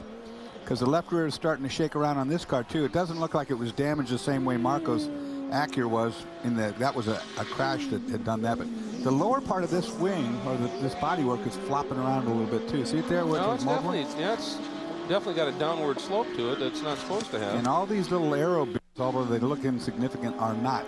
Well, that's actually, that's like a little upswept wing almost that hangs way down low, and when that falls to the side, you start to get spill off, I'd imagine. Well, these are very, very, high-tech cars, and we don't understand all of the things that they stick on there. We look at from last year to this year, and you say, well, that wasn't there last year, and then we go to the next race, and we'll say, well, that wasn't there at Sebring. And so a lot of development ongoing with these chassis. And now the sun starting to play in. We haven't really brought up the fact that this is the first year where the daylight savings time is affected this race. So they're running right now longer in daylight than they ever have in the history of Sebring. More daylight hours, more hours under the heat, more hours in the sun for the drivers and the engines and everything. And heat is right. When I was out here, I did take a little time and just kind of go for a wander. And aside from the massive crowd, of course, that's on hand here, it's warm out there. And yeah, there's a breeze, but it is, when it's hot and it's windy, it's a hot breeze. And that's got to be affecting things. And certainly these drivers are dealing with it. Without that breeze, let me tell you, it'd be a scorcher, because it's really about 89 degrees out there, and the humidity is very high since it rained last night. But we have one stiff wind all day. The drivers have talked about it, how it affects the car, particularly when it hits on the side of the wing plates. Well, it's interesting because all the way down the Ullman Straight, you're into it, which gives you more downforce, I would think, more drag, etc. Then you go through 17, all the way into 1, you got it as a tailwind, so you lose the downforce, and then you turn through 1 and you get it sideways. Well, the worst one is when you get a quartering tailwind, when it's coming at you from the side at the back and it's pushing on that wing and wanting to push the back of the car around on you. Just enjoying the onboard shots here. Take a ride for a little bit, folks, with Timo.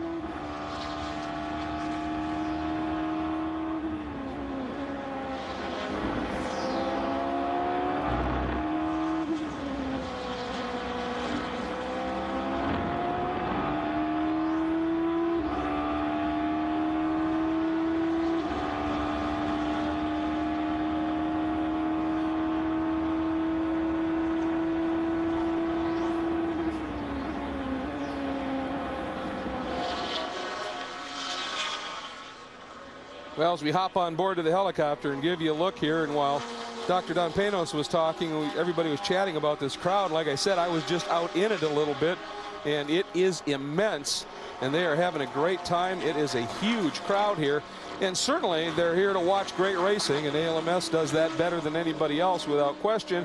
But there's also a lot to do if you happen to want to wander away from the racetrack for just a little bit and experience some other things. And I think Jamie Howe's got to look at that for us. Jamie?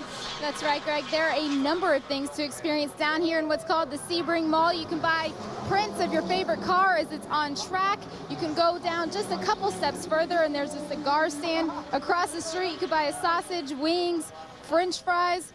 Of course, you're going to get caught up in the masses of people, but there's stuff everywhere. There's a Skip Barber Racing School represented. You could even buy your kid a go-kart. And then right next to that is the American Le Mans Series merchandising stand. There are fans everywhere, everybody having a good time. Fresh lemonade being made as the race goes on.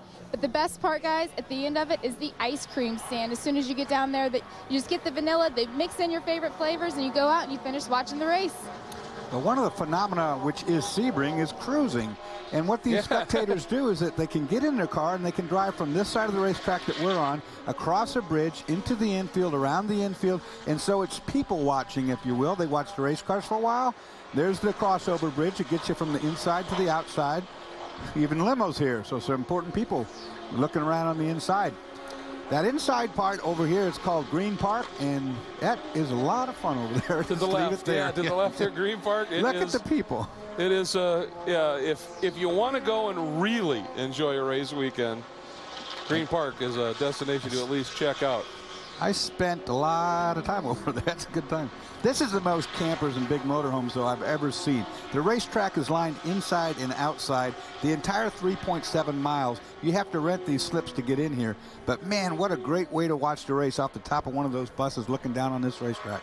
Well, earlier in the weekend when I was here for testing, right where the cars are now, you see that sort of circle right there. It's tough to point it out. Right here. Right, well, yeah, just to the inside of that, they have made, there's a circle, almost like a circle of your wagons of the big campers and the RVs in the middle, and it's obvious. Everybody is chipped in. They have a huge tent with tables and chairs, and they have turned it into their own little destination for the weekend. They have palms everywhere. I mean, they are doing it right. Oh, yeah, it's a contest, too. Yeah, that's true. There's a lot of guys in here on third-generation families that have had the same spot at Sebring all these years. A grandfather did it, a father did it, and it is an event. Well, and one of the things all those fans have been enjoying is the driving of a young man named Marco Andretti, who, Andrew, has simply been nothing short of spectacular. Only has, so we have to get on our knees down here to speak to Marco. Marco, you really enjoyed that little stint there.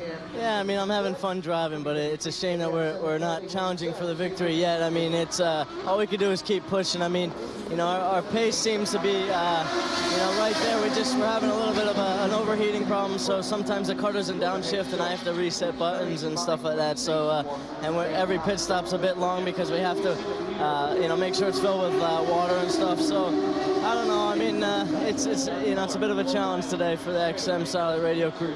I have to cut you short there because there's been an accident out on track. Oh, indeed, it is the number 40 GTR has gone up. Dave Robertson behind the wheel of the Robertson Racing entry and into the tires, and we are full course caution now. By the time I came back on the air, we'd been green for just a little over 3 straight hours. That's changed up. This is Tower Turn, where he's come off the racetrack. There's a vicious bump right at the apex, and if you hit that bump wrong, the car gets airborne, you lose grip. You end up right where this Ford GT did in the tire barrier. You're at about 140 miles per hour when you brake for that corner. Being in the air at that point is not effective for braking. All right, they were down the order just a little bit, but obviously putting in as a great drive, and it's a great program that's on the build, running 24th overall at the time, 9th in class for Dave. And this is one of those programs that we talked about at the top of the show in its infancy. They're expecting another 1 or 2 of those cars before season's end. As a matter of fact, one of them within the next couple of races, and the car shows a lot of promise. I think there will be 6 built. Certainly David Murray, the driver coach for the Robertsons, when he's in the car, it's very, very fast. We saw that. There will be up to 6 of these cars built, 4 of which or 3 more of which, I should say, will be around very shortly. Yeah, they've been sold. And it's Kevin Duran, of course, who's building the car, so he knows what he's doing. The car should be very, very potent. Well, Tim Pappas, who ran the, was the owner of the team transport entry last year that fielded Terry Borchler, he's got one coming, and we understand Anthony Lazzaro will be the second driver in that car. A couple others in the pipeline as well, and this team, Robertson Racing, looking to maybe add a second one to their program as well, but they've hit a huge learning curve here. Well, that's one of our brand new GT2 cars that we were talking about. Also, you know, we have a brand new Corvette that Lou Gelati's running. There's going to be another one of those.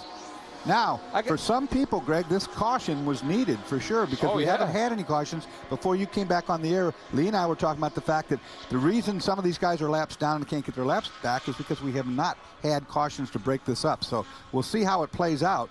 But this caution could be the friend of many drivers out there right now. Well, Marco Andretti was alluding to the fact that they were struggling to get back into the hunt. That might just help them. Certainly McNish in terms of the overall.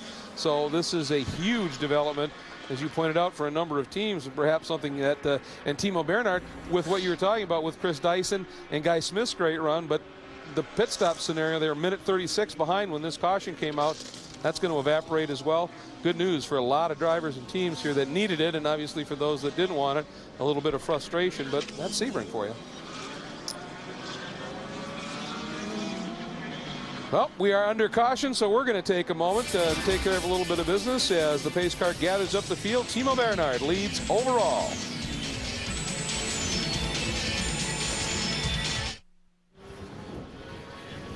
Welcome back to Sebring, and there you see Dave Robertson getting out of the number 40 Ford GTR.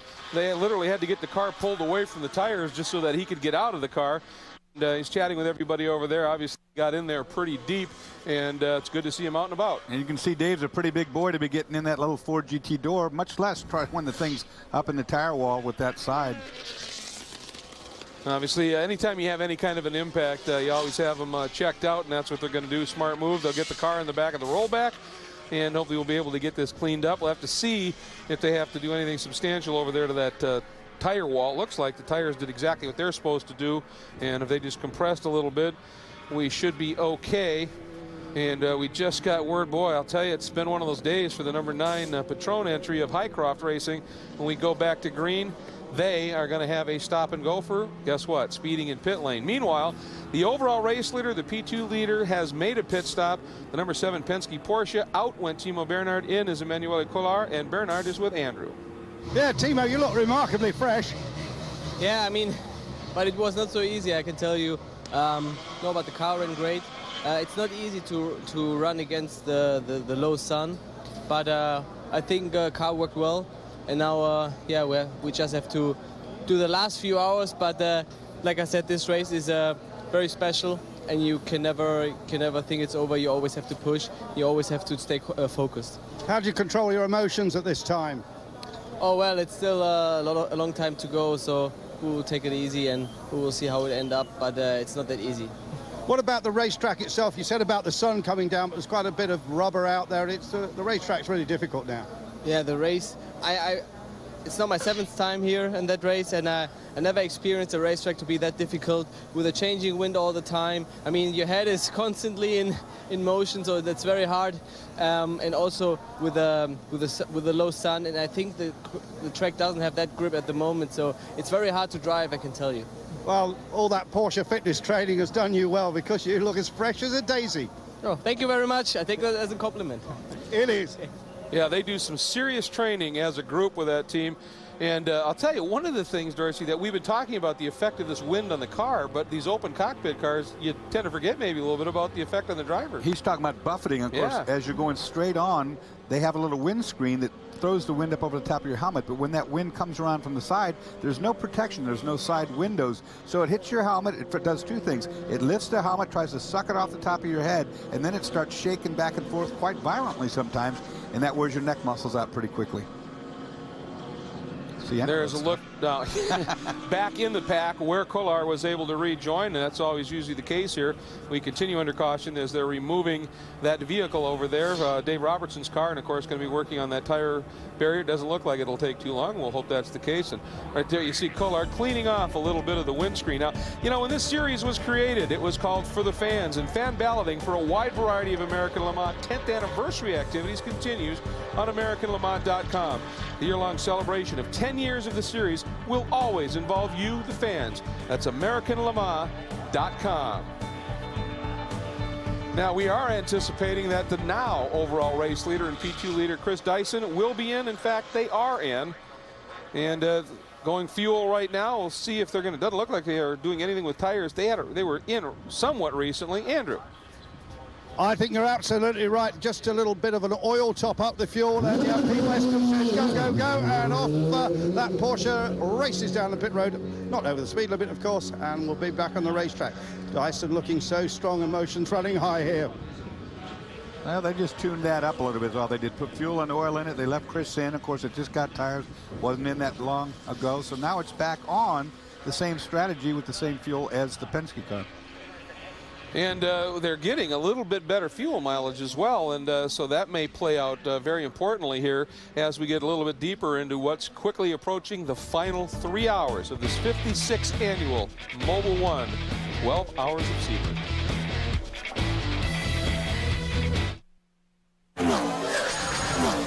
Hi everybody, welcome back, and just to give you an idea of what's unfolded if you haven't been with us for the whole time, there was the start, and right away it turned into a battle between the Peugeot, the 07, and the Audis. But problems for the Audis early as Dindo Capello kind of forgot about another car on the track, and Johannes von Overbeck was stuffed over into the wall, and that was going to be a big problem as Dindo was called in for a stop-and-go penalty for a little bit of rough driving. Stalled it there, cost him a little bit of time. It was to get worse. This is the number 2 team car, and it had an off over in turn 10. which has really become a bit of a consternation for a number of the teams. Also caught out the number 62 Risi Ferrari. Lucky to not get into the tires on the far side there and got through. At this point of the race, the Peugeot looking awfully good, but suddenly it started to slow. They were listening to conversations. Hydraulics came into it, and it turned out they were having problems with the hydraulic system. That affects gear change and so many issues. Then, a huge moment. The number 32 Barazzi Epsilon Zytek, a huge crash course. You watch this in real time. That's a scary crash, hitting on the side that hard. Luckily, all was okay, but not so for the car.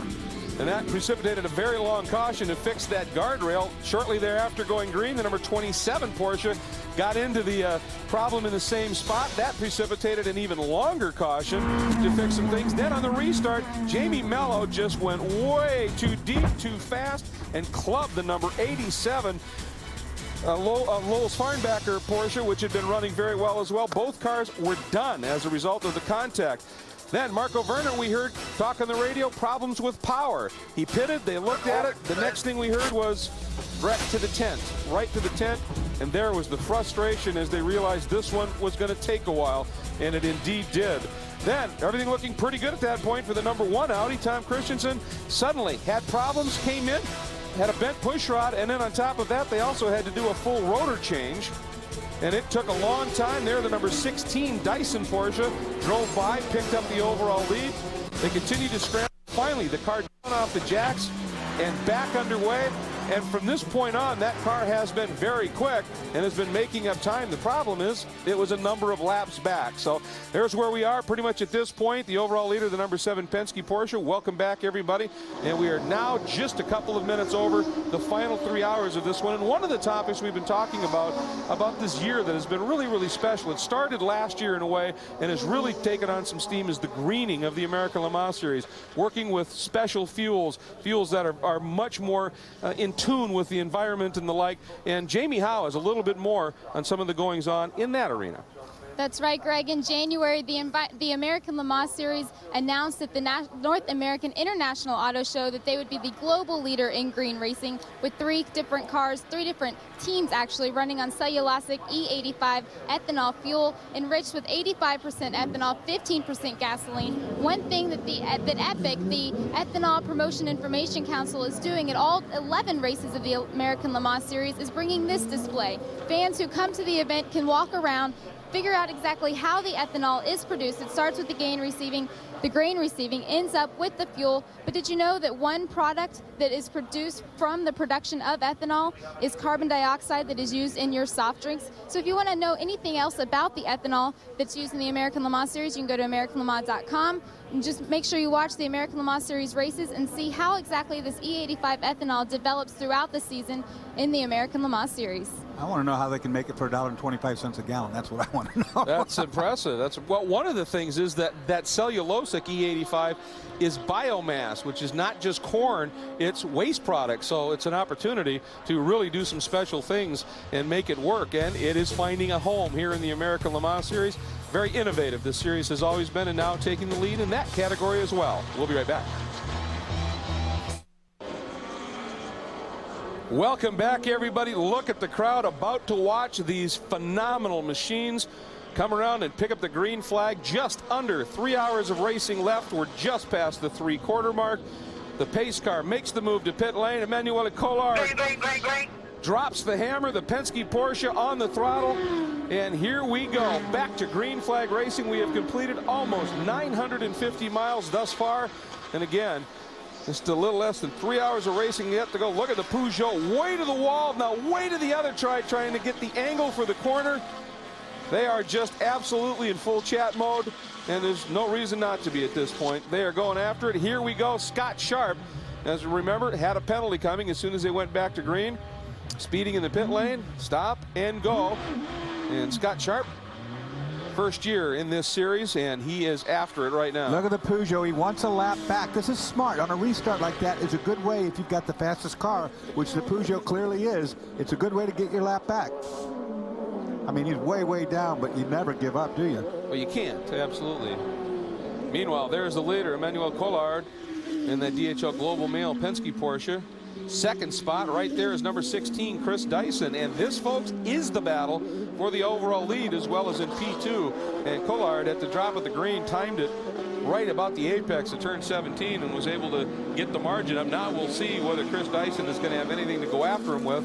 And it is the team number 20 entry, that Thetford Norcold Dyson Porsche of Marino Franchitti behind the wheel right now, that sits third. This is the most class. difficult time of the entire race to try to race fast like they're doing right now, trying to go quick. And it's because of the sun coming down. Right now it's a huge nuisance. Every time you come off this last corner on the back straightaway, and as you head down the long back straightaway for turn 17, that sun is right in your face. There is Marino, who of course made the move over to this team in the off-season and driving one of the most amazing cars that's been produced in some time, the Porsche RS Spider, and enjoying every minute of it, to be sure. And now let's take a look at the leader in GT2 from the office. That is Wolf Hensler behind the wheel of the 45 Flying Lizard entry, leading in that category. Their team entry sits second in the class. Darren Law behind the wheel of the 44 car. And third is Nick Johnson, in the Krone Racing, Reese number 61. And look at the sun these guys are dealing with. That's what I'm talking about. Once you make that corner on this long straightaway and all the way down to 17, you can't see a thing. Happens again as you head toward the hairpin. Boy, I'll tell you, that is wicked bright coming through that screen. Let's check in with one of the other drivers in this great car. Andrew? Yeah, I've got Jörg Bergmeister here. Well, you won't be racing wheel to wheel with Jamie Mello to the end of the race, will you? No, not anymore. I think they had a problem or he made a mistake. I don't know exactly what happened to them. Tough luck, but yeah, it just happens in racing, and we're just trying to run our pace now, 205s, and just take it easy now. The Lizard is flying. I hope so, too, actually, right now. Now, I want to ask you a question. A lot of your former teammates have been driving the prototypes, and you've never got in a prototype. Would you like to do that? Or is it to do with your height as much as anything else? Well, I've driven a prototype in another series, but actually in the RS Spider, I might be a little tall with 6'4", and obviously too heavy for that car. My teammates, like Timo, they are 30, 40 pounds lighter than me, so it will be tough for me there. Would you love to drive one? I mean, it would be fun to test one for sure. We'll see. Okay, maybe they'll make a longer one for Mr. Bergmeister here. It's kind of the very same problem Tommy Cantor, old TK, had, was when he went to get in those cars that just had way too much leg on him to stuff it in there. I didn't fit the Audi R8 very well either, and I'm only 6 foot. Yeah, so, I mean, well, that's part of the deal with this. You know, you look at a lot of the drivers walking through the paddock, and they're jockey-sized, and that's, part of the weight issue. And the smaller the car or the driver, the smaller you can make the car around them, and that's aero. Yeah, and that 40 pounds is a big chunk, believe it or not, when you're talking about cars this light. Well, I love this sequence of corners right here. Bishop Bend, the double apex left-hander, hard braking into Jean de Bien Bend, and they come in to that Bishop Bend, the double apex left, very, very quick in the GT2 cars and unbelievably quick in the prototypes. And right now, as we get another glimpse of the blast down the sun, we're going to give you a little bit of sounds of speed as we take a look at most of the onboards we have. Enjoy it.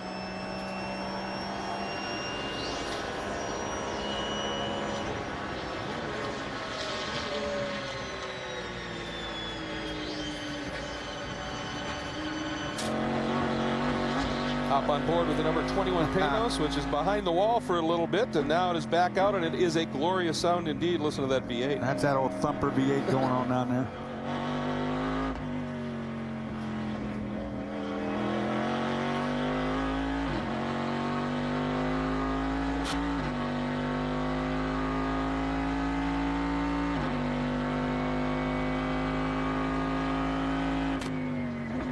Again, the sun for the hairpin. Yep. If you followed ALMS racing for a while, the name Sutherland's familiar. That's Tom, his dad, Rick Sutherland, who's done a lot of ALMS racing and in fact won the LMP 675 class at Le Mans a few years ago.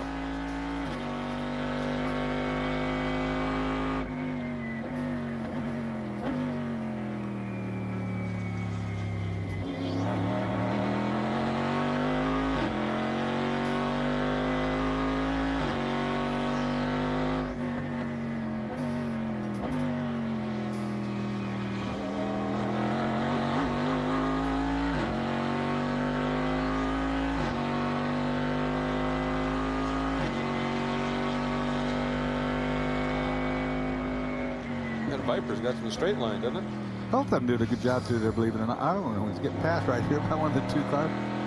Ferrari slipping through.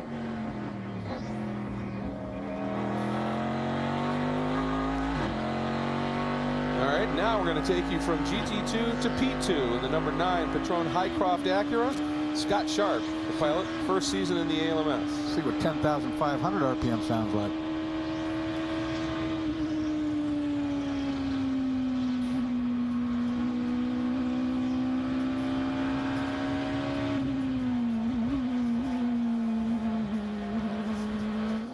Oh boy, here's a development. Craig Stanton, the number 5 V2 Racing GT2 Porsche, a problem with the left rear corner. He was running 4th in class, Doris. And it's getting a lot worse as it's starting to take the body apart. But he's on pit lane, so not much further to go. Boy, if you have to have a flat, that's the spot. You get right into the pits. And since we get the report now, it actually happened in the front straight. Watch it here. Oh yeah, it just that's the back straightaway, but it okay. deflated. That's coming down the back, but that's a pretty opportune place to get the flat if you're going to get one. The nice thing is that the carcass stayed on the rim, even though it went flat. It did damage a little bodywork, but it didn't get into the suspension. And you could tell that Craig Stanton felt it because he was offline already before it blew. He was all the way driver's right, so he knew already there was something amiss. Yeah. Some of the chunks, they've got the tire off. Jamie? That's right, Greg. They are replacing all 4 of those tires on this car. They're keeping Craig Stanton in the car, leaving as little time in pit lane as possible. There's a little bit of body damage on the car, but there shouldn't be any rubbing once he gets back underway. All right, well, the car's down, he is away, and so they've certainly not what you wanted, but they had a lap, over a lap on the car that was 5th in class, so they should at least hang on to that 4th spot in the GT2 category, but they've lost a little bit more ground to the top 3 running right now. So at least Craig Stanton is underway. What a sight, the sun getting low here at Sebring. Here are your 4 class leaders. The Penske Porsche leads overall.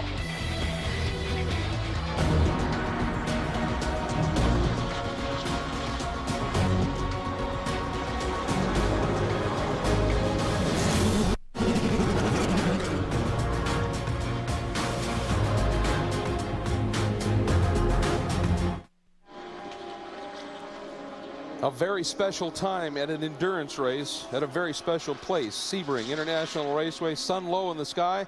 For the first time ever, that low a sun in the sky, it's taking an hour later to get there, as we're dealing with a lot more daylight here because of the time change coming into effect this time. But boy, what a pretty time during an endurance race. And we also have some great racing to watch on the track, as well as the sunset, as up front in this one is the Penske Porsche, certainly, but Chris Dyson sits in 2nd in one of Dyson's cars, and right here we're watching, that is Christensen trying to get a lap back. They're doing anything they can right now to gain time and get going here, but as I was about to get to, we've got a great battle for position here in the P2 category. Chris Dyson is starting to feel the heat as his teammate in the 20 car, Marino Franchitti, is starting to close up just a little bit.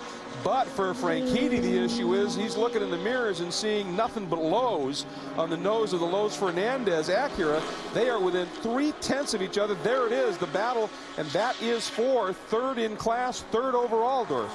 That is indeed for 3rd overall. All 3 cars going at it quite hard. The race cars themselves right now are starting to go through a transition. They're starting to pick up speed. As that sun goes down, the car gets happier. The racetrack gets grip. All the grip everybody's been saying wasn't there is going to come back to them now. And watch these times start to go down. Oh, Diaz takes a look, gets those headlights in the mirrors of Marino Franchitti. Marino not biting on that one and stays with it. And you just saw the car in front of these two, not far up the road now by only, well, it's less than 2 seconds now. So the pressure on Franchitti from Diaz is driving both of them right toward Chris Dyson. There's Dyson going out of frame, and here's Franchitti with Diaz in tow, quite literally. There's only 2 places on the racetrack right now that are hurting you by the sun. This one, the hairpin, the sun's in your eyes, and again going down that back straightaway. The rest now around the racetrack, you can concentrate on your line and really get down some power. Well, and we now know, I think, that Franchitti feels Diaz is quicker because he was ultra defensive into the hairpin.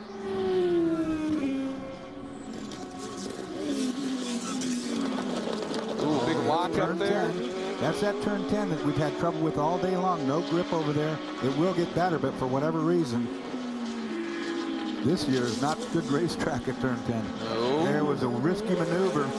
That was a risky maneuver, but you have to take them sometimes.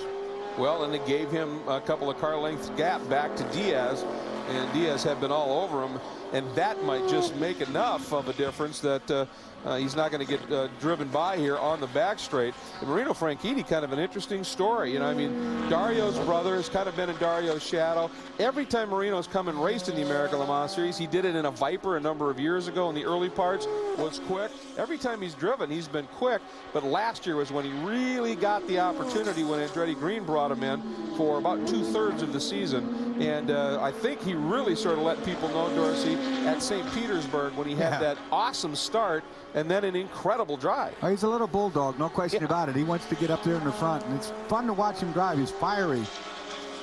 Look at the headlight flashing on and off. I want by. You know I'm here. Of course he knows he's there. Look at this. Yeah, all over. Well, that performance last year in the Andretti Green Acura was the reason Rob and Chris Dyson said we want him partnering Butch Leitzinger this year when Andy Wallace left to do a couple of things, and that's how it sort of shaped up. Now, right here, although this time Diaz not as close, but the last time here, Marino literally was a car length down the middle of the track because Diaz was so close. Didn't quite get the run Diaz did out of 3, 4, 5 that time, and so Marino didn't have to be quite so defensive. Now, when you talk about full-bodied cars and talking about drafting and so forth, you'd want to see them right up underneath the back, but these are not full-bodied cars and they have wings. And what happens is the dirty air off the back of that wing can really disrupt the flow over the front of the nose of the car that's following you. Sometimes you can't get up underneath the back of a guy and hope to make a pass because it just messes your car up so bad. You got to back away and get a run at him and time the pass. And with this traffic, could help him out right here. Marino might have a break. Once again, going into 10, Doris, you saw a little puff of smoke from some lockup. Marino sweeping the outside. Boy, it didn't really get much advantage out of it that time. But boy, man, that is sometimes you just have to take that kind of a chance, and he did. But it wasn't necessarily a quick line through there, and that allowed Diaz to stay right there. But now they come into even more traffic, and that's the name of the game in endurance racing. Now, for Chris Dyson, he's going to have to be aggressive in traffic and try to get something between him and Marino. Marino's going to have to stay in real tight and not let that happen. That's what they're both thinking. On to the front straight, and the margin, Dyson now comes by. There's Chris, there is Marino, there's Diaz, so it's that close. Basically about 3.5 seconds covering Dyson, Franchitti, and Diaz in that battle for, that's shaping up to be second overall on NP2. That's going to help big. Yep, that's what I was talking about. Put that Porsche right between you and now stand on the gas because it's going to hold up Marino all the way until he gets off this corner. And look at the difference it made.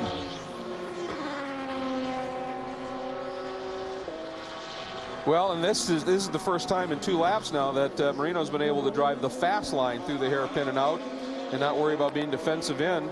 So when you get that little bit of a margin, it really helps on a lot of different levels.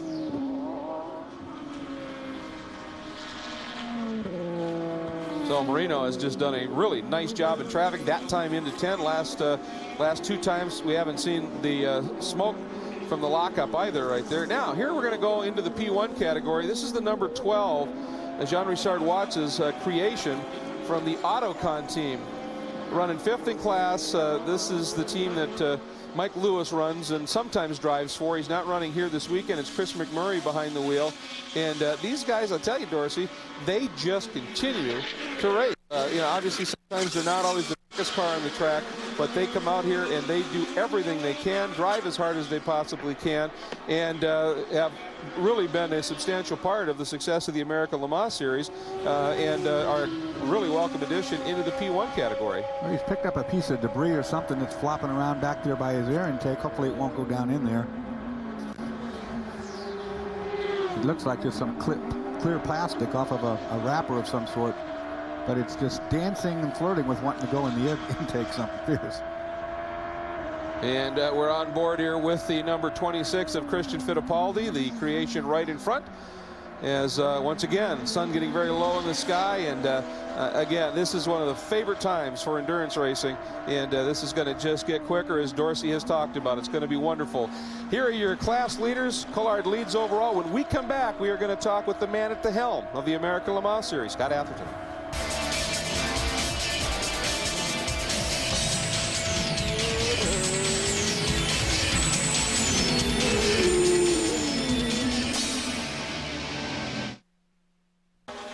Welcome back to the 56th annual Mobil 1 12 Hours of Sebring, presented by Fresh from Florida.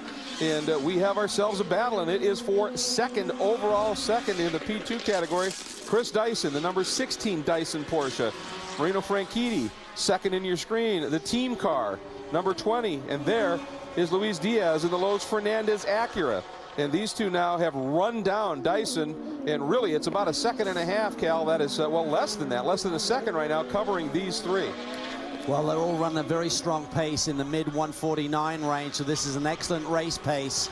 And a lot will depend on how good those tires are. And we're getting to that point in the race now where the tire engineers, as things start to cool down, may go to that softer option, which will actually drop the lap time even further. But just a stunning race here in the P2 category tonight.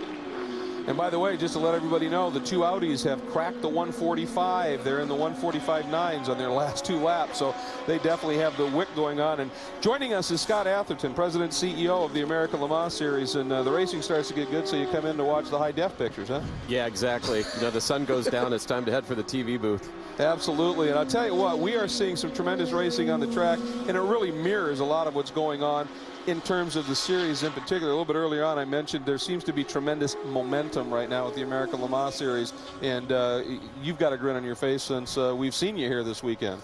Well, you know, the question of the week has been, how's it going? And I've been saying to all of the people that have asked me that, never better. And it literally is by every measure. We've got momentum. It's not something new. It's been building over time. And what a way to start our 10th season. Well, and you know, one of the things is that we continue to see the manufacturers that are running, and we talked about it at the top of the show with GT2 now. A lot of manufacturers going into that category that haven't been there. Certainly we've seen the growth in the prototypes, and that's phenomenal because it shows that this is a real proving ground. Well, the most recent announcement in that category was the BMW, which unveiled their plans at the Chicago Auto Show earlier this year. Their program will begin next year. The other, I think, gratifying aspect of GT2 is we're also seeing some real solid privateer independent teams coming in. So, as always, it's not just a manufacturer-only platform, but it's got a welcome mat out for top-level privateers as well. This P2 battle that we're watching right now, Scott, are you amazed how quickly it's come on song? I mean, Penske coming on board just over 2 years ago, and then the Acura Brigade, which is growing in leaps and bounds here, particularly over this off-season. I mean, what has that meant for the series? Well, it's unpredictability, really. You've got so many cars now that on any given weekend, at any given event, can unload and be not just a podium contender, but an overall winner contender. Last year, we saw the ACO had gone to a 50-kilogram weight change on the P2s. You only went halfway to 25. Did you want to keep that intensity of the P1 and P2 battle for the overall win? This is a very scientific analysis that goes with that. It's not just an arbitrary decision by any means. The level of competition we've had and the relative competition between the two categories is something that we think has benefited the series tremendously. And the goal was not to create a situation where we became so predictable. And we felt that that change, the middle ground that we've approached, has preserved the relative competition between P1 and P2. P1 should be the overall winner, except in circumstances like we're seeing today where there's really been some unusual situations emerge. And it's still a ways to go here, but this could be an interesting finish. Well, one of the things, you take a look at what's happened in the last couple of years in the prototype ranks with the P1, and as Calvin was talking about the Porsches and now the Acuras coming in, it has been such superb racing as a group, if you will. And since the inception, we've talked about this a couple of times today, the slogan that's always gone along with this series was for the fans. And it's some of the best racing on the globe in terms of overall competition. And there was just a sense there that that was something you wanted to keep going so that people could really enjoy the racing here and not be predictable, I guess, as you talked about. Yeah, the bar has been raised across the board. I think the fans are the big winners, and when the fans win, everything else is affected. You know, it raises the value, the return on investment for all that are involved. We've had a lot of European visitors here, a lot of teams. If you walk through the paddock this weekend, we've got several manufacturer representatives that are here doing some investigation. A number of other race teams from other series. We have champ car teams that are in the house, so to speak, that are looking around. The fans are going to continue to win as this series continues to grow. Well, when you have a member of the House of Lords and a defense minister for Britain leave Europe to come race in this series, yeah. I think that says something. Yeah, and what a brilliant guy he is. I had the occasion to have dinner with him the other night, and what a fascinating story. And you're right, it was headlines. He made his decision to ask for a leave of absence specifically to come to the American Le Mans Series, where he can run cellulosic ethanol E85 through his Aston Martin. When you look at some of the events that are coming up on the calendar, Scott, they've really grown in stature. I mean, Long Beach, 2 races ahead, but St. Petersburg, what a stellar event that is now. I had never been to St. Pete until last year, and what a beautiful venue for a race. And the combination of the waterfront and the layout of the track and the venue, the outstanding job that the Andretti Green team does promoting that event and Acura's involvement on our behalf, it's quickly become a favorite of ours. And I think probably the biggest surprise for everyone last year is when we went to Detroit, what a job RP did in turning that place around. Yeah, the opportunity for the American Le Mans Series to race in our nation's automotive capital was a hand-in-glove fit. We knew from the beginning that if Roger was involved, it was going to be something special, but I don't think anyone expected how truly remarkable that event turned out to be. It's great to be racing back in Detroit. I mean, you know, to not have a race in Detroit, you know, I think was a great loss for those years, and huge kudos to Roger for making that happen. And I mean, when you saw what he did with bringing the Super Bowl to Detroit, everything he does is absolute top tier, and that certainly proved out. And boy, talk about a great schedule as a result of lots of things happening. Very proud of the calendar. You know, we're all disappointed about the cancellation of Houston. Unfortunately, that's a set of circumstances that was completely out of our control. But we're in, you know, the top 9 out of the top 10 markets right now as far as urban populations are concerned. 11 now of the top 20. So I think we're in the best markets for the constituents that we have in the series. The places where people buy Audis and Porsches, and looks like we have a problem. We have, a serious off here, and we're trying to figure out where that is, Cal. That's one of the Audis is off. I think that's coming out of turn 5, Greg, isn't it? It is. Boy, that's an unusual place for something to happen. Usually that involves some help of some sort or a mistake. On cold tires, it can be an issue, but certainly we haven't seen an Audi pit in a while. So this is Mike Rockenfeller behind the wheel of the 2 machine. Kind of a baptism of fire at Le Mans last year. He was so devastated after that major crash he had everything there. okay, Rocky? Is everything straight? But the rear, I can see that something is centered. It drives straight, shifting, everything is okay. But I think we need to pit it to check everything. Yeah, they do, because the air can get underneath that bodywork and tear it off and take the rear wing with it. So here we see it coming off the carousel there. Just gets on the power, massive torque from that diesel, turns it around, and got lucky there to get away with such slight damage.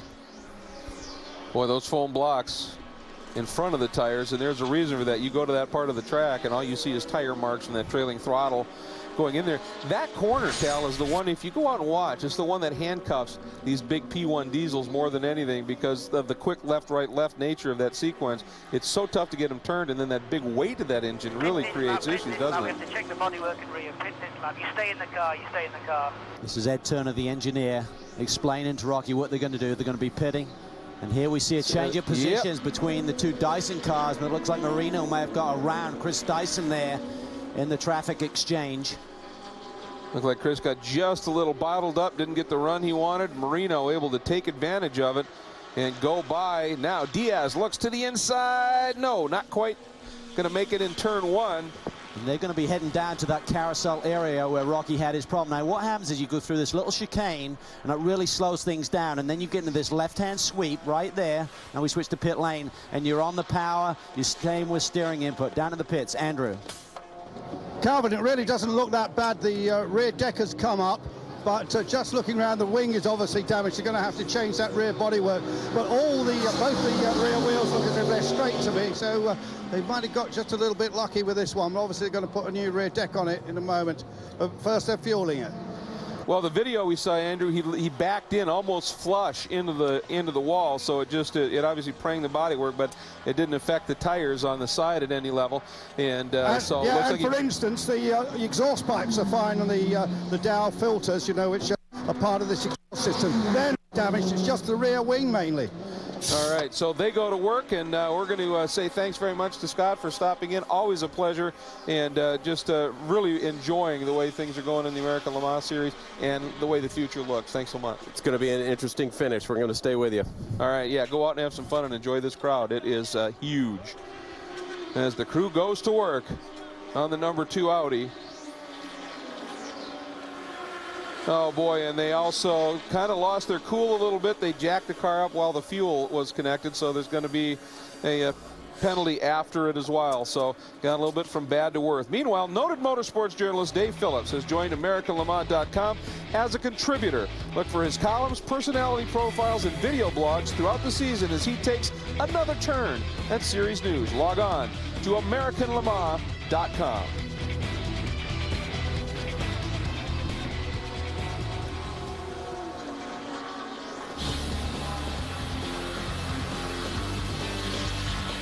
Just a little under 2 hours and 24 minutes to go here at Sebring. Don't go away.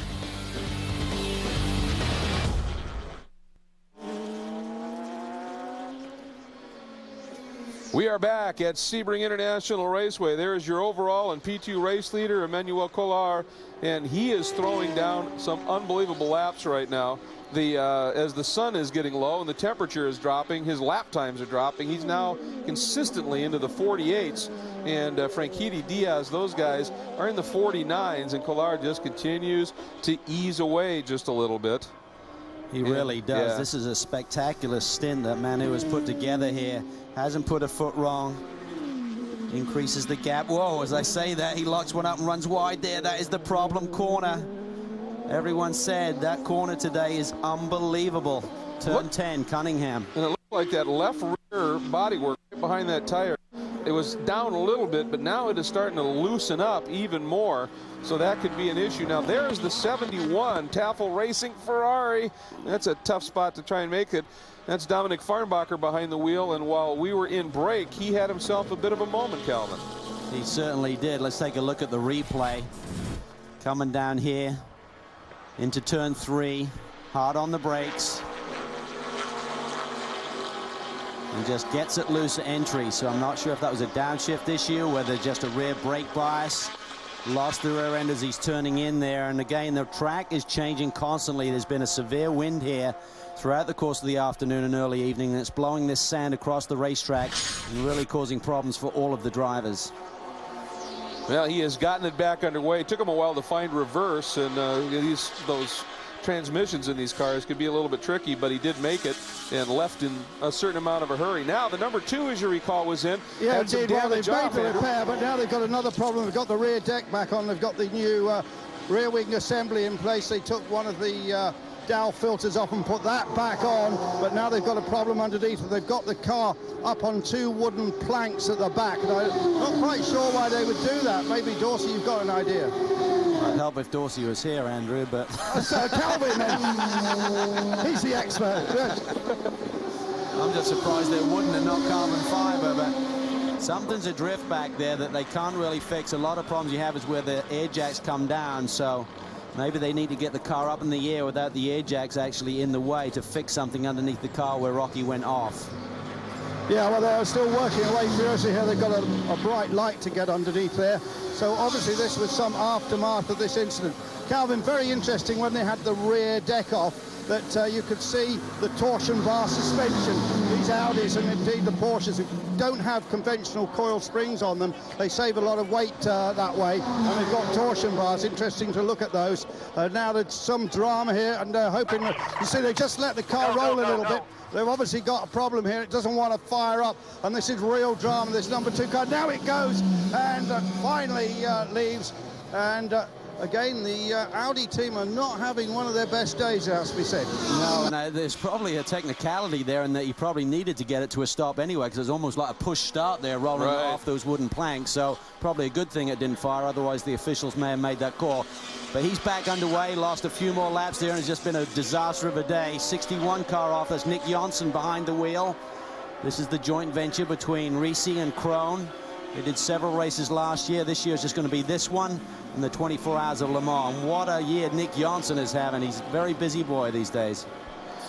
Well, remember, as we saw the number 2 car, when they got the car up on the jack, they did it while it was fueling.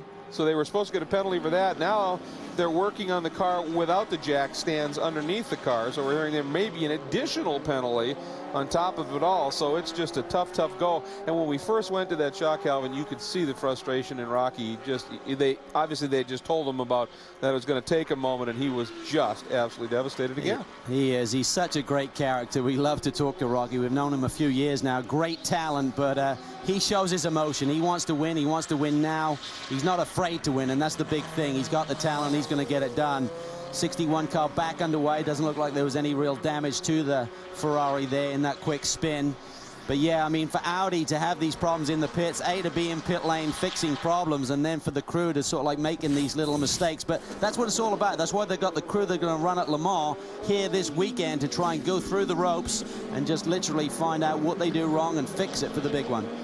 Now we go back to that battle in the P2 category. Marino Franchitti, second overall, second in P2 in that car right there. And that is Luis Diaz in the Lowe's Fernandez Acura. And they are third overall. And the margin, it's one of those, it's a traffic situation. Sometimes it's as high as 2 seconds. Sometimes it's under half a second at this point. And so that's just how close that battle is right now. And Marino is doing a fantastic job. He had some stellar performances last year for the Andretti Green Racing team. Came into the championship last year, pretty much an unproven quantity at this level. Has certainly won races around the world, but this is high stakes here. And I thought he took the task very well and showed his stuff. Unfortunately, he went to the off-season not knowing where he was going to be. Here we see Rocky serving his penalty, so it's not just a stop and go, it's a hold. And again, it may be it's a full minute we're hearing, and it's because of those 2 penalties stacked one on top of the other, so it's going to be a long stop for him. And by the way, when we had started documenting some of this activity, remember Dyson was still between Franchitti and Diaz, so Diaz was able to get by him as well and has run down Marino Franchitti. Meanwhile, the number 45 Lizard Porsche with Wolfi behind the wheel is pretty much in a land of their own almost right now, just having a great run. The Wolfman out front. We actually had some fun this weekend in talking to a bunch of the drivers, particularly the Audi guys, a bunch of the German guys who run for Porsche, on who is the cheapest driver in the paddock, and by no shadow of a doubt, Wolfie gets that title as well. So we'll get one trophy tonight, and maybe he'll buy someone a beer, but it's doubtful. This car is leading. The team car sits in second with Davison behind the wheel right now, but another driver in that car is with Chris Neville. That's right, Greg. A lot of smiling lizards down here right now, the way this race is going. Darren, you just hopped out of the second place car, but there are some concerns about the clutch. Yeah, we're having, started about an hour ago, we're having some clutch problems. It seems okay.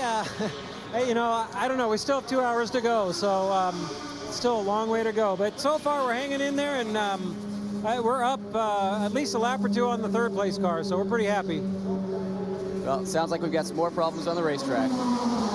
We're getting reports the number 16 of Dyson has had an off. I'm going to go back and see if we can show you what happened. Here it is, Cal. Here we are. Not sure which year that thing has come down the old hairpin. Oh, it is, yeah. No, it isn't. It's turn 10 again. That is the problem corner. We're seeing so many problems there today, and people are just getting it wrong under braking. You have to release the brakes, otherwise you're going to turn the car around, and there you see Chris taking across the gravel there to get it back on course. So I don't think there'll be a big issue about that. But what is it with that corner today? Everyone is getting caught out. Well, Marino, when he was getting hounded by Diaz before you came on, had about 3 straight laps where he was locking up going in there. So there is something about that corner today. I think Dorsey's description is right. There's a disturbance in the gravitational force. And we've never seen this kind of issues with turn 10. Huh? And yeah, it looks good right now. So Dyson back at speed, no call to the pits. Obviously just got in maybe a little too hot at this stage. So, well, as we've talked about here, that is a P2 leaderboard because it's an overall leaderboard. So here it is, your top 5 in the P2 category, also overall here at Sebring.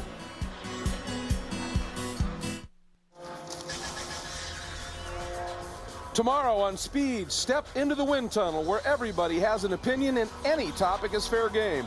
Don't miss the biggest names, the biggest opinions, and the biggest mouths. And don't be afraid to give Dave Despain a piece of your mind. Wind Tunnel with Dave Despain tomorrow, 9 p.m. Eastern, live on Speed.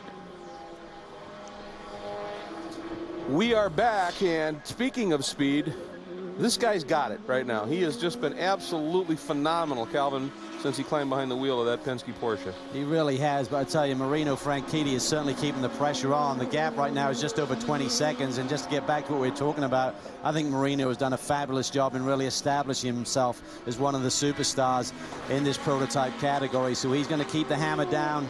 He's got 2 very good teammates in Butch Leitzinger and Andy Lally, and they'll certainly keep that pressure on the Penske boys tonight. Meanwhile, more problems for the number 26 Andretti Green Acura. Chris? Yeah, Christian Fittipaldi just hopped out of the car. Brian Herta behind the wheel now. Service is done, and they did take off that rear deck once again to add more water to the car. So they've still got some cooling problems with this car. They have not been able to diagnose what the situation is. However, they've been clearing away the radiators, so they don't think anything is in front of the radiators. They've just got a motor that's running hot, and the team does think that they are being stripped of some of their horsepower.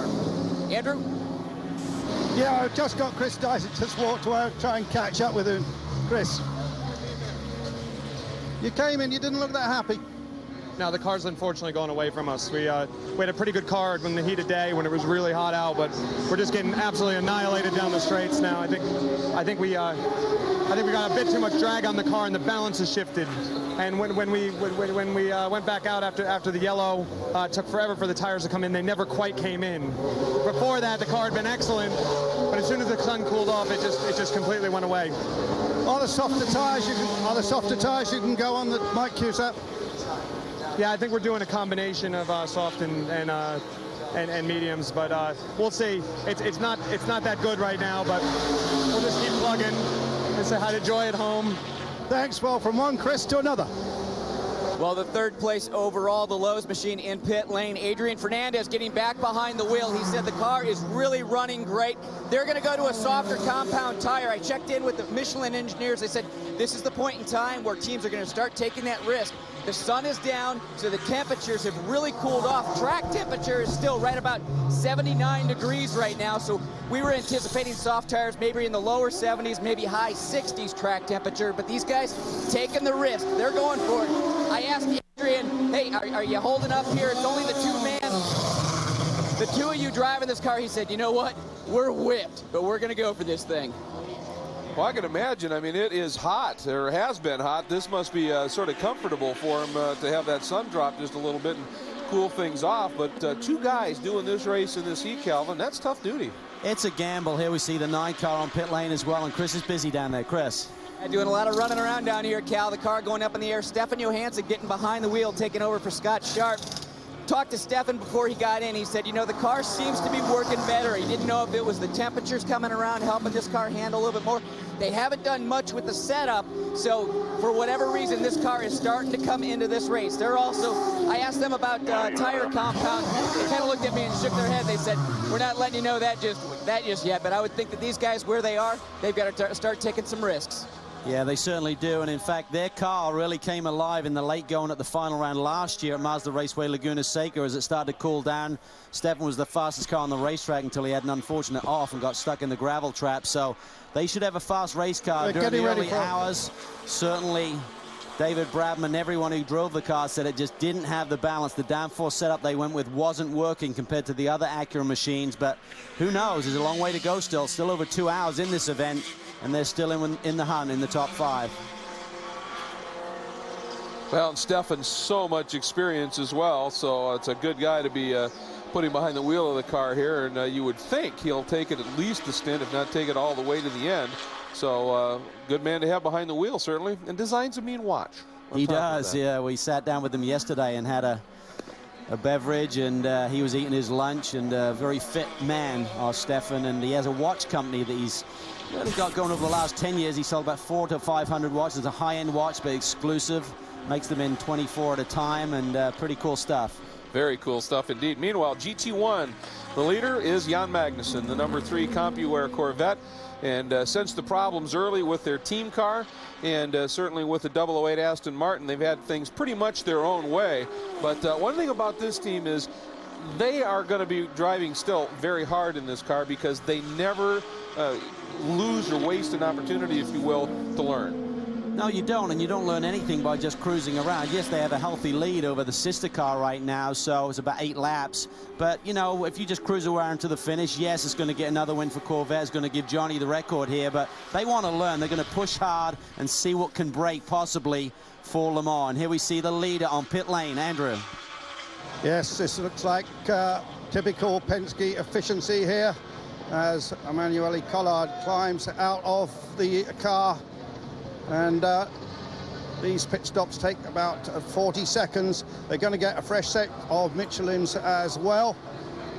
So this is looking good, and everything cool and collected here. And the Frenchman, hugely experienced Frenchman, Emanuele Collard, walks away from the car.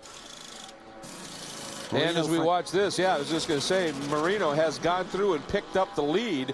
But that's one of the interesting things here is these pit sequencing. It's everything changes every time somebody stops, and that tells you it's a good close race. What is significant, we're looking at the numbers for the last stops. The Acura boys, the Fernandez car only did 28 laps on its last fuel stint. These boys did 33, so that is serious fuel efficiency when you're running at the front and running the sort of pace that Manu Collard was doing. So this is good news for the Penske boys. It really depends. If you back time the race, can they do the rest of this one on just one more stop? We're 2 hours and 2 minutes into it, or 2 hours and 2 hours 2 minutes to go, excuse me. Can they do just over an hour and do it on one more stop? Boy, that is going to be very interesting to see how well that plays out. Meanwhile, we just saw the number 20 of Franchitti leading now in the Thetford Norco Dyson Porsche, and having a very, very solid run. And, you know, Chris had talked about how the 16 car went away, it seemed, as the sun went down. Have to wonder what's going on with the 20 car, and if there's a little different setup on it, if that might be coming in at this point. Well, he had a bad lap there, but no, he didn't. He's a 150, so that's right on the money. I was looking at Dumas' time as he gets up to speed. So Marino Franchitti running out front and got a fast race car. 150s is very respectable, encountering a little bit of traffic there. Well, I'll tell you what, and with the stop of the number 9 car, for the first time in a long time, we have a P1 car, the McNish Audi, in the top 5, 5th overall. Speed's coverage of the American Le Mans Series 12 Hours of Sebring is brought to you by Acura. Acura, advance.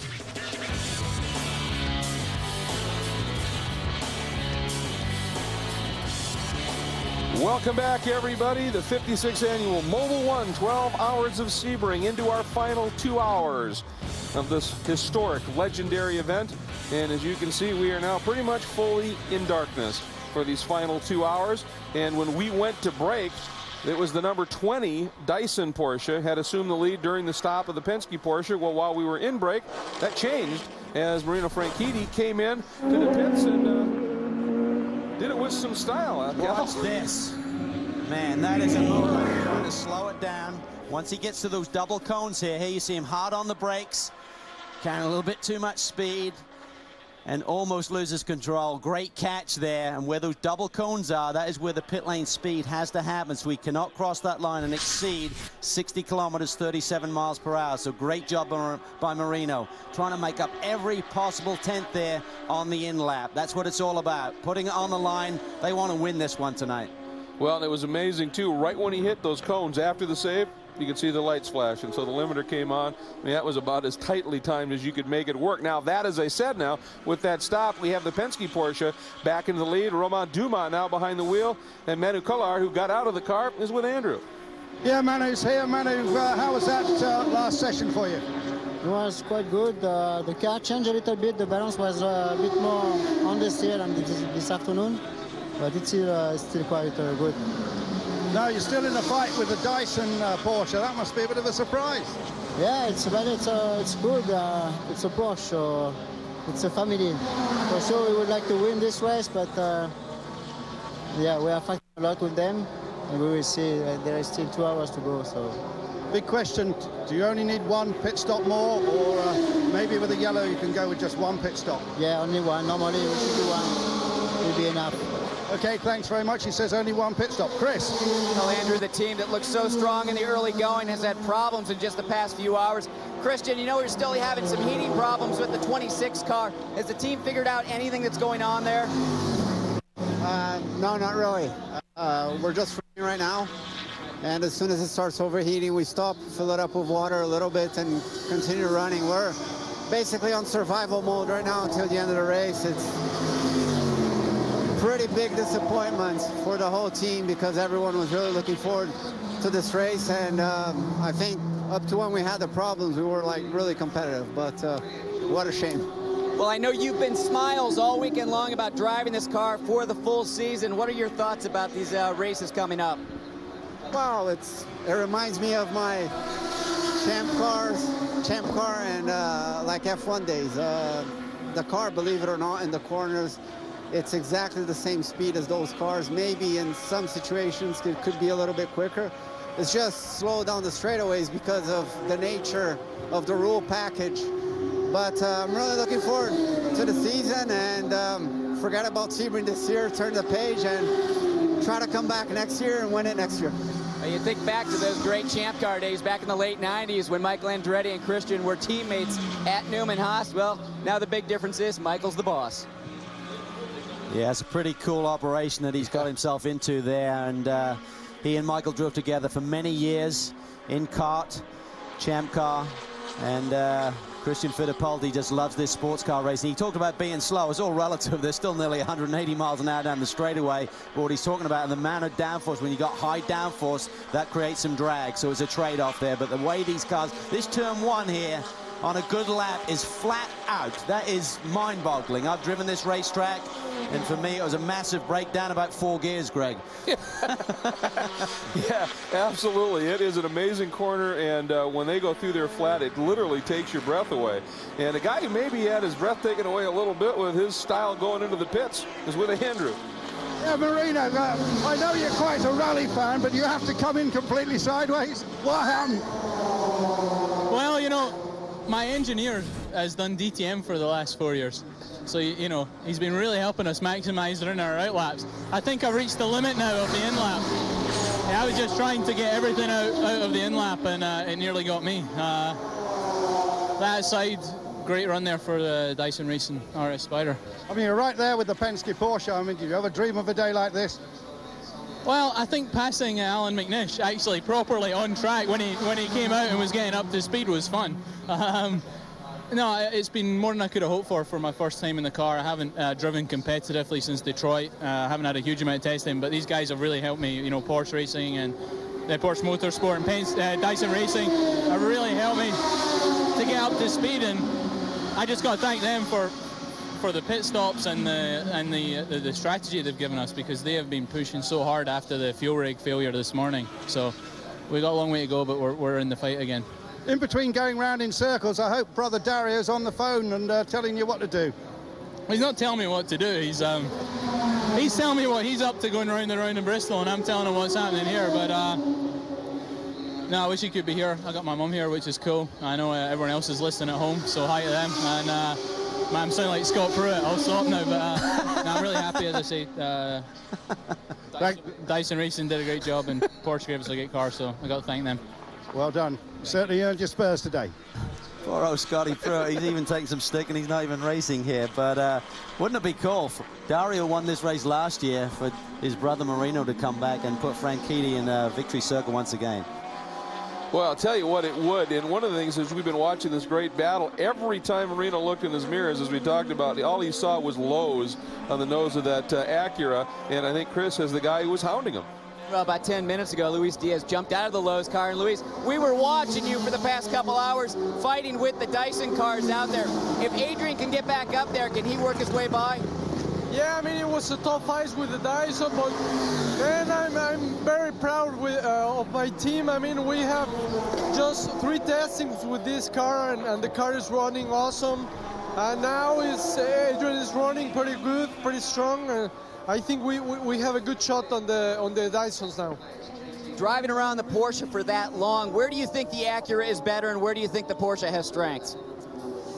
I think, I mean, like here in this in the main straight we are quicker, but in the back straight they are quicker, so it's like a give and take.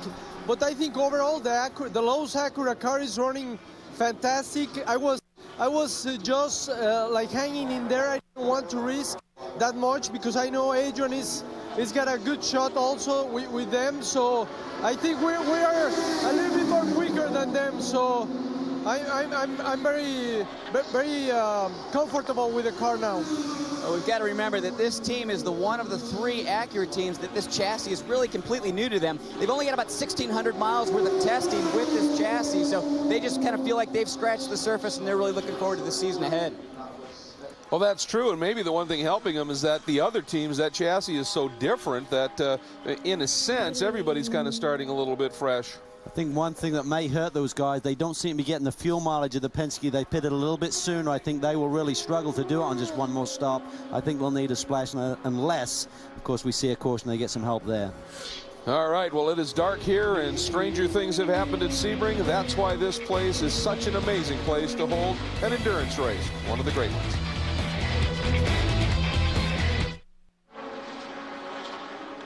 Welcome back, everybody, to Sebring International Raceway. A little over an hour and 46 minutes remaining now in this 56 running of the Mobil 1 12 Hours of Sebring. There is your race leader, Romain Dumas, in the DHL Global Mail Penske Porsche.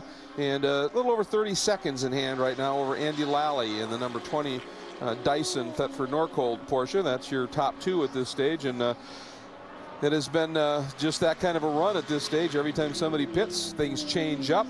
And what we're wondering, and we heard that Emmanuel Collard seems to think they can do it in one more stop. We think maybe the 20 can do it in one more stop. So that's going to be very interesting. The question is the number 15 Lowe's Acura car. Yeah, I think they're using a bit more fuel, not getting as far between the stops, and also they stopped earlier, so it's all playing against them. We would have to think if they're running the same sort of fuel map setting between the 20 and the 7, the 20 should be in good shape because they pitted after the 7. So should be one more stop for Lally, one more stop for Dumas. Right now they're about 30 seconds between each other. We do see a little bit of loose body work over to the left side there. It's kind of been there for a few hours now, but certainly that could become an issue if it gets dislodged any further, and any little trip across a curb where traffic plays a part, suddenly that can ruin your race. So anything can happen here as we've got about an hour and 45 minutes left. And it's been a fascinating race. Now, of course, one of the cars that has had a lot more fascination maybe than they need is the 07 Peugeot, and Brian Till has joined us back on pit lane. Brian, further problems for them? Well, Greg, Stefan Sarazan sits in the car. He's got a little fan in his hands trying to keep himself cool while the crew works on the left rear. They've replaced the entire left rear suspension, including the upright, easier to do, to replace the wheel bearing. Remember last year at Le Mans, one of the problems that they had, in addition to overheating, was wheel bearing issues. And you can attribute some of that to brake temperatures. They felt like they cooled things down a little bit more in the back end, but brake temperatures seem to still be high. I think that's probably what bit the guys at Audi. These cars running so much more downforce now than they have in years past. That downforce means you got to use a lot more brake to slow them down. With more brake and a harder brake application, comes higher temperatures. At any rate, the Peugeot has lost that wheel bearing. They said they came here, yes, to win this race, but to test new bits and pieces for Le Mans. It looks like they need to keep testing, guys, because they've had some of the same problems. Chris? Well, Brian, standing by here at the 26 car, they were initially putting water in the car, but now Brian Herta has gotten out of the cockpit. Kim, can we just get a quick word with you? Is the car retired? Yeah, we're going to have to retire it. I think we've probably overheated some systems and maybe a lack of water issue, but we had fun while it lasted. Well, the car was extremely fast. Still, any idea what was going on there? Was there ever a puncture in the radiator or anything? No, we'll have to go back and do a thorough investigation and see whether it was just one of those things or whether we did something on the racetrack. But we certainly gave it a good shot, and really want to thank all the boys on the team, and all three drivers did a great job while they're in the car. Well, the good thing is it looks like they passed the 70% mark, so they will get points for this race, but obviously not like they had last year. Yeah, I mean, it's a huge swing of fortune certainly coming in the debut race for the Acura and pulling out the P2 win, looking incredibly quick. I mean, there were times that they were splitting the Audis and the Peugeot in testing and the like earlier in the week here, and the car certainly was very, very fast. Just not their day. We've got a fierce battle going on there. Do. 20 car, Andy Lally. I believe that's Adrian Fernandez. Hard to tell, the headlights here is in the mix here too, so that gap is very, very close. It was just over a second and a half last time through. And I think in between them is McNish. And he's been on fire.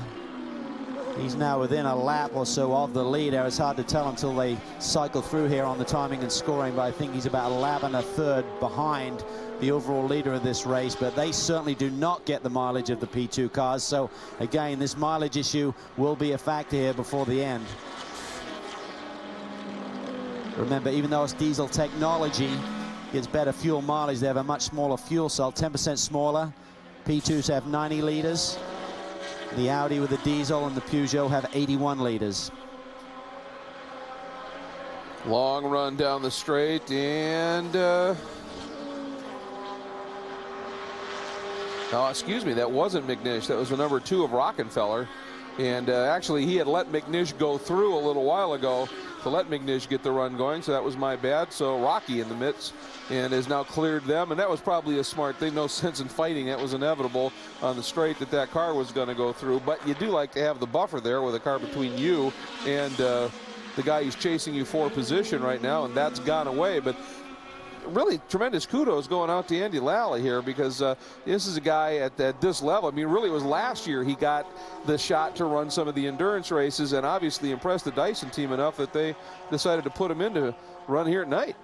They love Andy Lally. Here we see a battle there down the inside. Slices the 15 machine of Fernandez. Lally comes back. Good, clean racing. And there you can see when you make the move and don't make it stick, Adrian immediately loses a second or so. So he'll come back. He's got a fast race car. But Andy Lally, what a job he's done over the last couple of years. Been winning in every category that he jumps in. He's made the move to NASCAR, running in the Truck Series this year with Kevin Buckler's group. And Andy just gives it 1,000,000%. A wonderful young man, and finally he's getting his due. He's getting the opportunities. He has a big, big career ahead of him, and I know Chris Dyson is very fond of this young man, as is Chris's dad, Rob, of course. I think for Adrian, he just defined fast in, slow out. He'll come back. Oh, yeah, he's you know racy. that. But again, I think the fuel mileage may hurt Adrian. I would have to suggest that he'll be pitting before Andy Lally if we stay green here. Well, that may be why he is racing so aggressively right now, trying to get by them, trying to build up any type of a margin he can. And there is a very sad sight. The Andretti Green XM Satellite Acura going behind the wall, officially retired. And that's a tough one, especially for the defending class champion. By the way, from hats and shirts and jackets to die-cast race cars to special 10th anniversary items, the American Le Mans Series has introduced some cool new stuff for 2008, including series items and attire from many of its teams. So click on AmericanLeMans.com and check it out. And here you go. That is your class leaders. Again, Romain Dumas leads P2 and overall. McNish, O'Connell, and Hensler.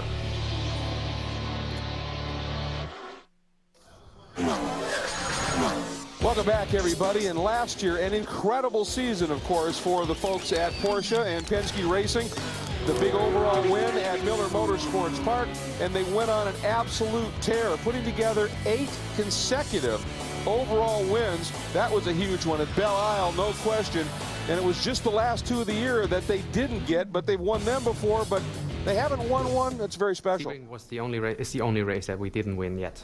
So we, of course, are going in there with a goal, and the goal is to win that race. It's the hardest race of the whole season, and it's at the beginning of the season. Once you survived Sebring, you are sure that you are prepared for the whole year. And we have done everything, really everything, to to be successful this year. Well, they certainly have, and you hate to jinx anybody, but they're on the cusp. They certainly are, but I tell you what, Sasha Masson and Pat Long, they have a big hole to dig themselves out of, running for the championship.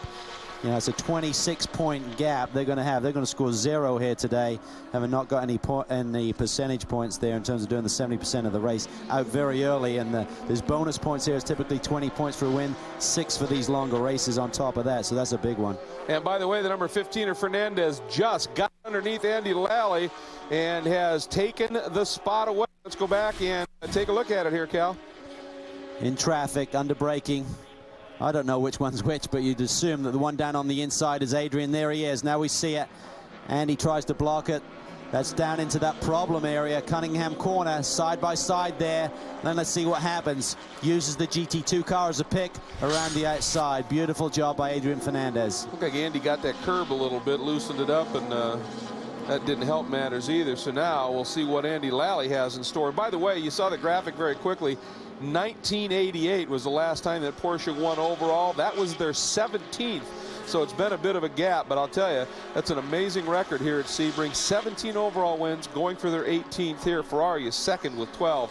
So Porsche and Sebring, boy, that history is so interconnected. It certainly is, but Adrian Fernandez says, hang on a minute, boys, it's not over, but we've got to wonder, when will he need to pit? Pitted a few laps before the 20 machine, before the 7 machine. And we still have an hour and 34 minutes left in this race. So they'll be working out the numbers. The computers will be smoking right now to see what Adrian Fernandez needs to do. There gets a point where you can go rich on the mixture setting, will give you lap time, but then of course you're going to burn the fuel. Or do you lean it off in the hopes of trying to make it on just one more stop, and then consequently your lap times increase, you go slower. So burning fuel gives you power, but it depends what game you're trying to play. Well, and one of the things to think about is the Acura guys and the Lowe's Fernandez guys talking about the fact that they're getting a lot of downforce, which is not helping them on the straights. As the air gets cooler, the denser air makes more downforce, which makes more drag, which makes you burn more horsepower. That's right, and that's what we seem to have been seeing with the Acura versus Porsche configurations in the testing. We heard that the Porsches had about 6 miles an hour more top speed, and that's not just engine power, it's a combination of power and aerodynamic drag. Acura went away, came here this week with some new configurations of downforce setup. We believe there are 3 or 4 options, and then of course you can tweak the wing angles too on top of that. So each team may have gone in a different direction. We believe the number 9 Highcroft entry went with a slightly lower downforce setup. That didn't seem to be working in the heat of the day. But the 15 car is flying, comes across the stripe. His last lap was a 150, and now it goes, a 148.2, Cal. And in that lap alone, he pulled almost a second and a half on Andy. And a second and a half off the leader, too. The gap is now 32.5 seconds between Adrian Fernandez, who's running second, and Romar Dumas in that lead Penske Spider. Well, we heard Chris Dyson talk about the fact that the 16 Dyson Porsche went off a little bit as things got cool, and you wonder just what the scenario is maybe with Andy, whether that car is, staying fairly consistent, has gotten better, or it too has fallen off just a little bit. Nonetheless, Andy giving it a great drive, but boy, is Fernandez flying. He really is. He's got the hammer down. But again, if he thinks he's got to stop 2 times, he's just going to be burning fuel, running as hard as he can. If you got to come down pit lane, an extra gallon isn't going to hurt you too much. And if you can really make up a lot of lap time, that is crucial right now. So he's trying to pull ahead of Andy. They may need a yellow or some kind of help here to get into this game. I'd say right now, the 7 car up front is favorite. I'd say Andy Lally is favorite for second spot right now, but still a long way to go. The other thing to consider, of course, is that we've gone into these cooler hours. Our boys down in the pits have reported that the teams have gone to softer tire options. That gives you more speed. But can you still double and maybe triple stint? I think that's what the AGR guys did earlier in the race, did a triple stint. So Michelin, again, are working wonders. They've gone away, learned a lot more about these P2 machines, come back with some wonderful product for this year. And that used to be their trademark, Greg. They had the speed, and they'd last forever. We've heard of quadruple stints at Le Mans. And now we're seeing doubles and triples as the norm here today. And there he is. Boy, he is just flogging it right now. Now, we have talked about the tremendous record Porsche has had here. Well, there's another guy who's looking at something pretty special here at Sebring, and it's a guy who's driving the GT1 leading Corvette. Number 3, Johnny O'Connell, is on the cusp of something very special. Well, he's about to break a record with none other than the great legend Phil Hill, who he and Johnny have both had 6 victories here at Sebring. Johnny's had most of those class victories, but he did have 1 overall. But what a great record. He is Mr. Sebring. Yeah. And it's just amazing that he has so much success here, but he hasn't really caught a break in terms of the championship for the past 3 seasons. It seems to be going all the way of the number 4 machine. They had a problem early in this event. The drive pin that broke kind of took them out of the hunt, and this 3 car has just run flawlessly. Will certainly put a big smile on the face of everyone at Corvette Racing. And what a remarkable achievement for Johnny if it happens. Don't want to jinx him at all here, but yeah, as you said, Mr. Sebring, in many ways, it's a remarkable achievement. And right now, you know, he's going quickly, but he's being very, very cautious when he gets into traffic. You know, he's got a big lead, absolutely no reason to risk anything. Take your time, use that big V8 horsepower when it pays, and make it safe. Greg, I just tracked down one of the Michelin engineers as you guys were talking and speculating about the tire situation. While it looks like most of the LMP2 cars are on soft compound tires, the Michelin engineers are saying that with the ambient temperature and the track temperature the way it is, they think that they can double stint at this point in time. So a lot of it's just going to come down to how that car looks when it comes in for fuel for these last pit stops, whether they do a tire change or whether they let him go one more stint. Dumas and Lally got in last time, so they should have had fresh rubber then, so we'd assume they'll be staying in and double stinting those tires, just topping up with fuel, trying to get it to the checkered flag tonight. Fernandez will have to wait and see what the Acura boys are up to. Again, we talked about Michelin developing new tires in the off-season, and now a very specific front tire for the different Porsche and Acura chassis. Meanwhile, watching the leader in the GT2 category, Jörg Bergmeister, who is chasing the number 5 VC Porsche that's currently 4th in class, Nathan Schwartzbach, who ran and won the GT3 Michelin Challenge in that car or with that team, and is now getting the chance to step up. And our number 1 Audi is in. Brian. Actually, it's the number 2 Audi. Number Marco 2. Werner taking over from Mike Rockenfeller, unless they switched out on the track somewhere. I don't think that happened. But anyway, Werner back underway here, a routine stop, trying to come back from the problems that they had earlier, guys. Well, also important to remember that Marco Werner and Lucas Löhr are going to be running for the championship, so the guys in the 1 car are not. It's going to be being replaced by Pirro and Biela coming over for the next round at St. Petersburg. So crucial points here today in the championship chase, but the big goal was to win this 12-hour race again, which all of those boys have had success here. Well, they've been undefeated since they showed up in 2000 with the R8. That's a pretty serious run. It is. They're going to claim P1 honors, but that's not what they want. They want the overall victory, and but they're learning. I mean, they'll go away from this one and say, you know what, we didn't get the result we wanted today, but we got an awful amount of homework done in preparation for the rest of the season over in Europe, here certainly, and of course we keep talking about that race somewhere in France in June. yeah, that little race. Yeah. Well, and it's interesting, too, and I think it is very important to point out that, you know, this has not necessarily been a race that Audi is not going to win because of the lack of pace.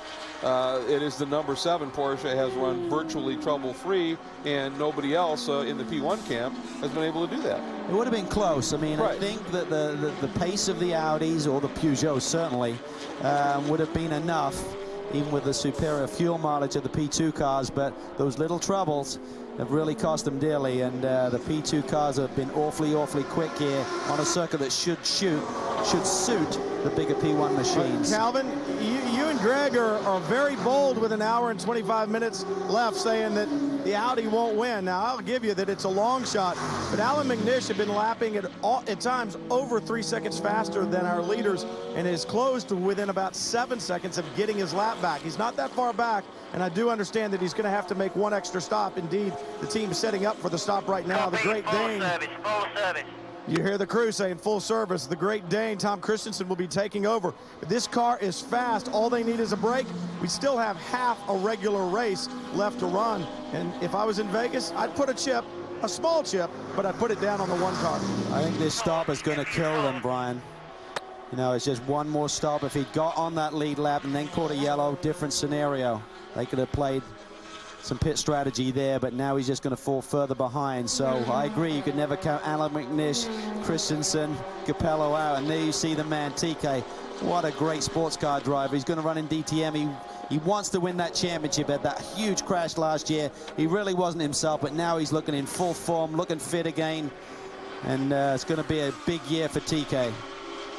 You know, it's fun to watch these two guys now with each other, because I seem to recall at Sebring a few years ago when McNish was chasing McNish, or Christensen, and Christensen radio, should I slow down for the photo? And the crew's, no. Brian? Christensen in the car right now. You're right. He said, should I slow down? And then he said, just joking. Right now, the 4 Michelin tires going on, and you see some of those louvers in the front end knocked out by rubber pieces. When those louvers get knocked out, the air transfers out faster. That creates more downforce in the front, so it changes the balance of the car a little bit. But I guarantee you, there are no 3 drivers in the world that are going to try harder than the 3 drivers in this car that have started this car. Right now, it's up to Tom Christensen. I agree, guys. He has a long way to go. I still think they might be able to do it. Well, they certainly hope you're right. Well, it's going to be fascinating to watch. We're going to really observe these lap times, see what he can do. Cold tires here going out. It's going to take him a lap, maybe a lap and a half in these cool nighttime conditions to get that tire temperature, get the tire pressure up as well, which is crucial to the aerodynamics of these cars to make them work properly as well. Well, as Lee Diffie would say now, it's on. And you're going to be hearing that when we come back from this break. Here's your top 4 in each class.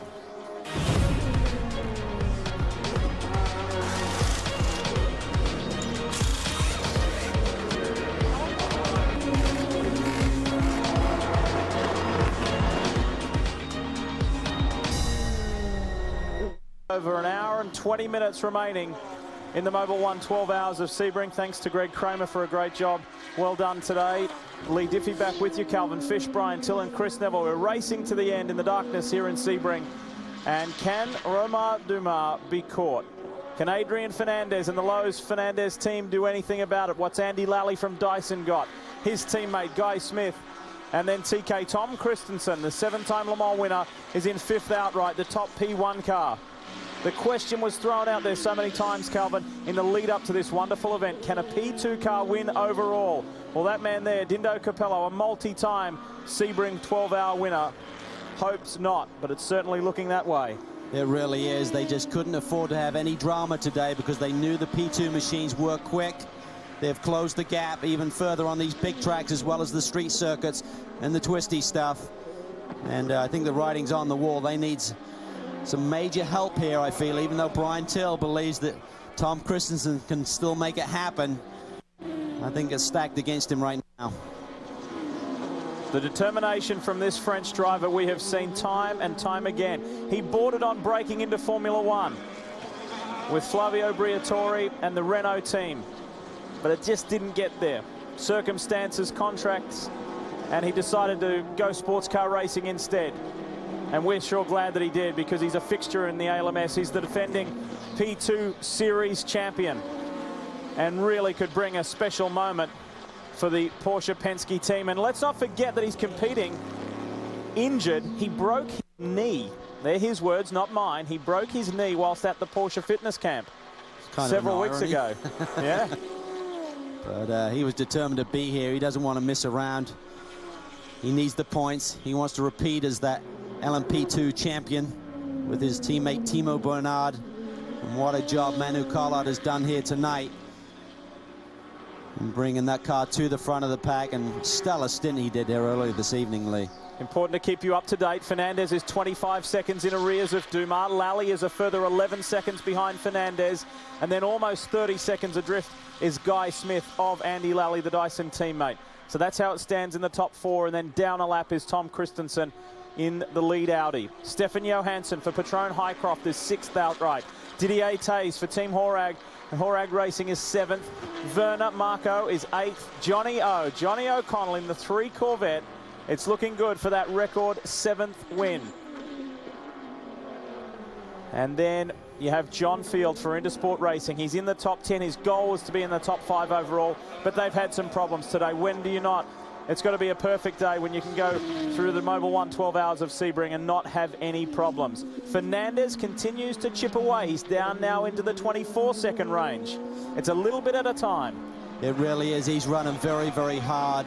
Got by Andy Lally, has now stretched the gap on Andy to 13 seconds. There's conjecture, of course, onto what sort of fuel setting he's running. Can he do it on just one more stop, or does he need one in a splash? We'll know shortly, because if he can get to about an hour to go, it'll be close. If he can run another 17 minutes with this stint, but I don't think so. You never know, though. A lot of games are played amongst these manufacturers, and we may not have been seeing them run all of the way, all of the time. Caution periods, different things come into play. But certainly these Penske's and the Porsche engine is getting superb mileage. I understand they've gone to a direct injection system. That improves the fuel mileage and also gives you better power at the same time. That's a twofer. Well, at this stage of the game, we look at fuel economy, fuel strategy a lot more closely and intently. Brian, update us. Well, I can give you fuel strategy, or at least situations on 1st, 3rd, and 4th. They're all 3 Porsches, and they've all 3 told me that they're good to go to the end. Now, that's not going to be easy, guys. It's going to be really close, but I'm sure right now Dumas probably is running a little bit lean, and then they'll make that one more stop, and they'll be good to go. So 1 stop for 1st, 3rd, and 4th is what I'm being told, all 3 Porsche RS Spiders. You need a little fuel for your throat, mate? Yeah, it's a little gravelly, isn't it? You're only just going to get there yourself. There's a car running very slow out there. More from the lane. Here's Chris Neville. They also just checked in with the Lowe's Fernandez team and their fuel situation. They're looking at also 1 more stop, but they haven't been getting the mileage that the Porsche's been getting. Now, the concern isn't anything's wrong with the car other than they just don't feel like they're picking up all the fuel out of the fuel cell at this point in time. So there's nothing they can do other than just run the car, and at this point in time, 1 more stop. So with that 1 stop against the Porsches, I don't think it's going to slow them or hurt them in trying to catch up, but they obviously need a yellow to catch up with that lead car. Look at Dumas. He sees a sea of Ferraris ahead, 3 of them. He's got by 1. That was one of the Tafel cars. He gets by the Risi, the sole remaining Risi car, and there's 1 more Tafel Ferrari to get by. That's when you have to employ the ultimate patience. And that is difficult when you know that someone is chasing you down, but I'm not sure I agree with the Fernandez group's fuel calculations, because on the last run they only did 28 laps, so they pitted quite a bit before the other boys out there. So we'll have to wait and see. I have it that they pitted 3 laps earlier than the 7 machine, who currently leads, and they did about 5 laps less on the fuel stint before that. So unless they pitted for another reason and they can go a lot further, I'm not sure. That traffic was costly for Romain Dumas. We'll tell you in just a moment. It was down in the 24 second range, 21.8 seconds now, the difference between Dumas and Fernandez. So it's still a healthy gap, but Adrian continues to bring it down, and traffic aided his cause that time. 4 seconds on that last lap. Dumas ran a 1:52.4. Adrian Fernandez a 1:48.4. He has the hammer down. Luis Diaz running just 2 drivers, as we're seeing with Guy Smith and Chris Dyson here today. That is a lot of work around this tortuous racetrack. We take a look at an overview of the last stops for our top 3. Car 7 for Penske, the 15 Lowe's Fernandez Acura, and the 20 Dyson Porsche. It's when they pitted respectively.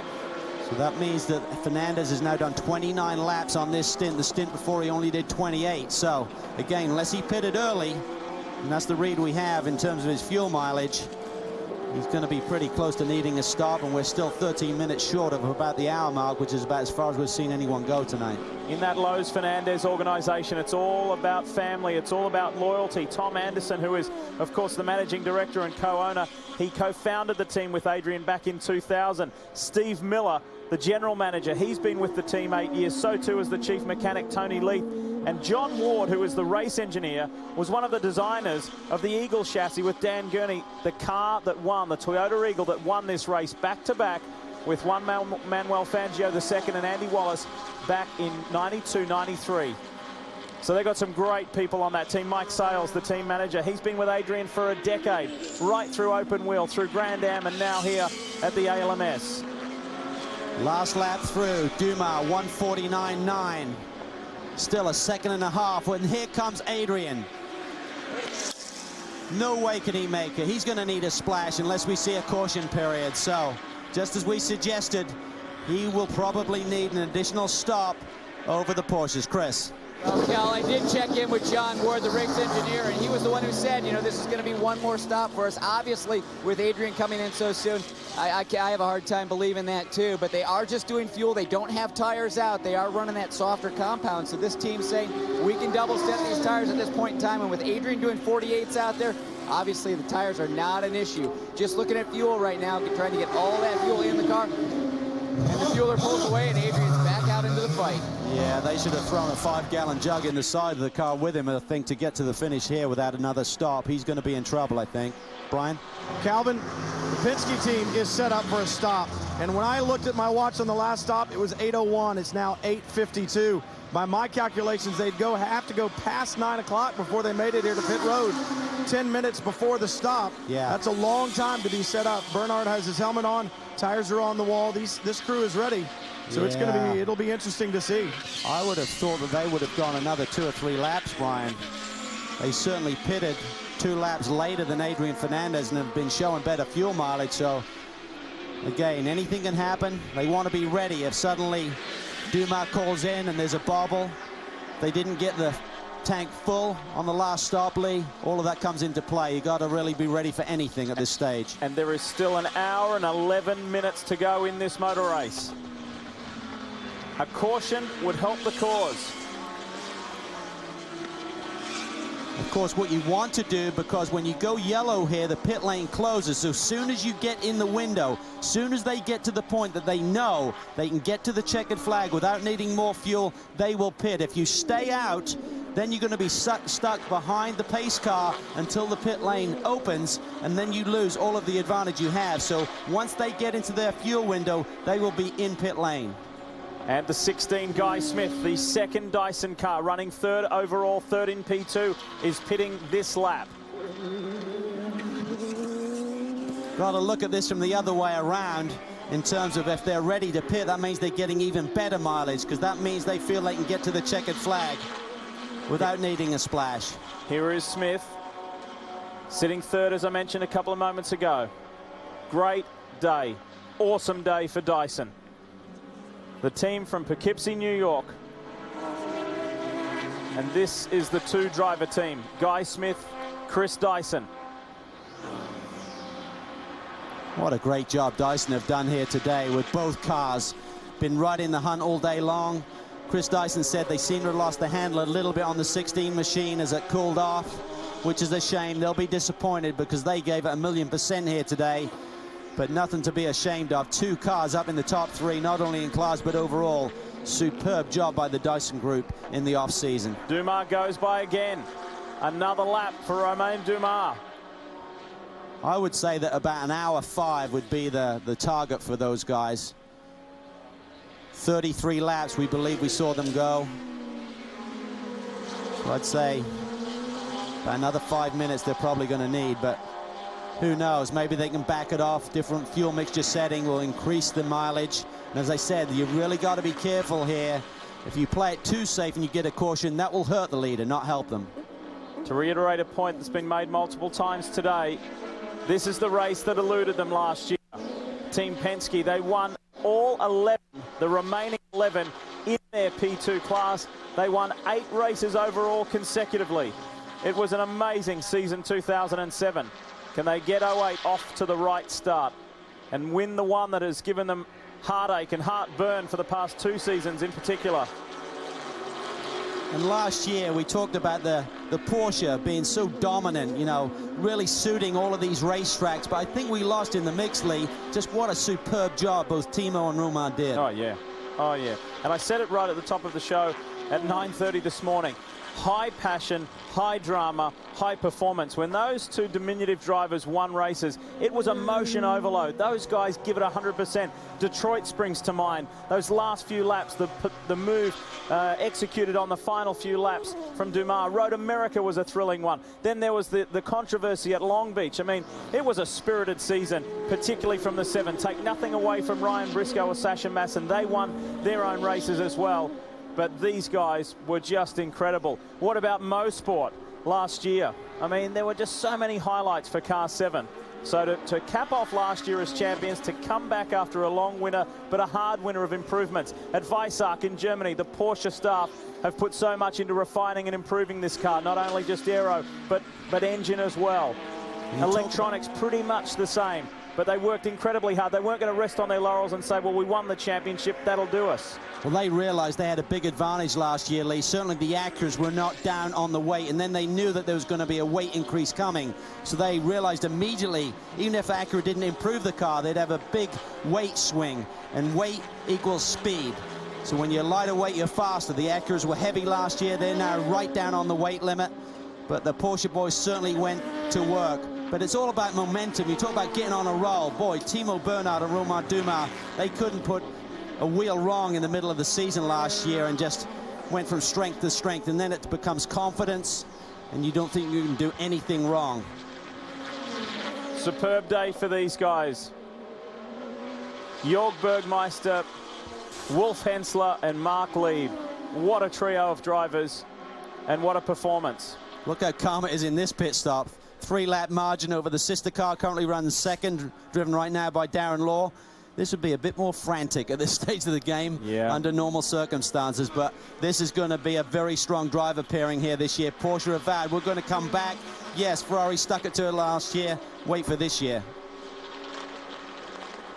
Well, this pit stop going pretty much as smooth as their race has gone. I checked in with Jörg Bergmeister a while back, and he said, you know what? This is pretty much the most problem-free race I've ever been in, and pit stop perfect here, fuel and tires.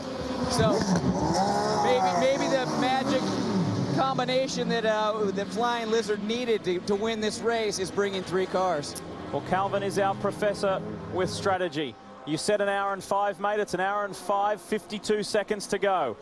Can they go all the way from here? I think they can. I mean, I really do. I think you got the time of this pit stop. The fuel's got to go in. The servicing, they'll probably be under an hour 5 by the time they get out of here. So it's going to be close. They don't have much of a margin, but they will have certainly done their sums and realized that this will be enough to get us to the finish. And a yellow now cannot hurt them, Brian. Dumas stays in the car. I'm looking at the left rear. That damage that was done earlier, the car still seems to be intact. I don't see any more wear or any more degradation of the rear end back here where it was hit earlier. Tires are going on now. Calvin, you were right. It'll be less than an hour and 5 minutes. The question is, did they run it until it was empty? If they did, they ran 58 minutes. And if they can only run 58 minutes more, they won't make it to the end. So I think there probably is a little bit in reserve, and they'll have about an hour and 4 to go. And the 20 of Andy Lally comes by to inherit the race lead. A busy week. Andy's been up in Martinsville testing his NASCAR Craftsman truck.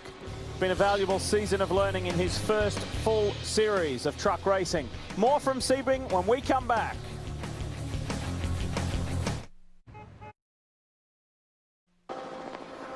It's always enjoyable when we make the commentary rotation and you get to see your commentary colleagues and friends, and a quick word during the commercial break. And our astute analyst Dorsey Schrader popped back into the seat and said, well, looks like we've got about an hour left, eh? It was an hour Best one. line you had all day, though. I've been waiting. I didn't want to peek early. Saving that one, yeah. Well, Well, at this time of the day, people are pretty tired. They're a little weary. They're quite smelly and usually hungry. But when you've got 4 cars on the lead lap, it keeps your interest, that's for sure. And it's 4 P2 cars at the front of this field with just over an hour to go. Andy Lally has thoroughly enjoyed being back in a Le Mans prototype. And what a job he's done. He's only 11 seconds behind Dumas, but of course, we expect him to be pitting here. Actually, I'm looking at Fernandez there, 11 seconds behind Dumas. So Lally will be needing a pit here in the next couple of laps or so. If I can get my truck to handle like this, boys would be in trouble. Well, you think about the variety of cars that Andy Lally has driven over the past 12 months. He has transitioned into NASCAR Craftsman Truck Series racing, but he has driven everything from a GT Porsche in the Rolex Series to ARCA to late model to NASCAR Craftsman Trucks. He had a fine top 10 at Watkins Glen last year in the Nationwide Series. He's been on a rapid learning curve, on a very steep learning curve, but he's been open-minded, and he has done really, really well, and he has earned the respect of fellow drivers and admiration of many. So continue to go good, Andy. Go well, drive hard, and it could be a prosperous year for you. I think what's cool is that Dyson have the faith in Andy to bring this car to the checkered flag here tonight. Marino got the car to the lead, and you would typically have expected the experience of Butch Leitzinger to suddenly jump back in there, but they have 3 drivers they have total faith in here today. And Andy Lally doing a stellar job. Right now he's about a 19.5-second lead over Dumas, but that pit lane to top him up with fuel will kill that gap immediately and cost him the lead.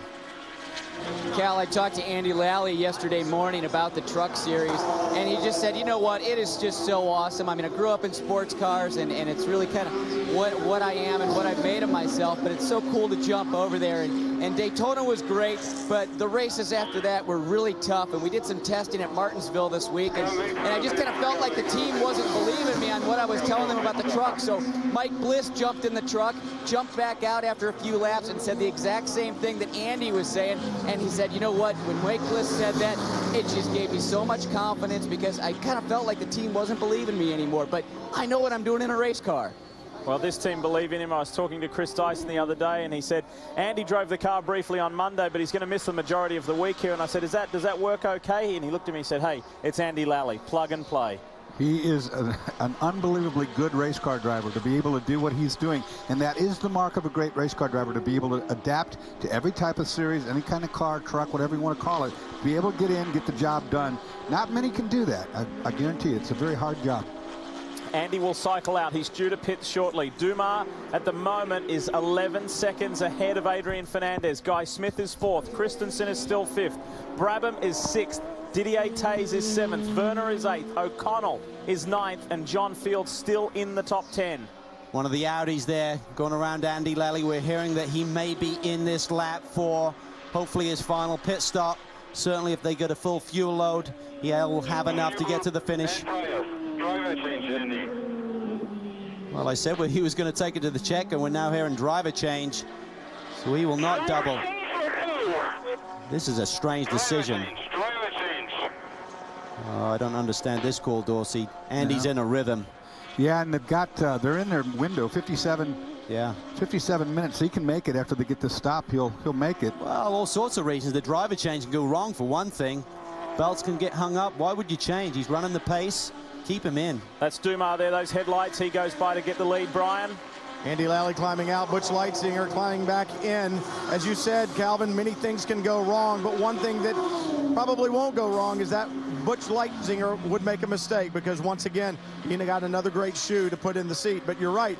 Leave Andy in. He's got the skill, he's got the experience, and he's accustomed to the night right now as well. Remember, the racetrack has changed considerably. Andy knows exactly what the racetrack has to offer when you leave pit lane, which Leitzinger does not. But Leitzinger, very experienced in sports car racing and very experienced at this racetrack. I'm sure he'll do a fine job. You talk about all the things Andy Lally has driven. Don't forget the street luge, guys.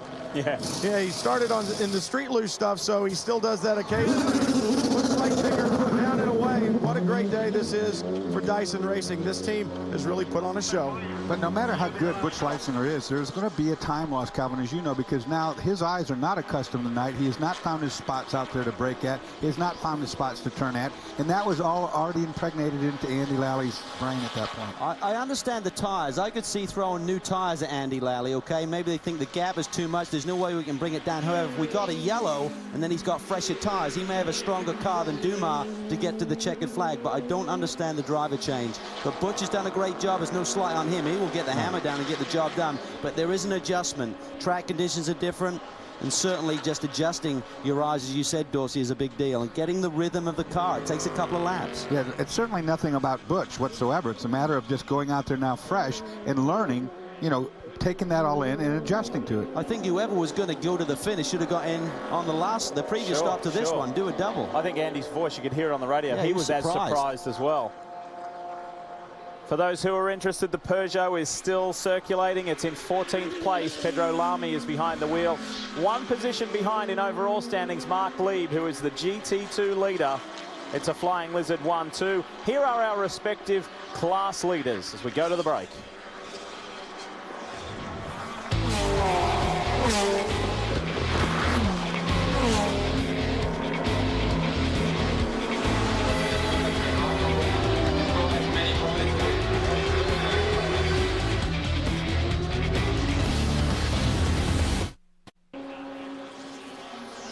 We are back live, continuing our coverage here on Speed and celebrating the beginning of the 10th anniversary season in the American Le Mans Series. 88 races up till now completed. This is, of course, is the 89th. And look at that, 717 drivers have started at least a race in what has been an amazing journey in the American Le Mans Series. You talk about 88 races completed. Johnny O'Connell has done 84 of those 88. What a remarkable performance. It's a great job, but right now we're looking at our leader, Romain Dumas, and he is having his lead sliced. Adrian Fernandez is on a tear. The lead is now 8.4 seconds. Now, we've made our own calculations here in the booth, but we feel that Adrian's probably at least 5 minutes shy of getting to the checkered flag if it stays green on fuel, but he's running laps in the low 48s, Chris. Well, Calvin, just checked back in with the Los Fernandez team, and, you know, I think they were just keeping their cards pretty close to their chest about a half an hour or so ago. Now they're saying that, yeah, it looks like we're going to have to come back in at some point in time, get some fuel. At this point, we're just hoping for a yellow and see if we can stretch it out and get to that yellow. You know, even if you go to fuel conservation map on the engine mapping, it only gains you maybe a lap. It doesn't. It's not a big thing. You know, it's not a great, huge saving. Biggest thing is the driver just rolling off the power into the brake zones a little bit sooner. That's where you can gain the biggest advantage because you're just off the throttle. But then if you're trying to run 48s, that's the thing right there. Those two don't go together. Further down a couple of positions, Tom Christensen has got by Guy Smith for 4th overall and continues to eat in. He's lapping in the 147s. So Tom is flying. The sister Audi is doing the same times with Marco Werner behind the wheel, but they're way down in 8th place at the moment. So it's Dumas, Fernandez, Leitzinger, then Christensen and Guy Smith. Problem is that Audi has to make another stop as well. And it's what might have been here tonight. They couldn't afford to have the two problems like they had. We hear the 3 Corvette is on its way in for its final stop of the evening, of the day. And that is the car with Johnny O'Connell behind the wheel, poised for an historic moment. Brian? Well, Johnny O'Connell will do the double. He'll stay in the car, and I got to believe that the team set it up this way. They said it just fell this way with the pit stops, but you know they wanted Johnny to have fate in his hands and to take the checkered flag if he was going to get the record, and that's exactly what they're after right now. This final stop, they can take their time. They've got a bit of a lead over their team car, and everything just needs to get done and done right. Make sure the wheel nuts are on, and that Johnny O'Connell will cruise for another 45 minutes or so, 50 minutes to the checkered flag, to his 7th victory here at Sebring if everything goes right the remainder of this event. 7 times Tom Christensen has won Le Mans. Times Johnny O'Connell may very well win Sebring in class. One of those is overall. 4 of those victories would come behind the wheel of a Corvette. And this entire team came into this weekend wanting desperately for O'Connell to take the record. Right now, work being done. Danny Binks signals his driver out. And right now, Johnny O'Connell holds his fate in his hands, guys. And isn't it a wonderful piece of history? The iconic American brand, Corvette, and Johnny is the only American driver on the team. And Johnny thinks about those things. He's quite a deep thinker. He gets quite emotional, and this will mean a lot in 48 minutes' time for him to take the checkered flag in the 3. He's not there yet, but almost. He said earlier, Lee, it'd be a very special moment for him. He won his very first American Le Mans Series race with Jan Magnussen, who he's co-driving with tonight, and has, of course, won championships with Ronnie Fellows, so big moment for him. 8.2 seconds from first to second. Tom Christensen here is sitting 4th overall. He's some 11 seconds behind Butch Leitzinger at the moment, but that's still going to cycle through. So Tom's got catch up to do, but another pit stop waiting. It kind of makes you think about that brake stop. That was so costly. It really was. Not in as much as surprise. First of all, they had to stop, and then the length of time it took. Brian? Standing down here with Andy Lally. Andy, I've known you for a long time. Formula 4 2000, street luge, sports cars. You led the 12 hours of Sebring. That's pretty cool, and it's a dream come true. And I didn't know it until I was stepping out of the car and looked up at the leaderboard, because the guys were just telling me push, but save fuel. And we shifted about 11,000 RPM, and we backed it off about 1,000 RPM there for those last 15 laps to try to get ourselves in a window that we can go all the way. And right now, we're real close. Butch is back in there, and you couldn't ask for a better guy to be in there and push to the end here, because he's been with this squad forever. And it's pretty neat, regardless whether it turns out good, bad, or indifferent. We had a pretty wild one here tonight, and I just want to say thanks to the Dyson squad here at Thetford Norcold, all these guys, and get well to a friend of mine, Jason Workman, who's here in Florida trying to recover from a bad accident. So I appreciate it, guys, thinking about him. I know you're thrilled with the opportunity, but would you like to have been in the car to see the checkered flag? To battle it out at the end, is that what you said? Yeah, I would. That Acura is pretty darn strong, and but it would have been a blast. It's, again, we're out there wheel to wheel with some of the best in the business, and to be a part of it's pretty neat. And yeah, I would have wanted to go to the end, but really, Butch almost deserves it. He's been here for a while. We put him in. He's the go-to guy for these guys for a long time, and I just can't wait to. I'm going to go get a funnel cake and go sit on the wall and watch the rest of it. 7 car have the fuel to make it, you think? Hope not. Don't breathe in before you bite the funnel cake. 7 is an interesting figure, because it's down to 7 seconds now from this car to the 15, from the Penske Porsche to the Lowe's Fernandez Acura. It's getting closer and closer. And that big question mark still hangs in the air. Can the 15 go all the way?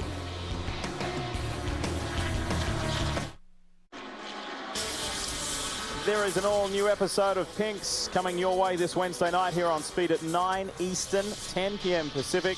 More racing, more drama, but the same old risk. You know the rules. Pinks, Wednesday night at 9 here on Speed.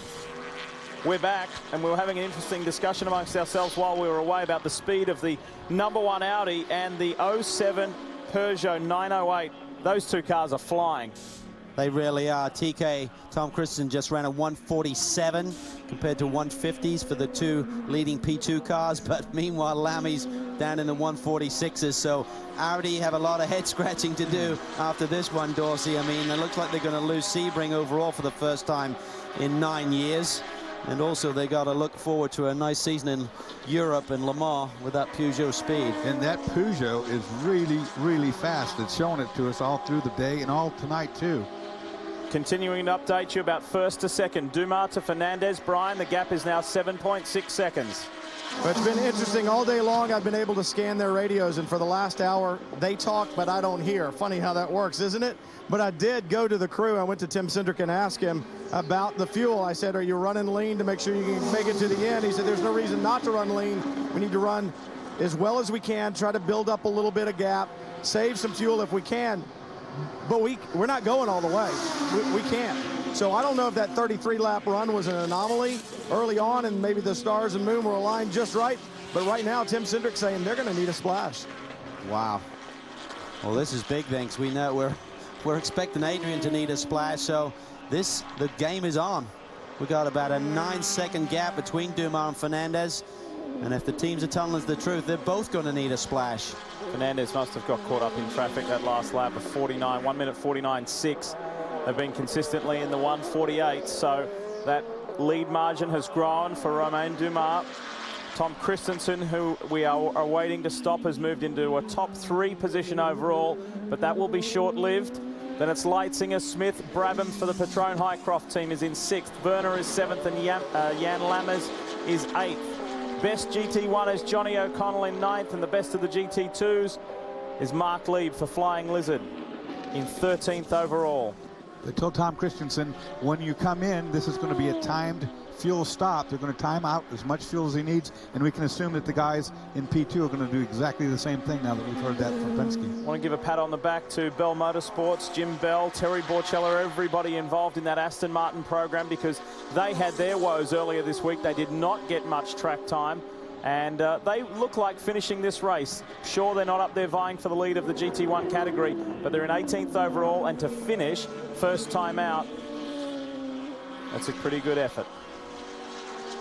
Well, we've got to think about if they're going to need a stop. I think they're going to go as far as they can, because you know, you have to think that if you've got a healthy caution, that would get you in the window if they are out of their window. But I'm still not. I'm still thinking this 7 car can make it. I mean, it's going to be really tight, but just the sums just don't add up on what they did 2 stints again. You know, Calvin, you're right. You'd stretch it all the way to the end, waiting for a caution if you could. But if you knew for sure that you had to stop, you'd want to stop before the other guy so you had track position. The last 2 laps have been very uncharacteristic for Adrian Fernandez. A 1:51.5. That has to be traffic or problems. The gap's now almost 11 seconds. Dumas was slower himself in the 49s, but that gap is growing, and significantly so over the past 2 laps.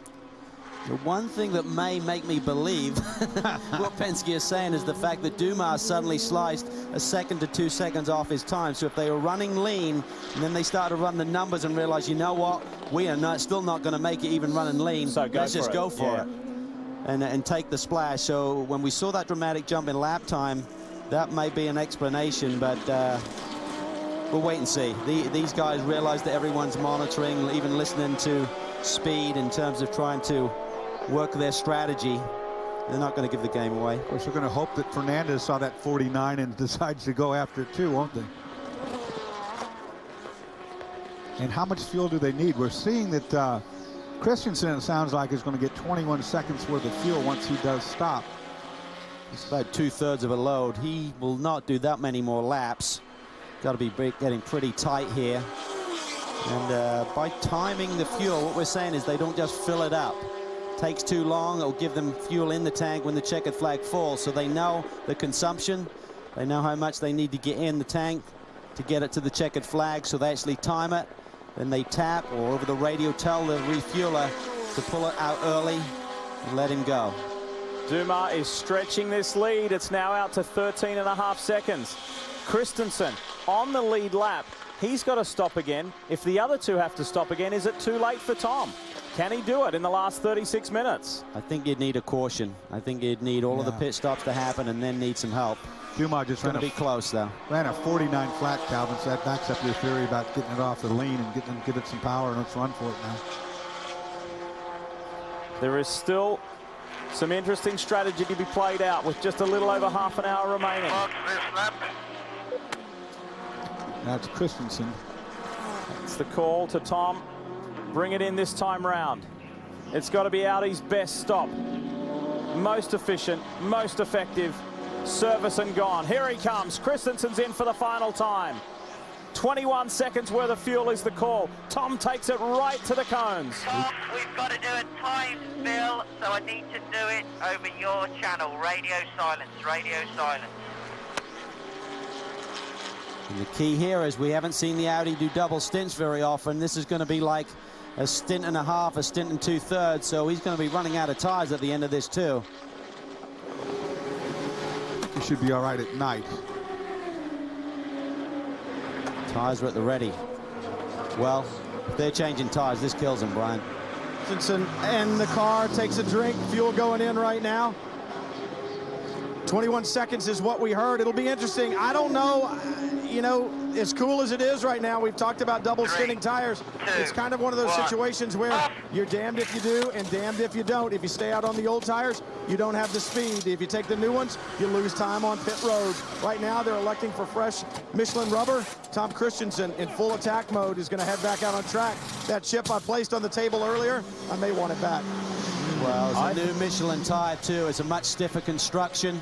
Remember the tire problems they had in the middle of last year. One of the problems they have, Dorsey, there's so much downforce on this diesel-powered car. They can really pile the downforce on without getting a lot more drag or losing any top speed. And what they find under cold temperatures, it really overworks the tire. So they've got a much stiffer construction to get rid of that problem. The boys at Audi think they still have a chance. At the time of that pit stop, Christensen was 1 minute 20 seconds behind the race leader. Can he do it?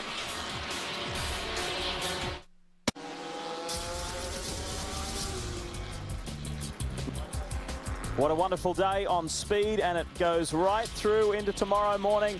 The Formula One World Championship kicks off down under in Australia at Melbourne, Albert Park. And Calvin's boy, Lewis Hamilton, on the pole. Oh, Lewis? Where's Webber, mate? He's there. He had a little hiccup in qualifying. Don't you worry. It'll be a good year for the Red Bull racing team. I hope so. Coulthard that was there. He made the top 10 cut. Yeah. Yep. So we'll see. Where's Coulthard from? Not from your... British, right? Well, he's not from your country. Yeah. He's from your region. Yeah. Let's get back to it. Just over 30 minutes remaining. What will play out? Fernandez, when will he come in? Can Dumas go all the way? What can Leitzinger do? Is he running fast enough laps? We know he can go to the end in the 20 Dyson car.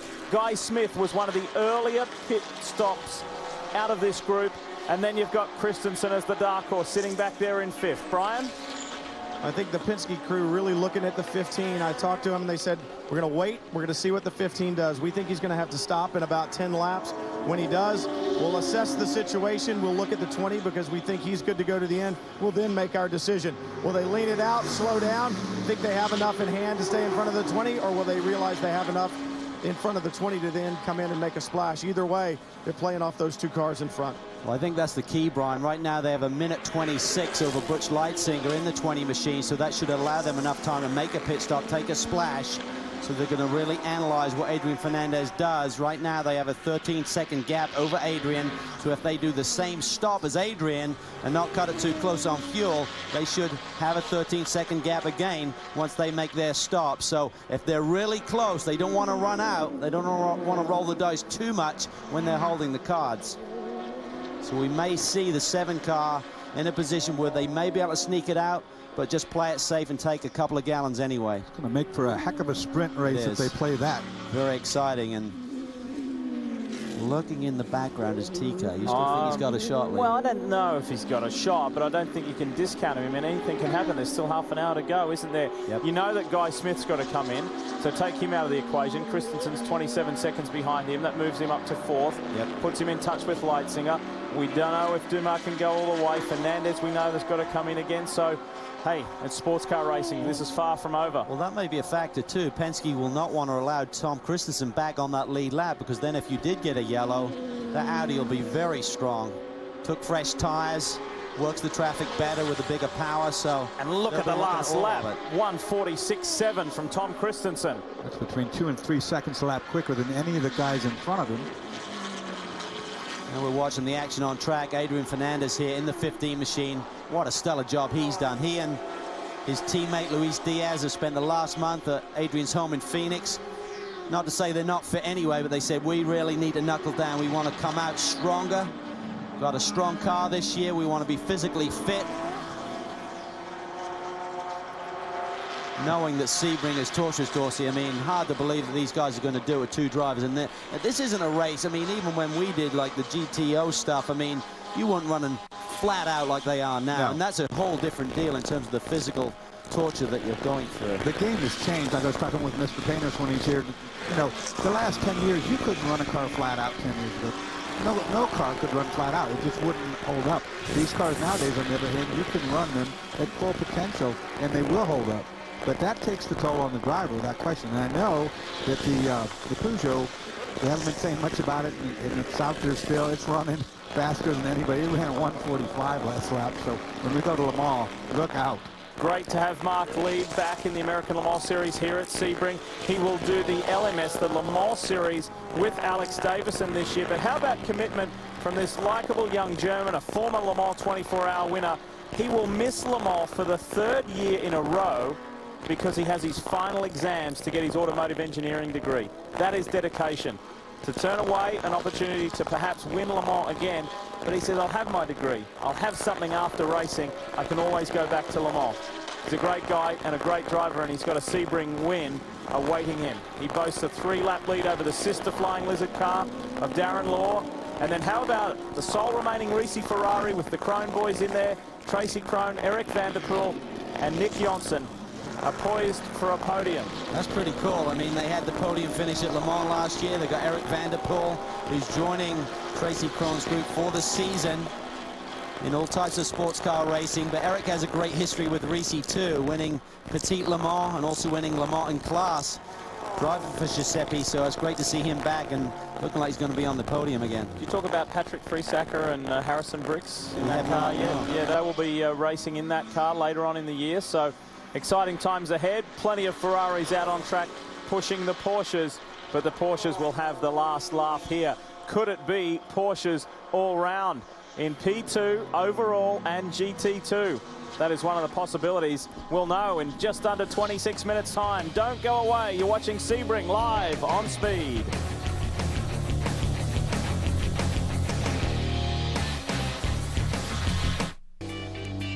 We are creeping our way ever so close to the checkered flag here at Sebring. The Mobil 1 12 Hours of Sebring, presented by Fresh from Florida.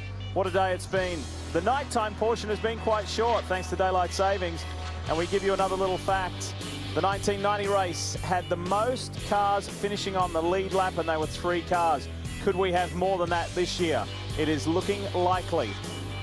The captain, Roger Penske. This race has broken he and his team over the past couple of years. Now, is he about to put this race over his knee and snap it in two? Well, a diminutive Frenchman, Romain Dumas, is guiding the Porsche RS Spider towards the checkered flag. 21, just under 22 minutes to go. And there's still a lot of racing to be done. There is, and certainly a lot of sums are being played out. We're trying to do it on scraps of paper up here. They've got mountains of computers down there, Dorsey, to try and work out all the angles. But I got a feeling when Fernandez pits, it wouldn't surprise me to see the 7-car pit immediately afterwards. Well, Lee said a lot of racing to be done, but there's a lot of strategy to be done, and that's what you're talking about, Calvin. They're playing, Penske's playing off whatever Fernandez does. He needs fuel first. We know that. The 15's going to have to stop before the 7, but then what from there goes on is the question. I think it's been a fascinating day as far as what people, what teams will take away from here to the next event in St. Petersburg, what they'll take away here for the teams who are going to Le Mans, like Peugeot, like Audi, and for the rest of the season, the season-long competitors like Patron Highcroft, like Andretti Green, what they have learned, like Dyson. It's gone in favour of some and not in others. Well, when you look at the season's potential, you know, we've got an Acura and a Porsche run just 13 seconds apart after 11.5-hour plus of racing, Dorsey. And you know also that the Acura and Porsche both have upped their game. This is the first we've got to see the new car from last year, but there's no question these cars, oh, 27's around. These cars are better than last year's cars. So a caution now could throw everything out of the window.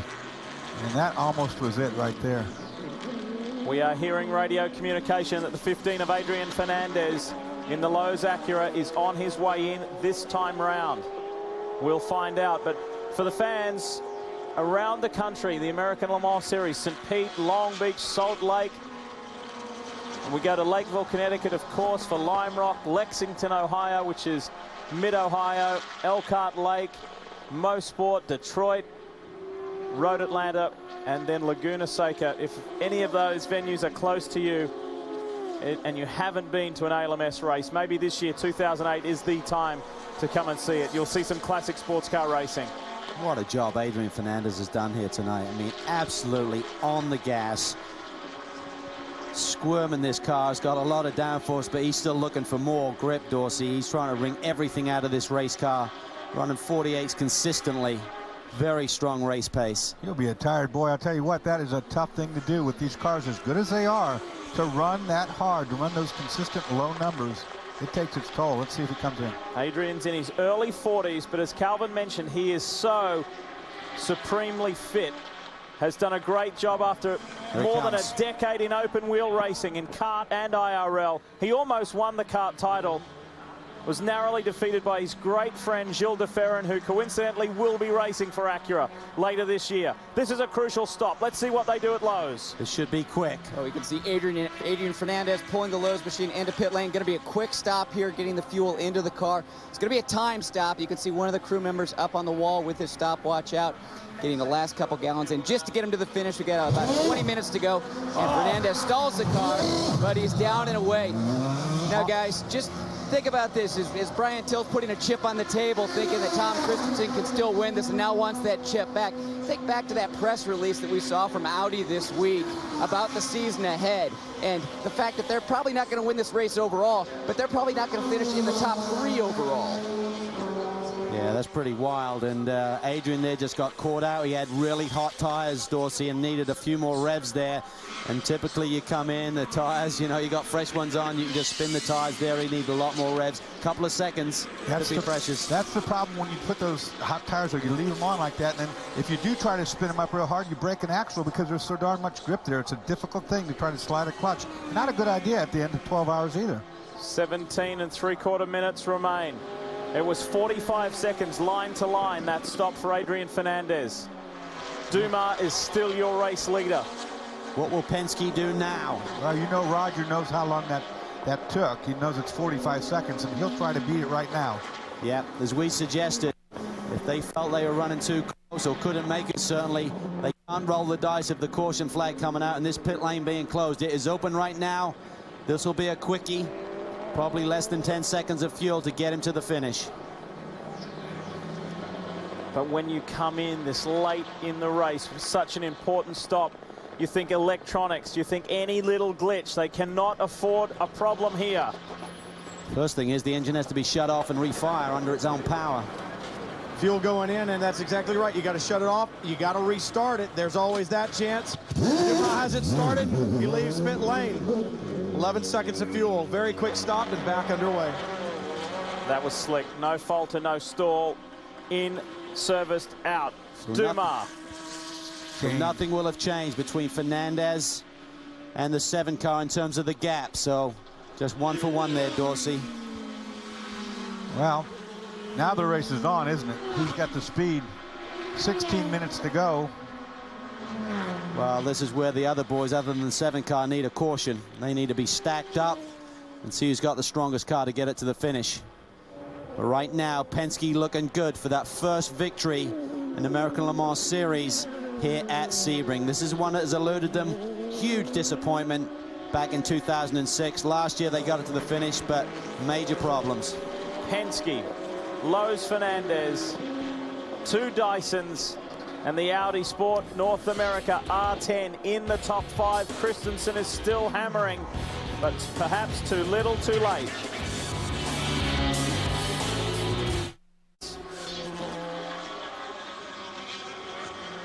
Just alerting the GT car up ahead. I'm coming through. Give me plenty of room.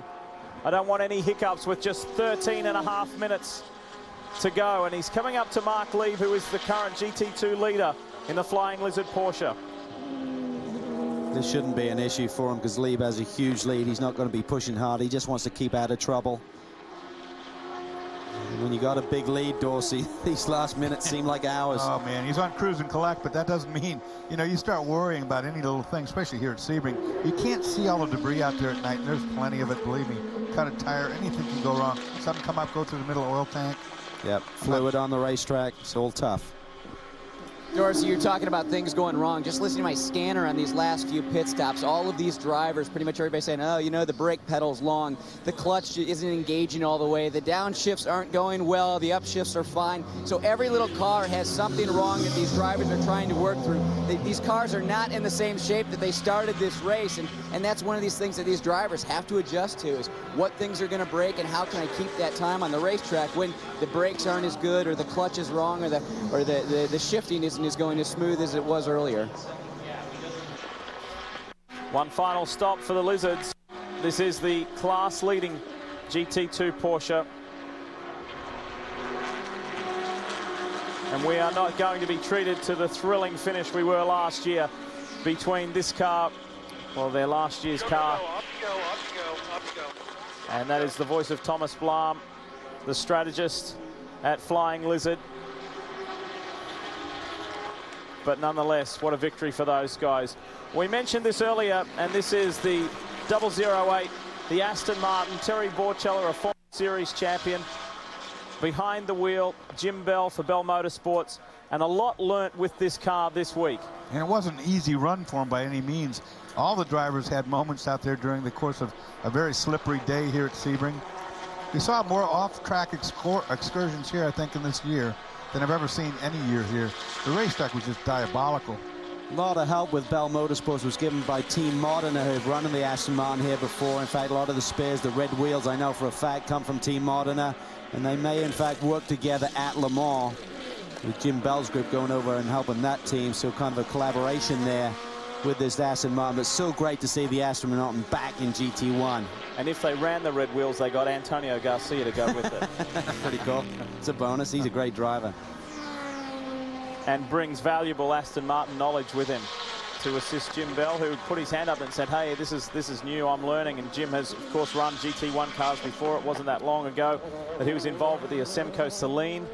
So an extremely experienced guy, Jim Bell, and we wish him well with that Aston Martin program in 2008. Just a little over 10 minutes to go before Romain Dumas can taste victory in the Mobil 1 12 Hours of Sebring for the first time. And with this LMP2 program, Penske can taste it for the first time. Adrian Fernandez 12.8 seconds behind. Last lap through was just over 2 seconds, just under 2 seconds faster than Dumas. Adrian's tires have a few more laps on them than Romain, so you'd have to give the edge there to Dumas and the Penske. But 12 seconds, 10 minutes to go, Dorsey. It isn't over by a long shot. Oh, no, not by a long shot. How many times have you seen Calvin here at Sebring? The last 10 minutes, things go wrong. One of the Dysons, the 16 now coming in. This is Guy Smith for the final time. A splash and go, and this will elevate Tom Christensen to 4th overall.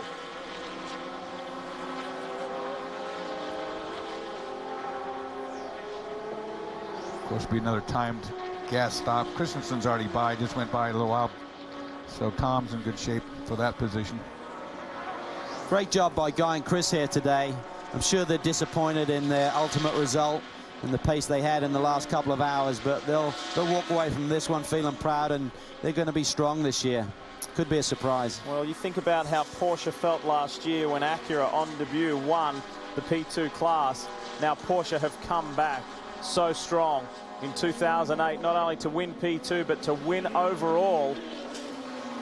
I'll tell you what the eye-opener is for Peugeot and for Audi, that these P2 cars are this good this early.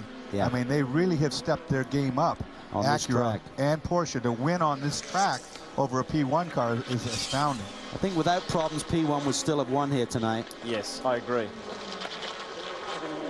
You think about it, that the P1 car of Tom Christensen, it started with Dindo Capello at the beginning of the day with the penalty after hitting Johannes van Overbeek. They had that push rod problem, as we spoke about in the commercial break, on the front right, and then the brake to change the calipers, and it was such a lengthy stop. And Dr. Wolfgang Ulrich said, of course it was unexpected. You know, we don't normally see that here at Sebring, and it was a very prolonged period of time. The gap first to second is just under 14 seconds. And then it's another 41 seconds back between Fernandez and Leitzinger before we get to the 4th place car of Tom Christensen. So Dumas responded there on that lap. Look at this. Look at this. Smoking. This is Leitzinger. There's dramas for the Porsche here. Smoke coming from the back of that P2 prototype. With 8 minutes to go, this would be cruel. Leitzinger is standing on the podium overall. And it is smoking for sure. Oh, no. Boy, it's a long way to go. 7.5 minutes to go. Oh, it's eating itself, I think. Can you believe it? We saw that huge smile on Andy Lally's face, one of the teammates of Butch. And right now there'll be a lot of frowns in the Dyson camp. This is cruel. And if that's oil coming out the back, it's going to be a rude awakening at night for these guys that are running so hard. It's never over here. This is a tough, tough racetrack. 12 hours around here is like doing 36 at Le Mans, I think.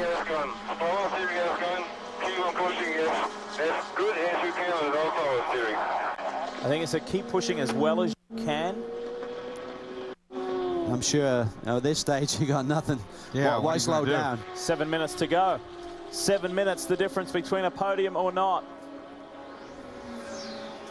Well, it's got a leak of some sort of oil. Now, it doesn't need to be an engine. There's a lot of other things it could be. This car doesn't have hydraulic, but it's got power steering, for instance. Seems to accelerate pretty good off there. Yeah, I mean, speed looks good. A lot of hydraulic systems on the car, though, Dorsey. Could be power steering, could be anything leaking through the back and just heating up on the exhaust. A lot of lines running around the engine bay. You lose power steering, it's very uncomfortable. Not for 6 minutes. Right. You can handle that. That's a time call, just saying you've only got 6.5 minutes. Hang in there, Butch. Hang in there. Well, Butch isn't going to stop. I guarantee you that.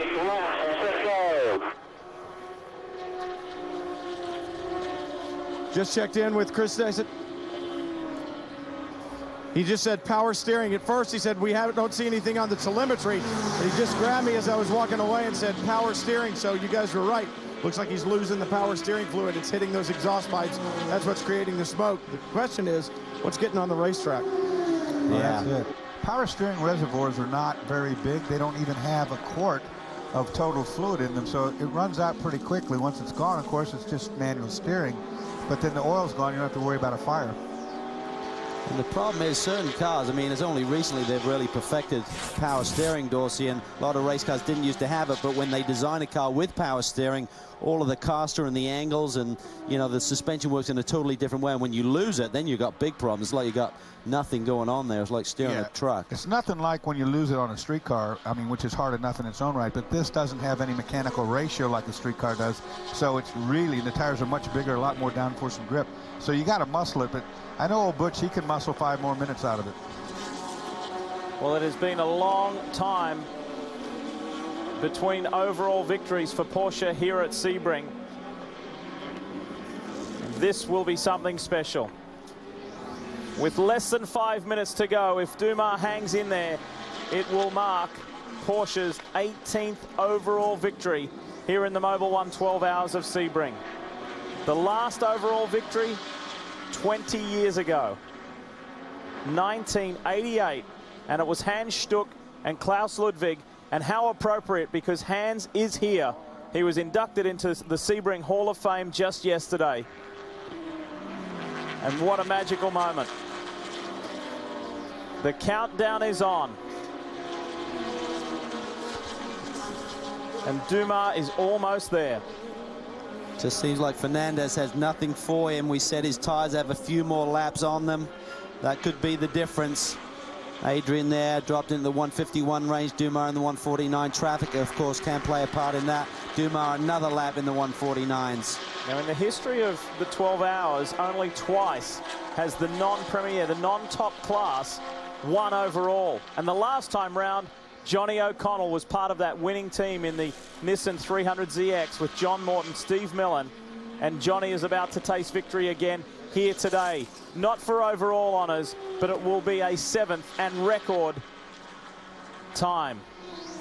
He's 9th overall in the race. He's leading GT1, and that will be an emotion-charged victory for sure. 3.5 minutes to go.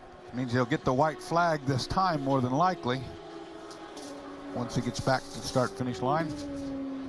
It's going to be close. It's going to be whether close. he has to do one more or two more laps. Yeah, yeah. I'd be slowing up. I wouldn't want to make it. Yeah, well, Penske will be on top of that too. They don't miss a beat. Yeah, just doesn't need to slow up a lot. What we're saying is they back time it to see what sort of lap time they're doing. If they're running 1:49 and they cross the stripe with less than that to go, they would see the white flag. Spare a thought. We always talk about the cars, the drivers, the teams. Have a think about the tyre manufacturers, because the American Le Mans Series boasts a diverse range. Yokohama, Falcon tyres, Hankook tyres, Dunlop, and of course Michelin. And Michelin will lock out all victories, P1, P2, GT1 and GT2. Great day for the French tyre manufacturer. Calvin, I think he's not going to get the one to go. I think he's gone too fast. Over 2 minutes, I think they're going to give him this one and another one. Yep, I believe you're right. He would have had to been out on 1:49. He's at 2:11 to go, so he's going to have to go. 2 laps to go. There you see it. Or not. Or not, right. With just 2 minutes left to go, let's highlight one exciting moment of this race. It was a pretty interesting moment. It is the accurate move of the race. And this is one that was very popular amongst the TV crew. It was Marino Franchitti doing a little bit of rally, the Scandinavian flick. He had to get rid of a lot of speed in a short period of time. He changed his underpants after that one. Well, more than likely, brother Dario will be up in Bristol in the motorhome watching. If you are, Dario, hope you're enjoying it. Marino's done a great job. You'll be proud of your little bro, because he's been a part of that 20 team to put it on the podium for Dyson overall and in P2. And we're almost there.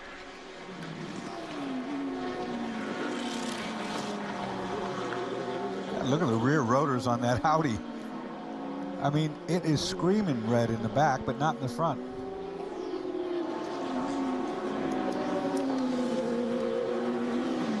Remember, we asked the question at the beginning of the day, could a P2 car win overall? I don't think any of us would have thought they would lock out the podium. Well, it's hard to believe, Dorsey, that all three of the top and the diesel cars would have the sort of problems they had. You'd think one of them would have got to the finish without drama. Yeah, on this track in particular, where they have such a big advantage because of the nature of the beast, if you will. Well, P2 now has strength in numbers, too. Yeah, that's true. So if Penske hadn't got the job done here tonight, Fernandez would have, or Dyson would have. Yeah. They were lined up waiting, weren't they? This time round, Romain Dumas will see the white flag. He will begin his final Sebring circuit. And there he says, one more to go for Romain Dumas. The one finger. Let's go. One more time, Romain. And you, Emmanuel Collard, and Timo Bernard will be victorious. He could have slowed up that lap and made it, too. He was only 16 seconds away from 12 hours when he went across. Yeah. I guess he's just having too much fun. 15 seconds is the margin. Back to Adrian Fernandez. Butch Leitzinger still third. Christensen fourth. Guy Smith fifth. Brabham for the Patron Highcroft team is sixth. Werner seventh. Jan Lammers, despite that late spin, is eighth. Johnny O'Connell is 9, and John Field has remained in that 10th position. Mark Lee, best GT2 car, 13th behind Beretta, and Pedro Lamy in the Peugeot, still circulating very fast. You have to wonder what sort of pain Romain has had to endure with that injured leg throughout the course of this race. You know he's not going to really tell the truth when the team said, are you sure you're ready to do that this week? He's going to say yes, for sure, but you know, it's he's got the job done. Hats off to him. You know, when you're 100%, it's like you come off this car and you feel like somebody hit you with a baseball bat all over the place. I asked him, what about your legs moving around within the cockpit? And he said, shh. Don't talk to me about it. He's on his way home, and look at this. The team at Corvette and Johnny O'Connell's dear friend, Ron Fellows, waiting to celebrate with his long-time teammate, co-driver, and good mate. But this is the overall win. The P2 class win, but more importantly, the overall win. They've done it. Penske has finally broken the hoodoo here at Sebring with these P2 Porsches. They're victorious, not only in their class, but Penske and the Porsche wins Sebring overall. What an amazing accomplishment. And that's Romain Dumas' first Mobil 1 12-hour win. Collard and Bernard have done it before, but it is Penske's day. They win the Daytona 500. They win the Sebring 12-hour. What a start to 2008. Just as you would expect, Penske do it in style, Dorsey, taking the class victory and winning it overall. And what a fight it was. Here comes Johnny O'Connell's 7th time as a winner. Sebring. Yeah, way to go, boys. Terrific effort. Terrific effort. Brian. Roger Penske getting congratulations down here. Roger, congratulations indeed. You become the first owner to win Daytona 500, the Indy 500, and Sebring. 2 years ago when we talked at Laguna, I know you plan everything in business. Did you look this far forward? Did you see this victory coming? Well, I'll tell you, it was a great run for the boys on the 7 car. These drivers did a great job, and reliability again. You could see we didn't have to stop for anything, and that's how we won. So I take my hat off to Tim Cindric and all, Jeff Swartout and John Erickson, the guys who've done a great job. And those 3 drivers, I mean, Manu and certainly Timo, and you know, Romain, he didn't want to get out of that car even with his bad knee. So great day for the Penske Racing team and Porsche. When you saw the 6 car with the problems early on, did you think, oh no, here we go again? Well, I felt maybe we got it out of our system. You never know, though, do you? They make it happen. But the car ran fine all day without a problem. Well, congratulations. It's Porsche's first overall win in 20 years. Congratulations, Roger. Oh, that's something. Thank you very much. Thanks, everybody. Huge accomplishment. Wonderful performance. And boy, the P2 cars have turned the American Le Mans Series on its ear here in Sebring. Drink the orange juice and celebrate. That's his first Sebring win, and what a way to do it. Physically injured. I don't think his knee hurts but right it did not affect the right foot, that's for sure. Collard, Bernard, and Dumas victorious. That is Porsche's 65th class win at Sebring and 18th overall. And just before we went to the break, as Brian said, 20 years since the German Mark has won this great event overall. Let's reflect on the positions, and I think the Fernandez-Lowe's team, while disappointed not to get the big one, boy, that starts their season off in a terrific fashion. And how about Dyson? That springboards them into 2008 in spectacular fashion. 3rd and 4th, terrific performance. Brian? Romain Dumas gets his helmet off. He gets congratulations from Timo Bernhard, his teammate. Guys, fantastic job in front. You, Romain, this is a race that you had not won before, and to win it overall, to win it with Penske and Porsche, what does it mean? Well, it's unbelievable. I mean, it was a lot of work to make this result. So I have to thank the team. For sure, we work all the winter for that. We came here a lot of time to prepare this race. I mean, we didn't expect to win overall again one more time, but this one for sure is the biggest one. And with my leg and all the things, I am very happy.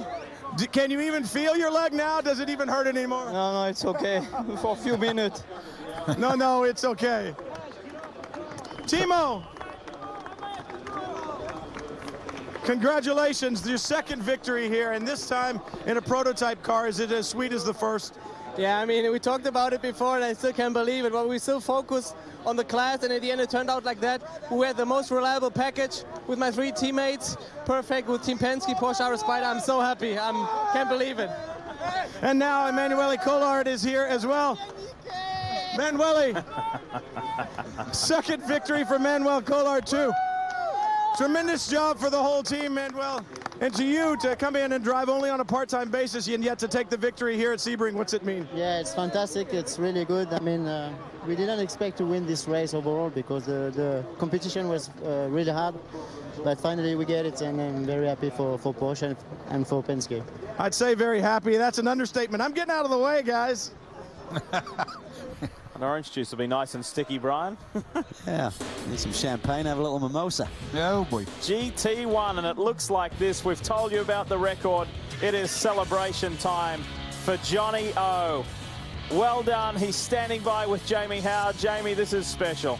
That's right. Johnny O'Connell just passed Phil Hill for the record 7th win here at Sebring. How satisfying was it to cross those checkers tonight? Well, I got to tell you, everybody at Chevrolet, Man, they deserve this. They work so hard. You know, the development that goes into this car, and you know, that exists between Corvette racing and heck, all the Corvette owners. Man, we love it to share this with Ron and Jan. Man, I'll tell you what, there's a lot of positive things going on in the universe, and I'm glad to share it with these guys. All right, Jan Magnussen, got to watch your teammate cross those checkered flags in first place. Not a bad way to start off the season. No, this is the best I could have hoped for. So such a good start for the season, and I can't wait till the next race, and maybe we'll do it again.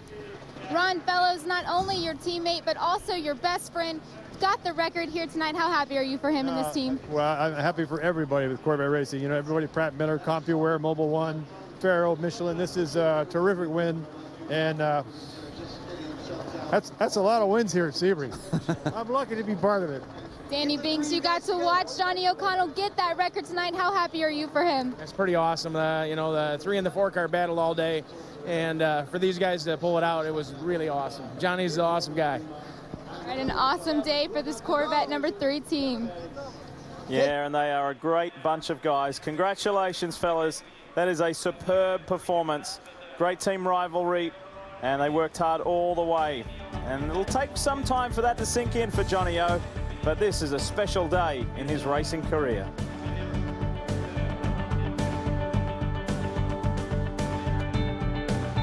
Acura, advance.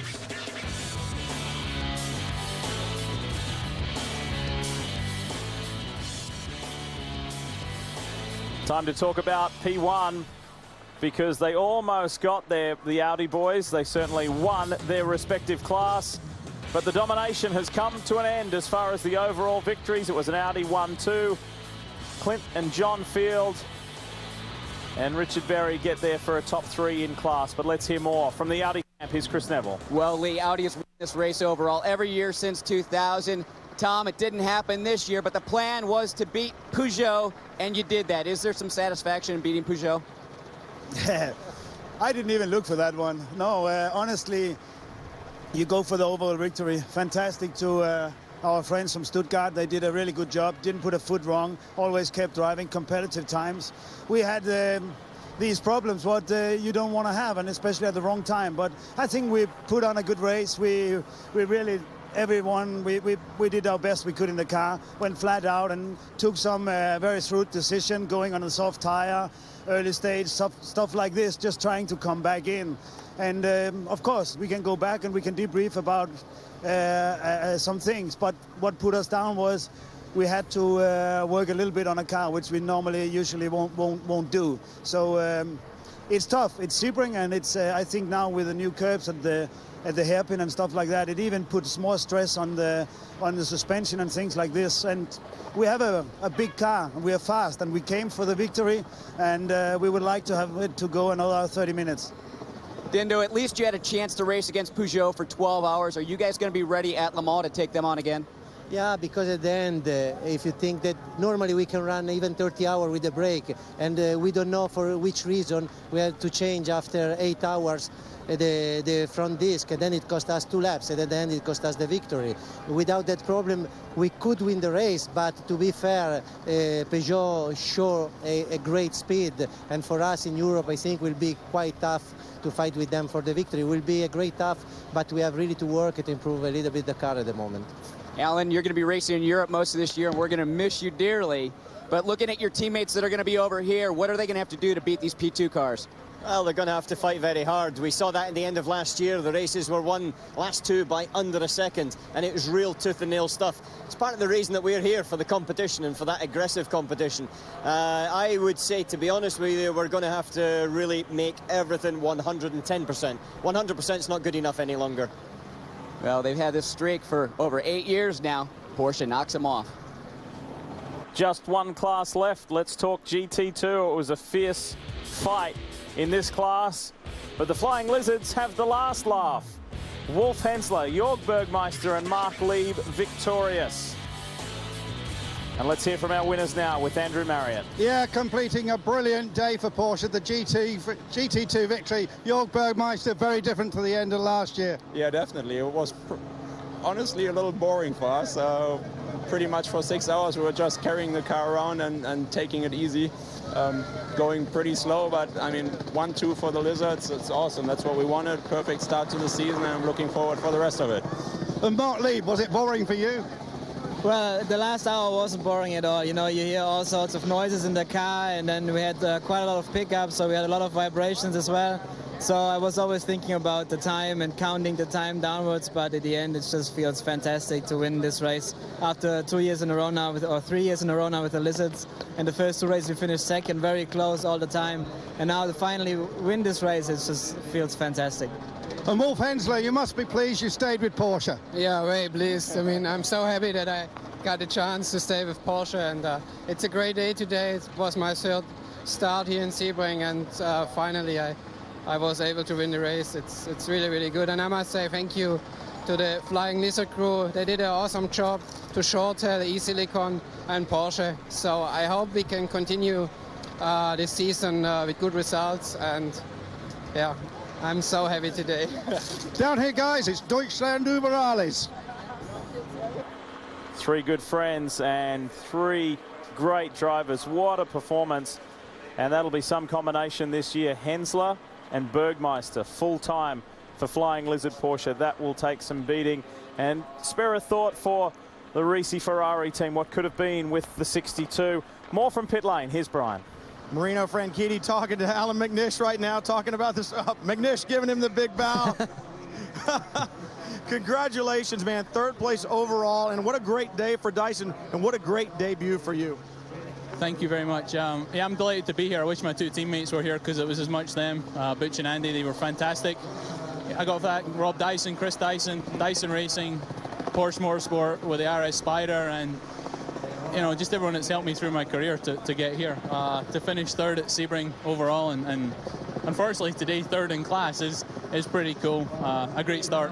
It sounds like the other teammate that was pretty much here was your brother. I mean, what's your text message bill going to be?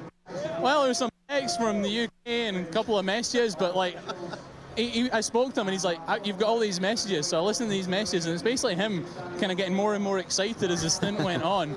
And obviously reaching a peak as I nearly stacked it on the way into the pits. But no, Mum's here, so glad to get a good result for her, and I'm just delighted. Well, congratulations to you, and congratulations to Dyson Racing. Looks like they are back and running up front. It's going to be a great year, guys.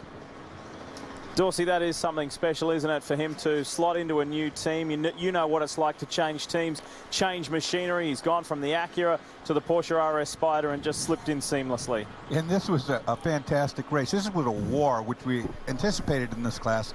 For him to fit in, slot in with these guys, it was a perfect weekend for him. Very impressive. Greg, your thoughts?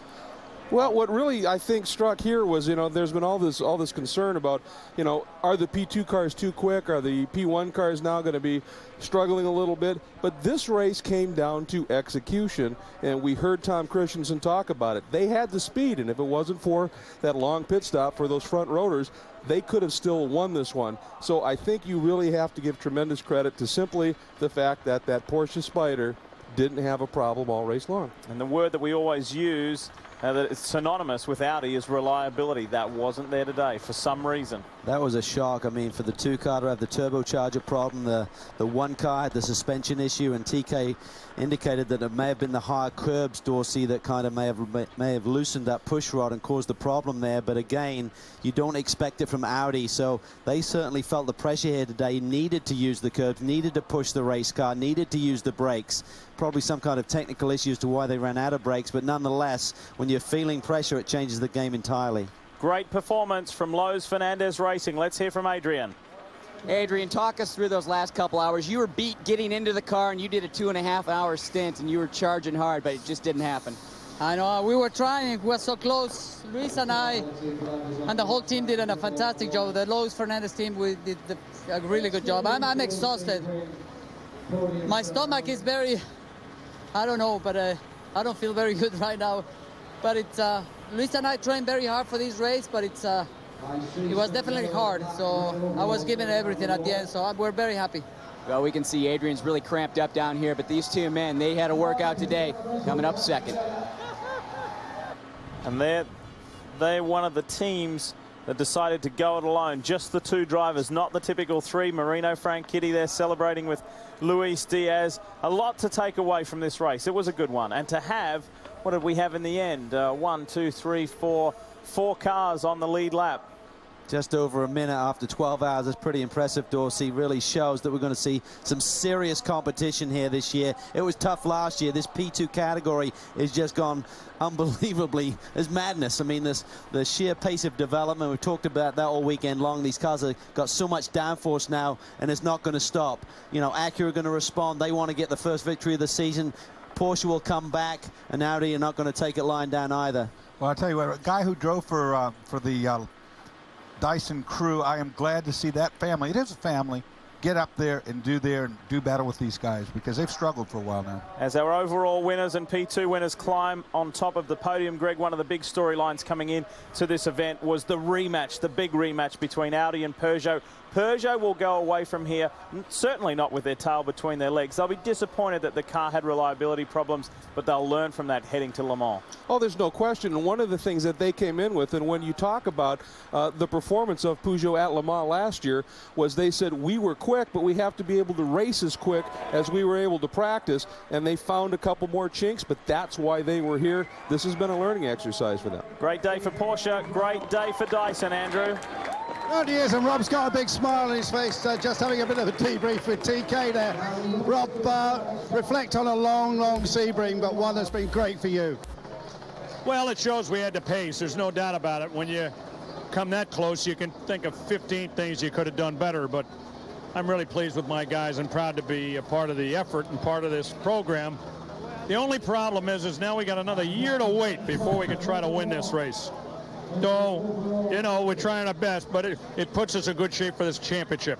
Do you think you can win races in this championship in 2008? Oh, yeah. Yeah, all right. We were on the pace the whole day. In fact, we were up in the top 3 virtually the whole day. We had a little bit of a problem with one of the cars. The 16 car had a little bit of a problem at the end that we weren't planning on. But other than that, the cars really ran pretty well. There's a happy Rob Dyson for you. And that's what they were looking for when they made the switch to the Porsche RS Spyder. That's the kind of performance they were looking for, but it's taken a year to work out, to develop, to refine, and get to know that special piece of equipment, and now they most certainly do. But for Porsche, for Penske, the DHL gang, look at them celebrate. What a day. Andrew? I'm just fighting my way through here. Dr. Ulrich, I'll just ask you, can you just reflect on this? I mean, but for that rotor change, you might have been there. We have not been there. We could not do as we expected. We had too many technical problems that also had an influence on our performance. Then, some driver errors, some working errors with some penalties in the pits. So we collected all the shit you can find. I think we're going to have a very big debrief at Audi, aren't we? You can be sure on that, and we know we have a lot to do until Le Mans. And Peugeot are fast. Yes, they are fast. This is what we knew. But we also had quite some nice fighting with them as long as the cars... Thanks very much. Thank you. And we apologise there for Dr. Ulrich's language, but a little bit of tiredness perhaps and frustration creeping in. We remind you that